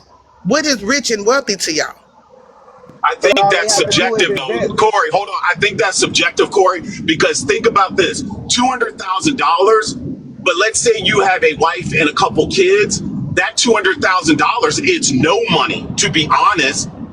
That's no No, money. But if you are by yourself, and I'm not saying that you're wrong, but I think the main thing is to be that millionaire, to be rich, you can't be the worker bee. You can't. Skywalker, you just did it. You just did that shit based off of your life. You got a wife and kids. I'm What not if your talking wife about me, work? Corey. I'm not talking about No. me. But what if your wife make 200,000 too? I know What if actors you and in actresses that that make that money. dynamic? Come They work on for now. people. You still They can rich. live below your means where you ain't gotta spend all with that 400 coming in. Nigga, that's why I say you just did it with your lifestyle where I'm your not wife talking don't about work. me, Corey. I'm talking in general But based on your I'm lifestyle. telling you, you said you just based it off of his 200,000 alone. What if his wife work and make 100, 150, 200? What if she make more than him? Come on, man. I was just speaking on that general person by themselves. You added all other context and didn't say what a wife work. You didn't do none of that. The wife got income that coming in. Maybe her parents left her a nest egg where they set All up right. where he don't All have to right. pay no household bills. You Okay, never Corey. know, Skywalker. I hear what you're saying. I hear what you're saying. But Corey, you're also saying somebody living below their means. That means if they're not living the lifestyle they want to live, I don't think that is happiness. Living below your means, meaning that you have to sacrifice things. So I'm not talking about the person that's living below their means and making it and having money. I'm talking about somebody who is living life to the fullest, being able to do what they want because they have that drive in them to make that type of money. So they're going to give, so $200,000 to them is no money because they know where they want to be. They know the type of house they want to live in. They know the type of cars. They know the type of trips. They know the type of things that they want in their life. Well, Skywalker, that's on them to push for more. But you got to understand how y'all speak. Like every time a person jump off the porch, he's straight to the fucking top. Skywalker, the house you live in now, was that the house you always stayed in? And he got a No, it wasn't. Skywalker, right? You right, Sky. You ain't Skywalker, lying. the house you live in You're not now, lying, Sky. was that the house you always lived in? No, sir. I moved here in My 2008 to the house fucking I live point. in. My fucking point. It took you to get to where you is to move in that house. So guess what? Hold You on, was but hold left in that on. But that that doesn't mean he no, wasn't. nigga. He's well. Hold on. But that still means I had to push to make more income to live in the house that I live in. So it's subjective, Corey. I'm not living below my means. I'm not going to even lie and try to tell you I am. It took a minute for you to get to that point. That's what I'm saying. Yeah, But but they saying wealthy is if a a difference person has between a having mental money. mindset to start somewhere and build up and scale up, and y'all act like you can't save money, make investments, and them investments flip. Like, let's be realistic. A lot of these people, true wealth only became off of investments. Shaq, man, he made more money off of his investment. Like, let's be realistic. Y'all Corey, that tripping. means Y'all act Corey, like people can't do Shaq other already things. had money to make those investments. That Right. you can look at So if you get a Michael. $200,000 job, you can't make investments. That just means it's going to Oh, okay. take you that much longer to become wealthy. What's the And worker that's bee? what he's saying. You got like violin. That's what violin is Work saying. for It takes somebody? steps. I'm just saying, if everybody gonna be owners and operators, who gonna be our workers? I just want to know. Nobody. If everybody is the wealthy and financially, and who working in these companies that y'all own? Them. They Everybody slaving for doesn't themselves. have that in them, Dab. You will always have worker bees because they may not have that push. So that's not going to be a problem ever. But y'all act like y'all like shit. I'm not gonna lie. If I'm doing a job, I got a value on myself for this job. If you don't value me, guess what? I'm gonna find somebody that does value me for that type of job. You ain't finna have me out here slaving for you, and I'm not getting paid what I'm worth. That's why y'all have lazy motherfuckers at job that be on social media all day, because you ain't willing to pay them. Corey, you're gonna make more money as an owner operator than you are driving a truck for somebody else. No, I'm not. No, I'm not. Yes, you No, are. I'm not. Because I every owner guarantee operator, you, I did own an operator. And what I'm making now, driving somebody else's truck, running their gas. Look, I got AC on right now. I just turned it on full blast. Guess what? He got to pay for this gas. I don't. He got to pay for the storage of this truck when I go home. I don't. He have to pay for the payment on this truck when I go home. That's I don't. because, And I but guarantee you, Corey, hold on, but Corey, right now, that's what I because, make right now, but Corey, that's I was because, making that but or whatever but as an that's, owner but hold operator. on though, I'm not making no more. but hold on, I Corey, would need but multiple that's trucks. because, the trucking industry has changed so much. The trucking Right? game I has agree. changed. So it's a lot of people that I know, quite a few people that used to own their trucks are now with companies. They're because of the overhead and everything, they let them deal with that and still make the money or whatever the case may be. But the trucking industry has changed so much, y'all. It And has. That's a fact. Your mama slow, queen. Because I guarantee you right now, most of these people lease on. Why? So they can pay lesser fees. They don't have to pay for the truck insurance, the full price of the insurance. So they will lease their truck on, don't have to worry about trailer fees and all that. The market is a little fucked up, but I guarantee you what I make right now, I made that same thing as a lease owner operator. Them $1,500 payments a week as a lease. I didn't own my truck. I was leasing. I own and operator. Now, if you got your truck paid off, yeah, that's an extra $6,000. You ain't paying it. But a lot of people don't have that money to go out there and straight off buy a truck. Hey Corey, listen, this isn't against you, Corey, but I think that's a lot of the push that our adult parenting have right now. Go out there and get a good job. I don't think the push is go out there, learn everything you can about that profession you want to be in, and start your own. I don't think we have that push. It is work for someone. Go out here, get a good job. Go out here and stay on this job for X amount of years instead of having that push and drive. If you are good at what you do, start your own. I think it's fast money that's ruining everything. Everybody think they need to be rich right now. And everybody don't want to take the steps. You can be an owner and operator, but it is intimidating. To be an owner of any company is intimidating because a lot of times you got to put more effort it is into owning a company than it is into working a job. It's way easier to work a job than it is to own a company, and it gets intimidating. And nobody wants to really accept that. Even you could be a millionaire right now and be underwater, and that is intimidating. You could be a millionaire and still be struggling. That's crazy. Yeah, I honestly I agree with you. It takes time and it takes effort and it takes skill, honestly, to do all that. I think that's why a lot of people are influenced when it comes to I agree with you when you said the fast money part, because a lot of these occupations, and I'm using air quotation right now, occupation, it's like when you see the Twitch streamers, when you see people who are doing vlogs like on YouTube or TikTok or whatnot, everybody want to be famous. It's because it's the fast money. They want that fast money and to brag about that fast money they got. You get what I'm saying? Because a lot of people, like Corey said earlier, a lot of people see that 1% and think you just gonna get it. A lot of people see what we see on social media nowadays because everybody on social media swear they making 100K or 200K. So like the younger generation, they think it's just gonna be that easy to go out there and get it because you can get on TikTok and do the most stupidest shit and get 1,000 or 100 million views, and now you quote unquote wealthy, right? That's what the problem is. And then we're telling people you'll never be rich as long as you work for somebody. You're literally telling them that, oh, ain't no point in me going to fucking work. Y'all wonder why the younger generation don't want to go to work? They tell y'all they don't want to be like y'all. They don't want to. And I have this conversation with younger folks. They don't want to go to work because they like, well, I'm gonna go to work and make somebody else rich. The younger folks put in the work because y'all are literally telling them why are they doing it. Yeah, the younger folks don't want to go to work because they lazy as fuck. I don't agree. I don't agree with you. I don't think that they're lazy. They're listening to you. Have more to do. Hold on, Kelsey. They are listening to us, grown folks, 40, 50, 60-year-olds, tell them you'll never amount to anything in life as long as you're working for somebody. You'll never be rich. You'll never be financially set if you work for somebody. I don't think all of the young folks are lazy. I don't. Okay, but I think lazy, but not all.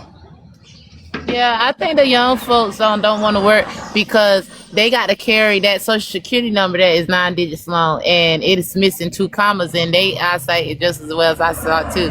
And because of it, it's bigger than the money that they will have on a daily, but they still got to carry that big number.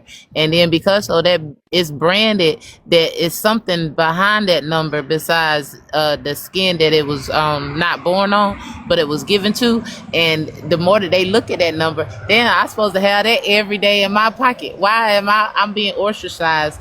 And then I got to go work this job and I ain't even making nowhere near this big number, but I still got to write this big number out on my application as if it was my identification. Yeah. Dad, I want to say this, Dad. I agree with a lot of the things you said, but you have to look at it like this. We have so many intelligent people in our community in their field, but they're afraid of failure, so they won't put themselves out there. They could run a company right now, hands down, and probably make great money doing it, but they're afraid to fail. So they stay in their comfort place of working for someone. That's all we're saying. Hey, can I say something real quick? Wrong. You don't know one millionaire. You don't know one millionaire that won more than they failed. They failed more than they won. But why is that a problem for you, Skywalker, that they are comfortable in the position that they are in? Regardless if it's for no, not a problem. No, but everybody talks about they want to live this good life. They want to have all of these things out there. But they're comfortable in that job, but they're not willing to do the things that it takes to get to that level. What if they don't want to? If they don't want to, a lot of times, if they're not doing what y'all think they should do, y'all call people lazy. Because they're not living to the Here we go. This is the answer to that. Either do it or don't do it, but don't complain about it. If you're not going to do it and put yourself out there, if you're not going to go out there and be that hustler, have that drive to start your own and make the money that you really want to, then stop complaining about it. Let me say something, because y'all keep talking about people complaining. I've been on this app for 6 years. I see more videos of y'all rich financial people talking about poor people than I see poor people talking about y'all. So who's actually complaining? I see more of y'all talking about what other people are not doing or how they not getting to where y'all are at, and y'all are talking about them more than I see them making videos about y'all or holding panels about y'all. So who's actually doing the complaining? All right, Dad, I think you have that backwards. They're complaining about wanting to be in a certain place, but they're not willing to do those things. And we don't care. And I'm not saying we as in me, but no one's really caring about that. But if I'm hearing you complain about, I want this good life, I want to be able to have money, but here's where I'm going to keep myself. That's where the complaining comes in on their side. So stop talking about it. Live your life that you put in front of you and stop complaining about wanting to have these things unless you're willing to risk things and sacrifice to get it. Skywalker, people don't want to live in poverty. That's what they said. The whole thing, like, I guarantee you, people don't want to, and that would bring validation to Pot's point about what the government and people put on it. That's basically it. Who wants to wonder where their next meal coming from? Ain't nobody like. I guarantee you. I don't want to be a millionaire. Like that's. I don't want to be a millionaire. It don't bother me. Like, I don't need to be a millionaire. And I guarantee you, some people live better lives with less than the millionaires live with everything. And I'm talking about millionaires, y'all know, 10 digits, like over 10 million and up. I ain't talking about those 1 or 2 million, because they trying to flip and double it and get more so they don't lose it. I'm talking about them that's in the tens and hundreds of millions to billions and stuff. It's people that live life on a simple level than them. Right, bitch, so, you feel hit. Keep my name out your mouth. We having a conversation up here. This ain't about me, but you want to make it about me. Leave me the fuck alone. Fuck wrong with y'all people. I ain't gonna lie. You don't need, like, if you got enough dividends coming in, if you got enough like revenue coming in, you don't really need to be you just need enough to make sure you ain't got no goddamn bills. I ain't gonna even lie. I don't see it. I don't think you got to be a millionaire. If you know you got enough income coming in, I think a person should be just fine. Corey, you see, and that's the problem. The greatest asset that you can use with your money and take care of is time. You see, you don't have time if you always have to spend your time working in somebody's factory. You see, the greatest asset you can have is time. I know I work for some of the richest men here in California. Them dudes have no aspect of what time it is. They get in their private jets. They drive the expensive cars. They go to where they want to go when they want to go. They take these trips to these exotic places. They have time to enjoy life. That's where everybody needs to strive to get to. They can take their kids wherever they need to go because they have the time to be able to spend with people. But if Mello, you're are you steady rich? slaving on, Somebody asked, are you rich, who? Mello? No, I'm not rich, but I'm striving to get there. I'm getting there, but I'm not Do you rich. work for somebody right But now? yeah, that's extremely Okay. rich. That's how I know what I'm talking about. That's why I know what I'm talking about. You get to see how the other side lives, and their aspect of time is totally different because they don't spend 10, 12 hours a day in somebody's factory or somebody's place of working for them, not making enough money to be able to get to that next level. And people get comfortable at that level, and they never get to the point where they're able to dictate what they do with their own time. So Mello, And Mello, how I agree with old are you? that Hold on, because a Mello. lot of Hold on, times, There's Mello, hold two on, the Mello. people galaxies. who Waffle actually House have is at money, 4. the Waffle people House. who are Who the actually galaxy? considered. Kelsey, you gotta turn your camera off for what's it? 10 minutes? And Mello, those They said people, and 2. I'm not talking, I'm talking because I've been around some people who have money. They don't even look at money the same way. They're not looking at money as to pay bills. They're looking at money to invest, to make more money. They are always hungry for more. There is no settling. There is no just being complacent, feeling like they're comfortable and okay where they are. They always thrive for more that's out here. That's a mindset. So Mello, how can I ask you how old are you? I mean, yeah, Mello man, how old are you? Turned 50 last year. So right now, you're 50 years old, up here telling, just imagine the young people listening in the comments that's in their 20s, right? You're telling them that they'll never be rich working for somebody else, but you 50 years old working for somebody else right now. And then y'all wonder why Yeah, you don't listen but to y'all. yeah, no, because I didn't start up here. I still had to climb, and I have the mindset to not give everybody else my time. I've worked a 14, 15, 16-hour day job.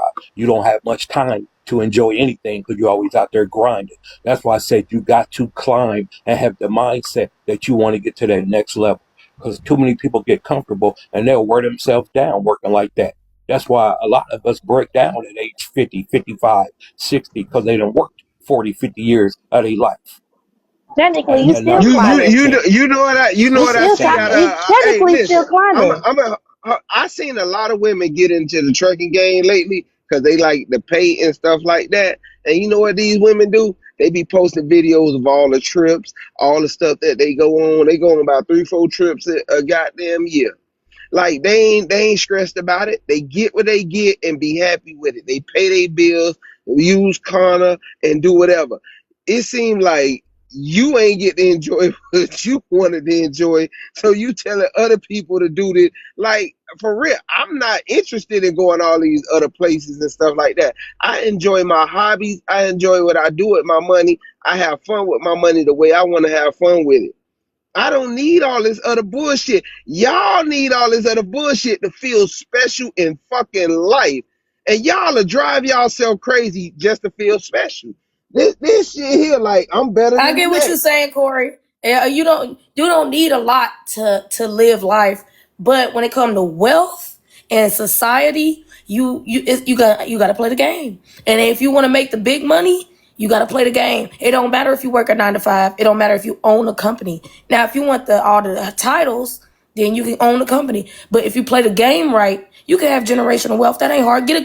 I always say that, get a quick deed. Go ahead, buy a couple houses in your local towns. Pay off the taxes on some of these houses, own houses, curb appeal it, sell it for 10 times the money. You can make money even as a That's why I said a McDonald's worker.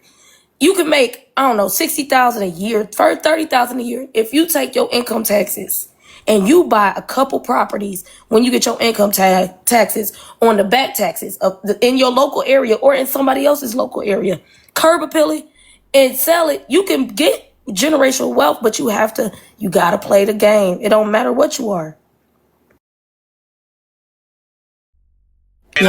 Also, Corey, I'm speaking from an objective of I want my kids to be okay. So it's not just about my lifestyle and what I can do for me. I don't need much. Honestly, I could care less about stuff. But my family, that is important. And then my family that's not even here because I have a 13 and 14-year-old, but I'm looking after their kids already. So it's all about the mindset of where that priority lies. Hey, and I know a lot of y'all electric bill been going up lately. I'm about to tell y'all something. I'm about to drop some gems. Shout out Black Diamond. I love Diamond.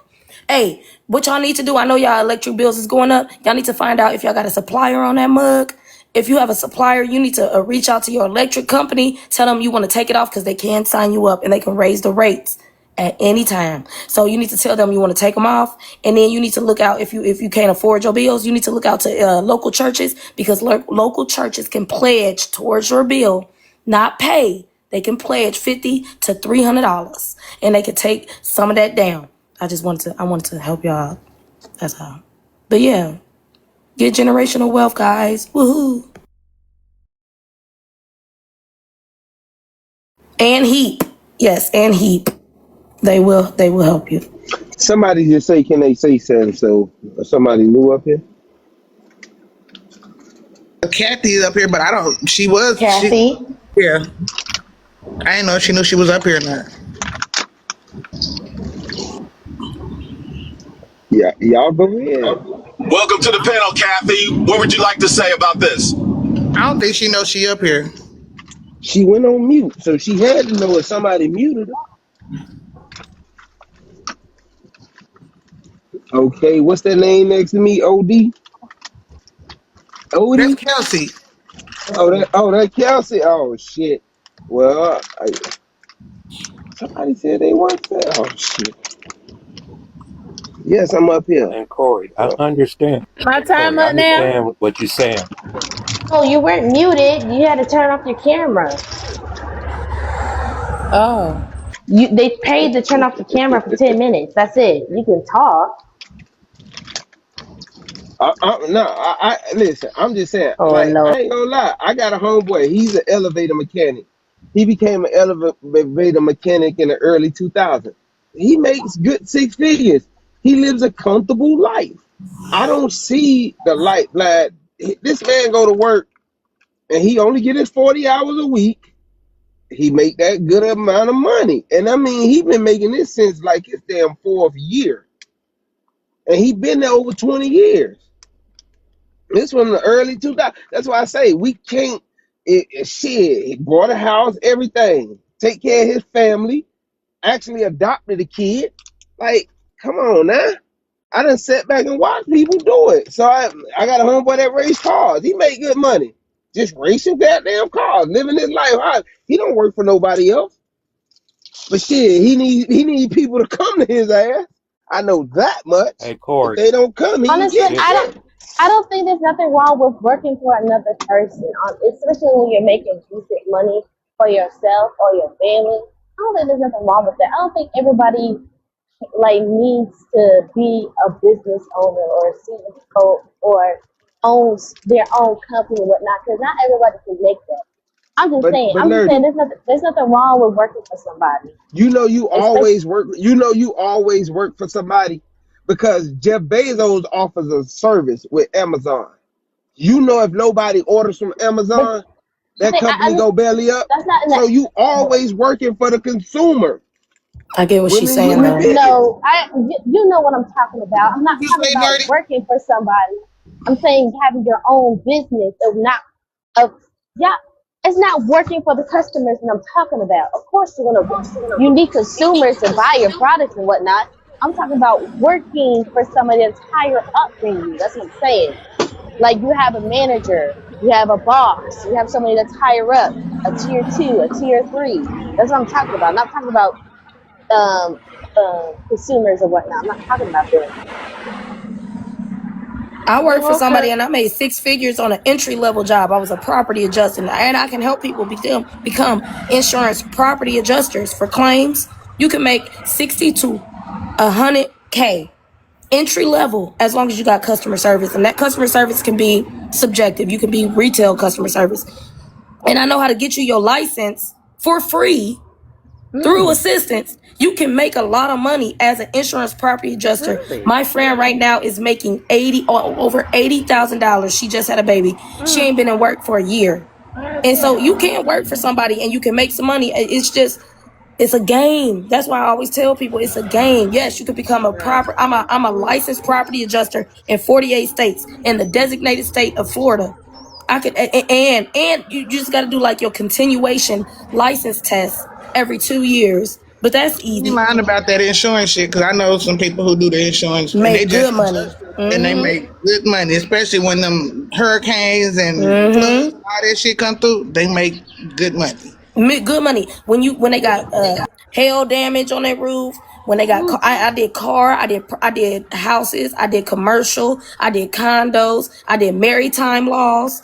You can make good money, and I worked for 2 major insurance companies, so you can make good money. You just gotta invest it right. That's all it takes. And Violin, I don't think anybody was stating that it's bad to work for someone. I think when you're trying to look at that next level of being wealthy, being able to pass down, being the millionaire, whatever that is in your mind, I think we were just saying that you would have to push past working for someone to get to that next level of wealth. Nothing's wrong with working for somebody. No one said that at all.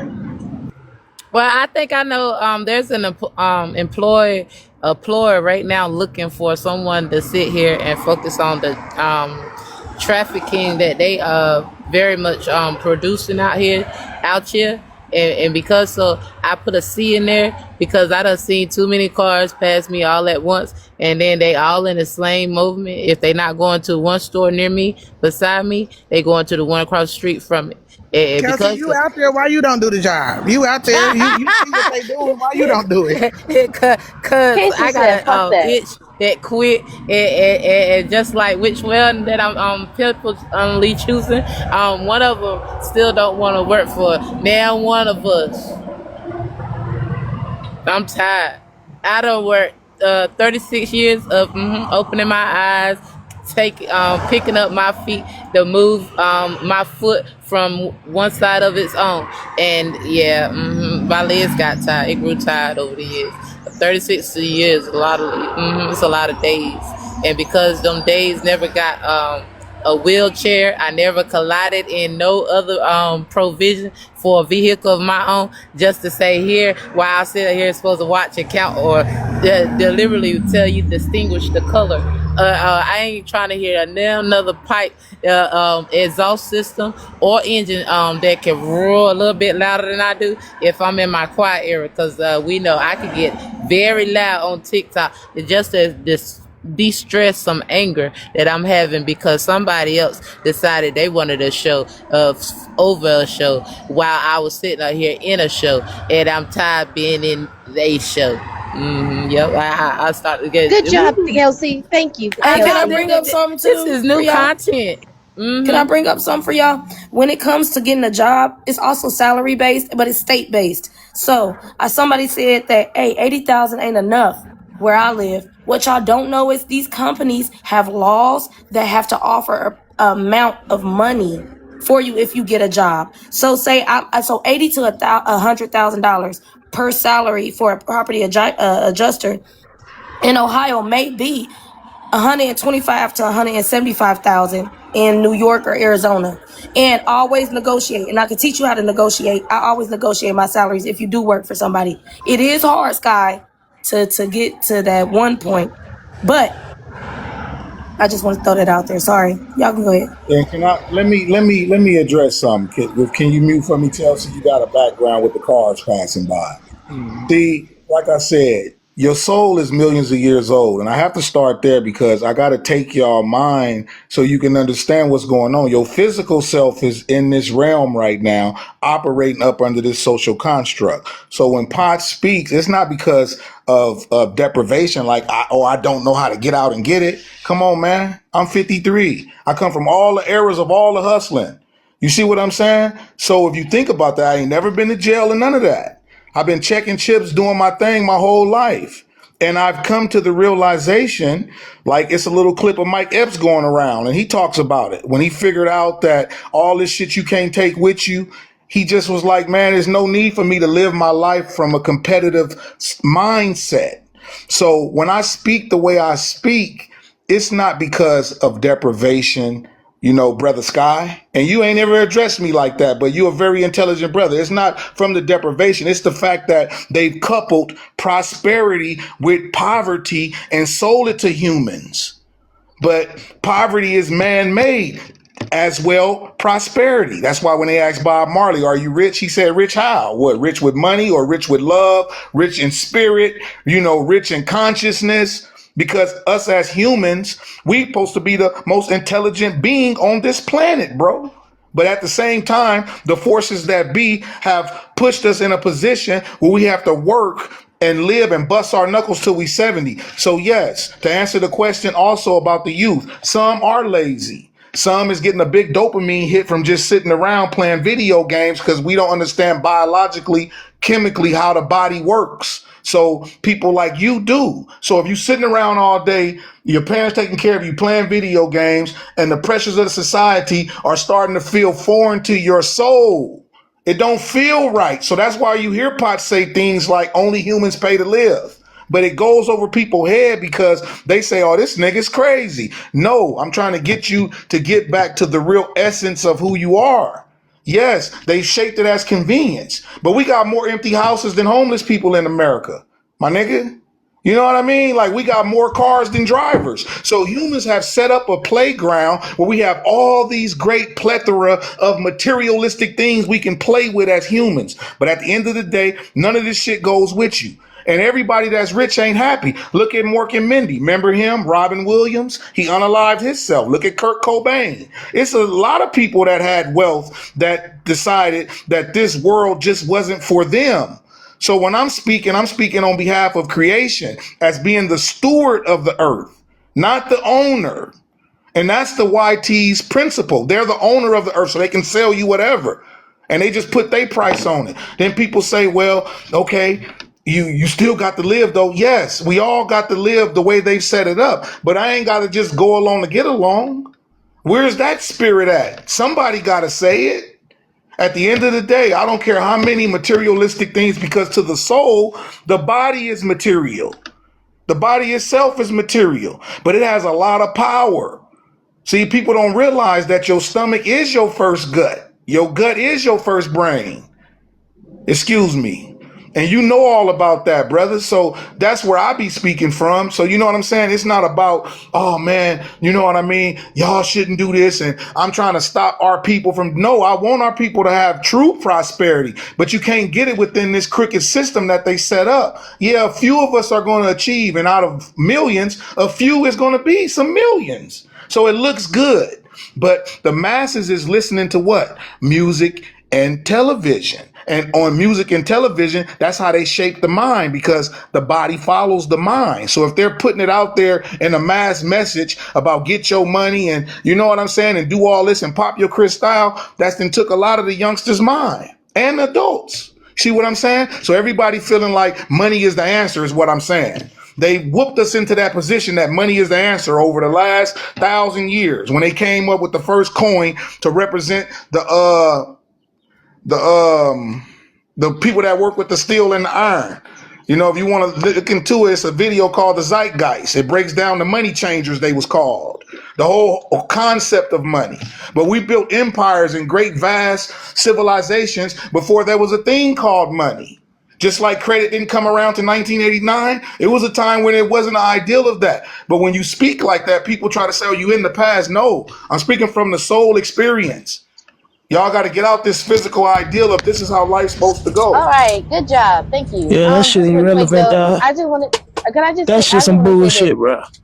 Oh No, you Lord. some bullshit, man. You some bullshit. Man, we trying to Tell me chase what's wealth, man. better. You talking that bullshit, man. We trying to get money, Chase man. wealth. Huh? Man, we trying to chase wealth. You talking some history shit, man. Fuck all See, that that's shit, what I'm dog. saying.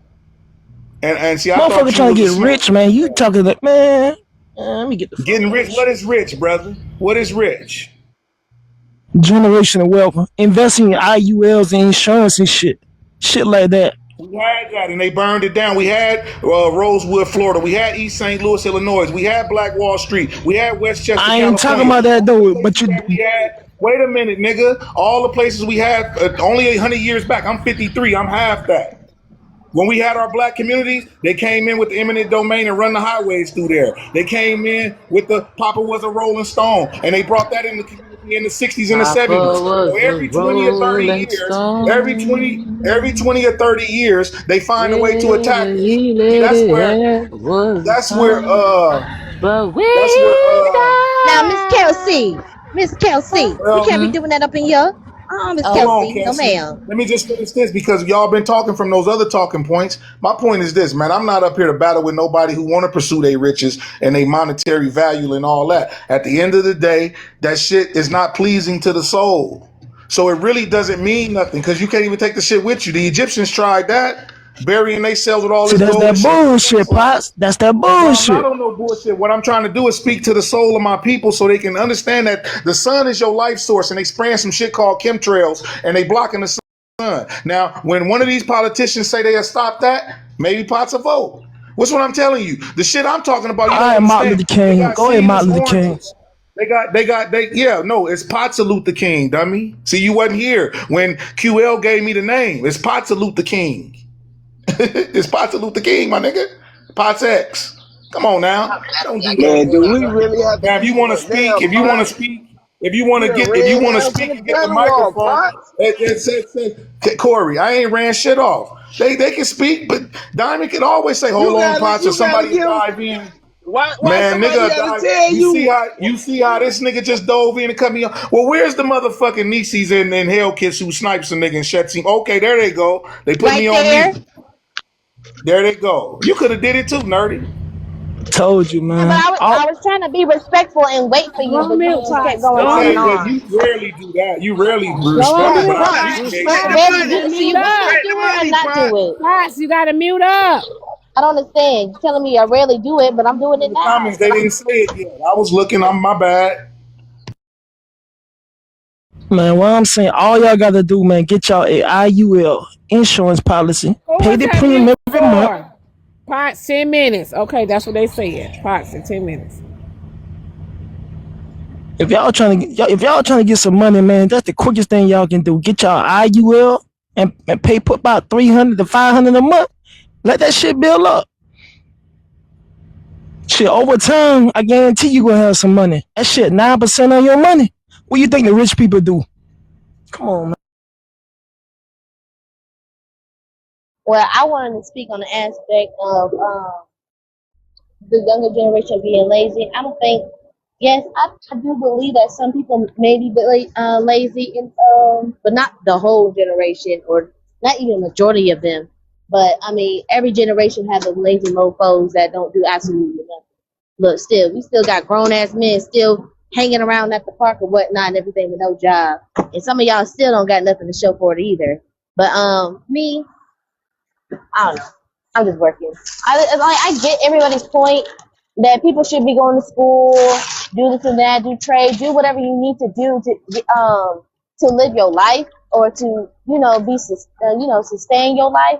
But me, at the same time, I also believe you should also be working at a place that you feel some type of comfort or have some type of enjoyment in. That's I still believe in. If you got a family, you gotta do what you gotta do. But you a single person, they ain't got no responsibilities like having a child.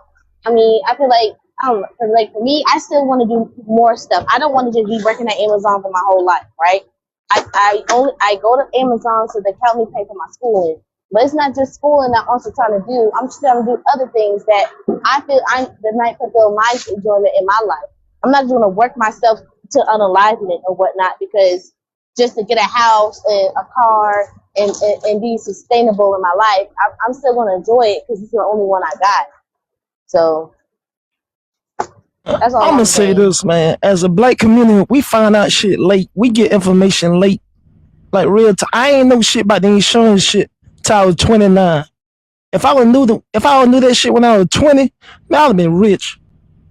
You know what I mean? We just find out shit late.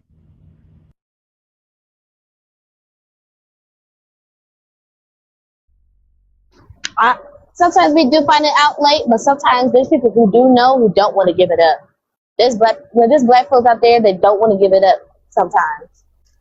Now I don't know what the reason why, but they know they just don't want to give up that information or they don't want to give it to you because you're part of the community. Munchie, I guarantee you, the way they talk about IULs, they wasn't doing that shit 30, 40, 50 years ago. Like, trust me, that shit just like, oh, the people hell no, them people have But that whole life 9% on goddamn. your money though, cuz. That 9%. Man, listen, man, it was. You tripping. That better than a bank account. All right, And a high Munchie, yield. I ain't gonna argue with you about it. Do your research on it, cause it wasn't here. There's something new. Yeah, they had you paying all that goddamn money, thinking you could just pull that bitch out like that. Boy, I'm telling you. You can pull it out. I pull money out that shit. Every 30 days, you can pull that shit out. Yes, you can, bro. So Tax free. You tripping. I just got money on my shit. IULs go off an index fund. And trust me, it ain't no tax free. Man, you can get money out that shit. You tripping. I just pull a couple thousand out that motherfucker, bro. How you gonna tell me? I got that shit. All right, handle your bid. Let me get some of that. I had to get that shit to I had to get that shit to my people real quick because we got some shit going on. We get some land and shit. Oh, okay. Getting land. Oh, all right. My That's people the just got only land wealth. too. That's the only wealth in America, right there. I don't care what you say. That's the only wealth. Yeah, I know IULs wasn't around when y'all had. They probably was around for businesses. But back in the days, all old folks had was whole like goddamn policies which you could pull out on. But it took 10 years to pull out on them motherfuckers. And about time in our community, a lot of them pull that money out, getting that money beforehand. So y'all can talk all that shit y'all want. That's why they Boy, that still had to do generational fish wealth, fries. dog. That generational wealth, cuz. So you can banking on put somebody, 200. You can put you can put $100 in that bitch a month. Start there, bro. Start some way. Bruh, you think that 9% go up enough like that to get your ass all that goddamn money, bro? Come on, man. You pulling against future pullouts. Damn, I forgot to do that. Yeah, saying with some shit. You better go read your fine print.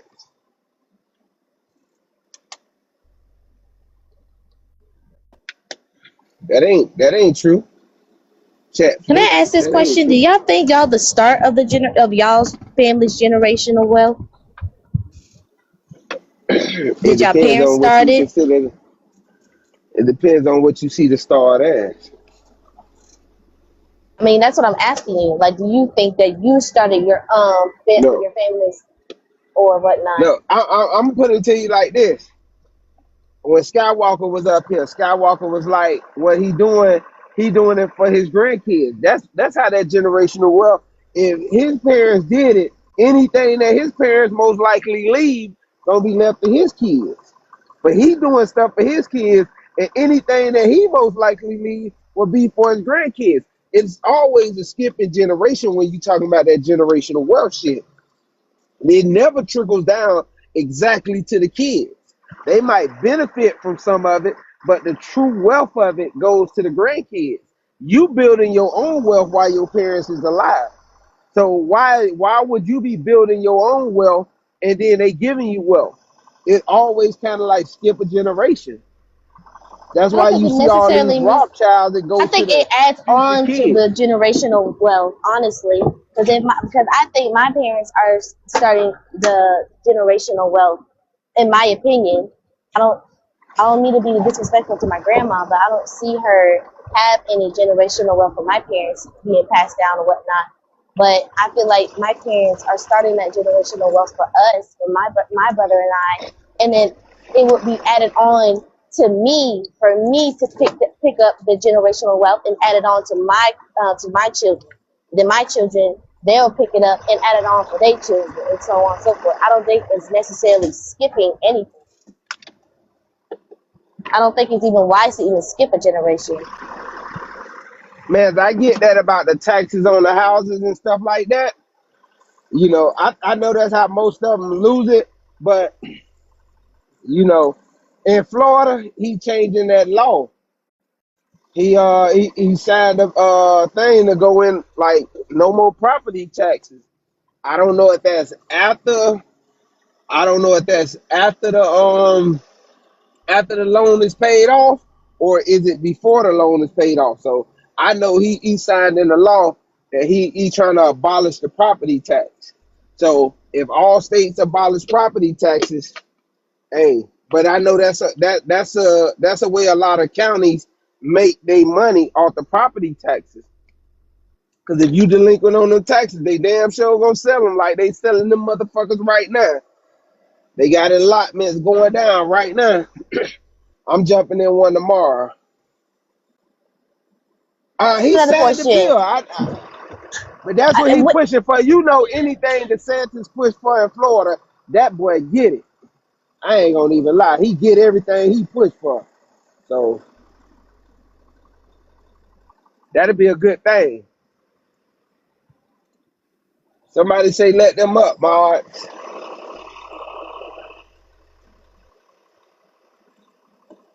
If y'all want to, by next year, y'all can save up about $10,000.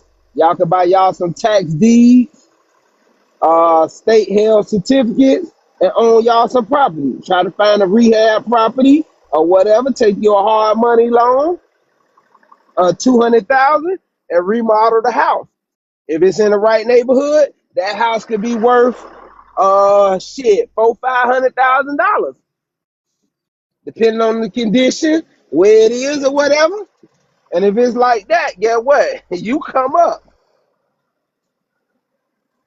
Okay, I got another question. Do y'all talk to y'all children, or well, people that have more? Well, I would say people who have only children. Do y'all talk about y'all like generational wealth and how it should be like used? And then people who have like more than one child, do y'all talk about how y'all will pass down any wealth y'all have when y'all pass? You shouldn't Have have you to ever had that talk. You talk? shouldn't have to talk. You shouldn't have to talk about it. You should have it set up to where the trust is set up to put the wealth how you want it to put, where your kids getting so much off of what's coming in. If you got like shares and stuff like that, dividends, you should have it already set up. If you got homes where they can't sell a home and No, things that's not what like I'm that, talking and they about. I'm not renting, talking about setup. I'm talking about how it should be distributed, right? Like that's how it what's in should it. be. That's what's in the trust. It But I tells you how understand that, what. but not talking to your child about that, isn't that it could be like a misunderstanding? Like what if you don't like what if your child doesn't understand what you're talking about? You teach them from. You can teach them from the grave if you got it in writing. Your word is whatever. It'll never change. That's your word. My 10 But minutes it's is like up, man. don't Let y'all me don't ask have you. this Let like me this ask you talk this face to question. face? I think this is where You I think think this is where the that understanding comes at. they I talk get what about you're how they saying. pulling the money out the pension and the Social Security money then dried up and the 401k finna take a hit and all these games and names that they play in your mind with. Do you think the people, because first of all, no wicked empire has lasted more than 300 years. America's only 250 years old. Do you think that this, at the rate they're going, this is my question for you, Nerdy, because you're hella intelligent. At the rate they're going, the way the system's set up, can you foresee this lasting for 50 more years? Is it sustainable? You talking about America? The way America is ran right now, is it sustainable for the next 50 years, Corey, at this pace that they're going, where the price of living is outpacing the wages by thousands of percents for the masses of the people, not the 15% that's talking entrepreneur talk and all that, for the masses of the human Picture, beings why you such in a hater, America, girl? Dang, God, dog. for the masses of the human beings, for the masses of the human beings in America, at the pace they're going and the direction that they're going in, is this sustainable for the next 50 years? For Spots. most people, I would say no. Hold on. Listen, I'm gonna explain this to But I you don't know how like that this, right? intellectual. I'm gonna explain it to you like this. You know how they always get up here and talk about, oh, autonomous trucks gonna take your job. So if autonomous gonna take my job, it's also gonna take your job sitting behind them goddamn computer screens. So AI gonna do all of it. So guess what the government and the corporations gonna have to do? They're gonna have to pay a luxury tax because all our ass gonna be out of a goddamn job. We ain't gonna do shit with produce. We ain't gonna do all that. They gonna feed us what they feed us and to go from there. So we are like, do you think this shit sustainable at all? Like, come on, let's be realistic if we gonna have a thought process of it, because they always get up here and make those talking points. Are any of us gonna have anything? And then we gonna have like tiers on living wise. Your ass gonna either be poor if you didn't die with nothing, like if you didn't go into the new system with nothing, no wealth or nothing, all your shit gonna be transferred digitally. You already know that shit. Like, let's Well, be a but little Corey, bit I realistic. am going to say this though, Potts. I think it's going to be sustainable. And here's the thing. Anybody who gets in a service industry, that means something that a robot can't do, whether it's landscaping, putting on siding, putting on a roof, vacuuming, what is it called? Carpet shampooing, anything that's in the service industry world, you are going to stay employed. That is job security. Shit. Right, but Hey, Skywalker, I'm you ain't see talking the robot. beyond You job. ain't Hold see on, the let me robot answer building the Sky. whole house. Sky, I'm talking beyond job security. I'm talking about sustainable with the fruit situation. Like I'm speaking from the creation standpoint, Sky. It ain't just keeping a job, bro, and working. I'm saying with all of the things that they're doing in this great country of milk and honey called America, is it sustainable? You got you know what I mean? The land is barren. It don't even got no minerals in the land. They spraying chemicals. They got so many chemicals on the strawberries. It's causing the big C. All of these things are coming out because these people are here to destroy you. And so that's why I have to talk from this standpoint. I ain't just talking about no job and shit, guys, being sustainable with a job. I'm talking about the whole ideal of how America is ran. Is it sustainable? Yes, sir. We're going to keep evolving. We're going to keep evolving. If even if it isn't COTS, what's another solution other than America? Like staying in America. Like what's the other solution? It's not about solution of staying or leaving. It's about the ideology of the YT people that run the planet that we have to change, nerdy. See, I don't have to, because the same colonialism is going on in Africa. The only thing that makes you more prosperous in Africa is because your American dollar can take you further once you get to these other places. But the ideal of humans paying to live is the problem. Just like Nikola Tesla, not the car Tesla, the real Nikola Tesla had all kind of energy technology that could be free for humans, but they squashed it. Just like they squashed natural healing and came in with the pharmaceutical industry to keep you sick. So my thing, when I say sustainable, I'm not just talking about, hold on, can you mute Caesars? When I'm talking about sustainable, Caesar, I'm do not you know talking you're in about the panel? Oh just no. get a job and It's okay. the end with all to the answer is get a job, and yeah, we'll evolve financially to be able to keep up with it. But what I'm saying is the whole crooked game that they're playing right now is beyond that. That's why I say, so you got to speak to everything's going on. Like right now, I got a video clip when Donna would say play. I got a clip for you right now where, and this is the top scientist. He's talking about it. They got us in a loop right now. See what I'm saying? They got you in a loop. They're feeding you poison. They're feeding you poison while you're malnourished. The food supply in America is garbage. Everybody knows that. The food supply in America is garbage. At the same time, the only way you can get true healing is you got to go through them, and they're using chemicals. I'm going to play the video, man. They're using No, chemicals. come on, man.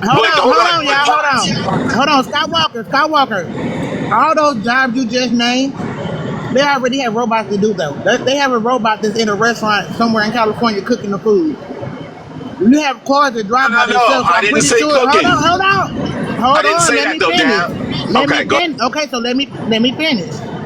You got cars that drive themselves. So you think they ain't got lawnmowers that can cut your grass themselves? They got There's all of got to that you be, just said. They but already hold on, have. Dad. There has to be human element involved in these things that you're saying. Somebody has to get that there. That's why I said the service industry, where a robot will not just be able to perform that task, Dad.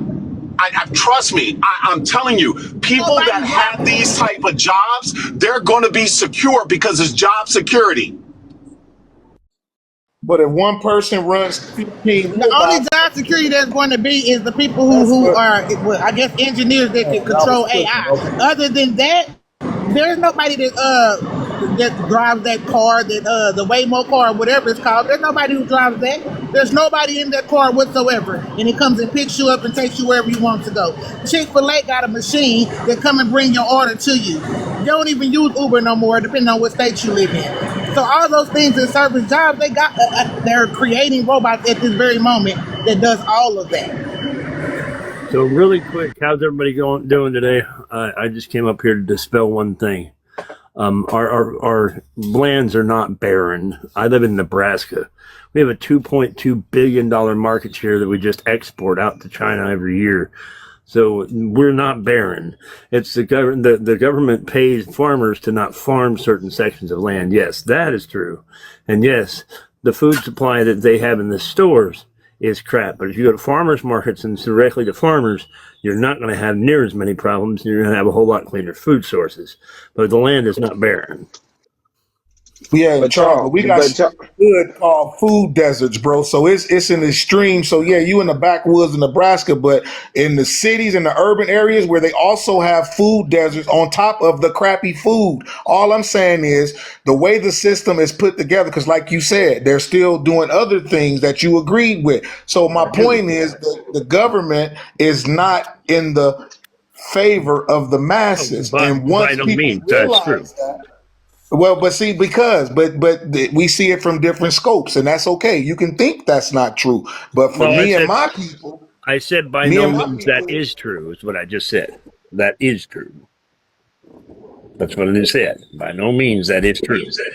All right, Potts, you're making these statements. What do you think can happen? I think I know you're saying all these things about their things are changing. What do you think can happen? What is your nightmare? well, it's not a nightmare, Sky. I know that when Fred Hampton was a 21-year-old young man in Chicago speaking for everybody and started WIC and all these things to help us, they unalived him with 90 bullets. So this is the system that's in control. So I don't know what to do, Sky. If that's the answer you want, but No, not what to do, not what to do. What do you think can happen? Well, what needs to happen is, that's why I started off when I said, did you know that no wicked empire has went more than 300 years? Now they're trying to push past that, but that's why I said, is the way and the thinking right now sustainable? I mean, what do we need to happen? We need to put the fruit trees back in their normal existence. We can still have things called grocery stores and shit like that, but we have to get back closer to nature. That's the point. And in doing so, we still can live in this modern time. But the ideal of making people have to work to live and make money to live, and then you're raising the bar and you're moving the goalposts, all of these terms that we use, it's not fair to humanity if humans are the smartest on the planet, but they're making it hard for themselves. That's my logic that I gathered through my walk of life, Sky, in my time. Humans are the most intelligent being on this planet, but they're making it hard for themselves to survive. So obviously the people that's in power couldn't be a loving human like me and you, because why would you make poison the water supply? Now, Charles said in Nebraska, wherever he is, what's going on with some of the land and all that. But everybody know, I could pull up a plethora of videos right now where scientists are speaking about it. Like they say, humans are the only ones that's dumb enough to spray the crops to keep the bugs off of it and then eat the crops they damn self. That's the world we live in, Sky. So why No, I hear you. But Potts, I'm trying to pinpoint something. Y'all don't wash out What do you think is going to happen What do you think that's going to happen to make us have to change or adjust? That's what I'm asking. The collapse is gonna have to happen. That's why I say, what's the opposite of being sustainable? A collapse. It's no way that the world is going to keep going at this rate, at this level, this way. It's not sustainable, bro. It's not. You're not just finna keep telling people that just get up and start making more money, and they stay steady making money scarce. See, if the earth is abundant, then we already physically living in scarcity. Now the tool that represents life, that's scarce too. So until people really analyze that statement, poverty is man-made, that right there takes a million years of conversation. If you want to keep trying to figure out this crooked system and this maze, then yeah, we can try to go within the parameters of how they set it up. But when the Haitians kicked the French up out of there, it wasn't no voting and all of that shit. It was a straight up, a situation. So yes, things look good, Sky, because like Coco T say, Mr. Necktie Man, you feel me? It's a reggae song. I want to know what is your evil plan, yo, Mr. Necktie Man. So you put on this fancy suit and this necktie, you go around the world and come up with the ideal that you made it better. You made the world better, and this is the energy you're giving off. So to answer your question, again, you have to dismantle the system in place. Now, if it takes force, because that's how it was set up, it might take that. Does it take some natural calamity to go on? But if they're sitting back here creating problems for humans, You and to my solve, son can have a conversation for days. I would, you and my, ooh, Lord Jesus. damn, that's what Somebody can I have a enjoy. conversation with Potts. Potts is one No, you sided. do He have ain't a gonna conversation, let you Corey, do when you nothing. up here. Shit, Look, if bro. you listen to my son and listen to Pops, they could definitely have a conversation. Well, who This gonna is what talk? I go through all the days. Listen. They See, gotta that's let what I'm one saying, another Corey. talk. That's what you. But you get to speak when you do. Now, I took your advice, like you say, come up at the back end, so But you ain't got to Potts, you worry don't about. realize you've been talking like It, for 5 it don't minutes. matter, y'all. Diamond been on for 5 hours, and I just came up, so I'm getting my 30 minutes in one big chunk. Okay, you've been up here all morning, my nigga, with 5 seconds here, And 30 I seconds, guarantee you, I 2 ain't minutes spoke for there. 30 minutes.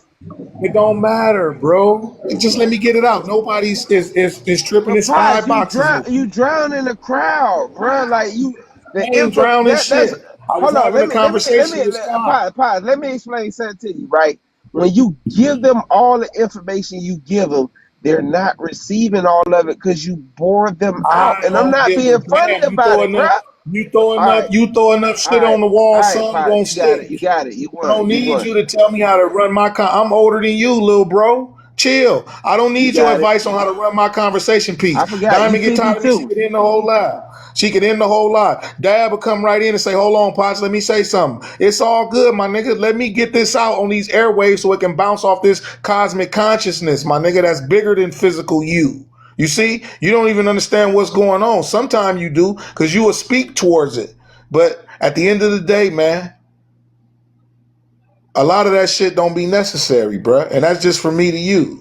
A lot of that poking and shit, stay the other Corey, the one that understands the and the I did master of not the poke universe. Potts. I'm having a All I'm saying legitimate is, because conversation. you're doing it Like now, So, bruh. You somebody. telling me my Pots. conversation is. Oh Lord. So, Go ahead, Potts, dog. I don't think there's nothing wrong with your conversation. Some of the things you say, I do agree with. I do understand where you're coming from. I think it's just that you don't let other people get into the conversation with you. You just talk at us instead of talking with us. Bro, Because but I Potts, beg to I'm differ, still man, asking because that I do question this. though, Potts. I did hear your answer and you gave a good answer to something else. I want to know, what are we preparing for? What do you think is going to happen? You think that they're going to say, okay, all of our community can't work. We're going to raise the rent because of your color. What is it that we are supposed to be preparing for? What is the problem that you foresee to put us in this situation that you're talking about? I think that's where I'm trying to get to. What is your fear? Yeah. Well, but see, that's what you said that last time, and I told you there is no fear because, like you say, you face everything and run, or you face everything and rise. There is no fear, brother. But what I'm trying to get you to see is, at the rate humans are going, is not sustainable. There is no fear. There is no big magic solution, and all of this. What you're saying, I'm giving you the answer right there. Let's stop right there. Let's stop right there because I understand what Corey's saying. You're saying it's not going to be sustainable. I need an answer. What's not sustainable? That's what I'm trying to find out. What is not sustainable? this level of What I get from pods is gonna be a crime for people, certain people, to eat certain foods because they're in a lower poverty. Like he said, it's happening right now. Like literally, people look at other people like, "Why you eating that? You don't even do this. You don't do that, so you shouldn't be eating that." Or why do you have that? You live here. You live that. So it's gonna be criminal for people to do certain shit just because they don't have a certain income. And like Corey said, if you're not already going to be in that 1%, you're definitely going to be left behind. And right now, as we see, it's becoming criminal to be homeless. It's becoming a criminal charge to be homeless. So if we keep going down this line, yes, it's going to get real ugly. And so back to that, if it's criminal, like they say, you're gonna pick a man up off the streets, make him go to court that already don't got money, then fine him and tell him he got a bench warrant and he ain't got no money and now he's in trouble. That's basically what that means. So this is the game they playing. So that's what I'm saying, Sky. What I'm saying is everybody is hyper fixed on playing the game the way they set it up. And all I'm saying is we got to erase that thinking. That's why I mentioned Fred Hampton. But we'll tell you that what your prefrontal cortex ain't developed till you 25 and you ain't a man.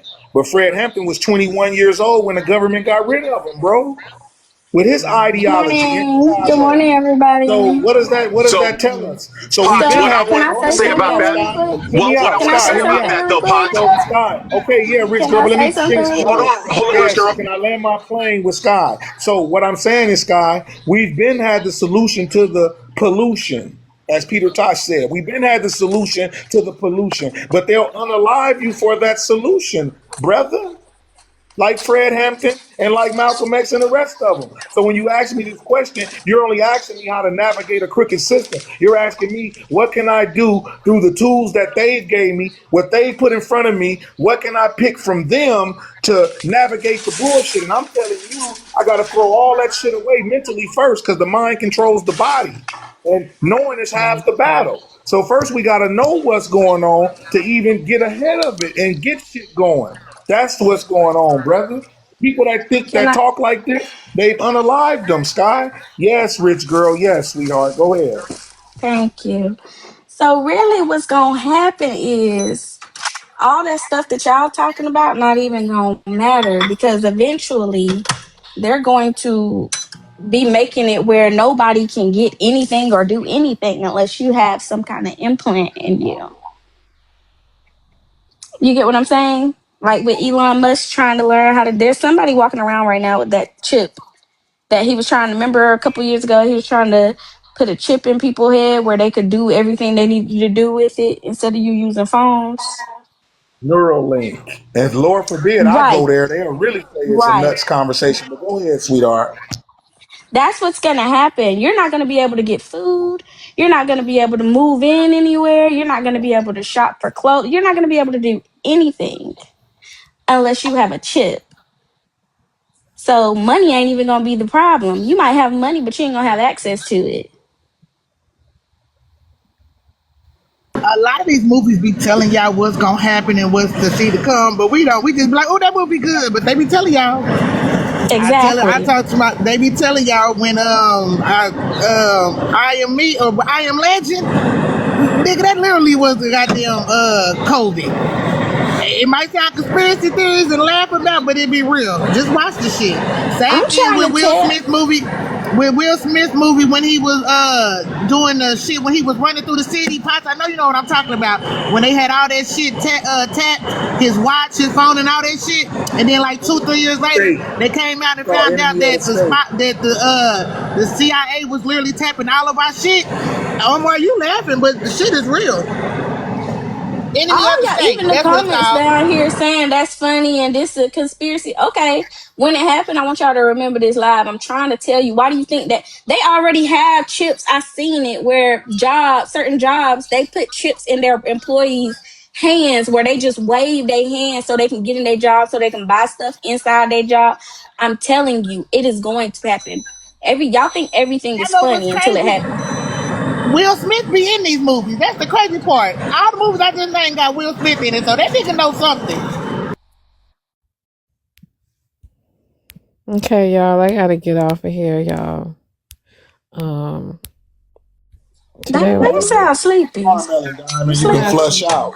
Get I've some been watermelon and eat it. You'll flush out. I've been going to the bathroom back and forth, y'all. So my stomach. Yeah, you gotta eat Oh, some watermelon, Diamond. It'll flush you out. Get some good old seeded watermelon and flush out. Take your time, Diamond. Get your rest, girl. Get your rest. I hope you Yeah. feel better, Diamond. Okay, y'all. Yeah, I'm gonna go to Thanks sleep. again. Have a great day, Diamond. All right, see y'all later.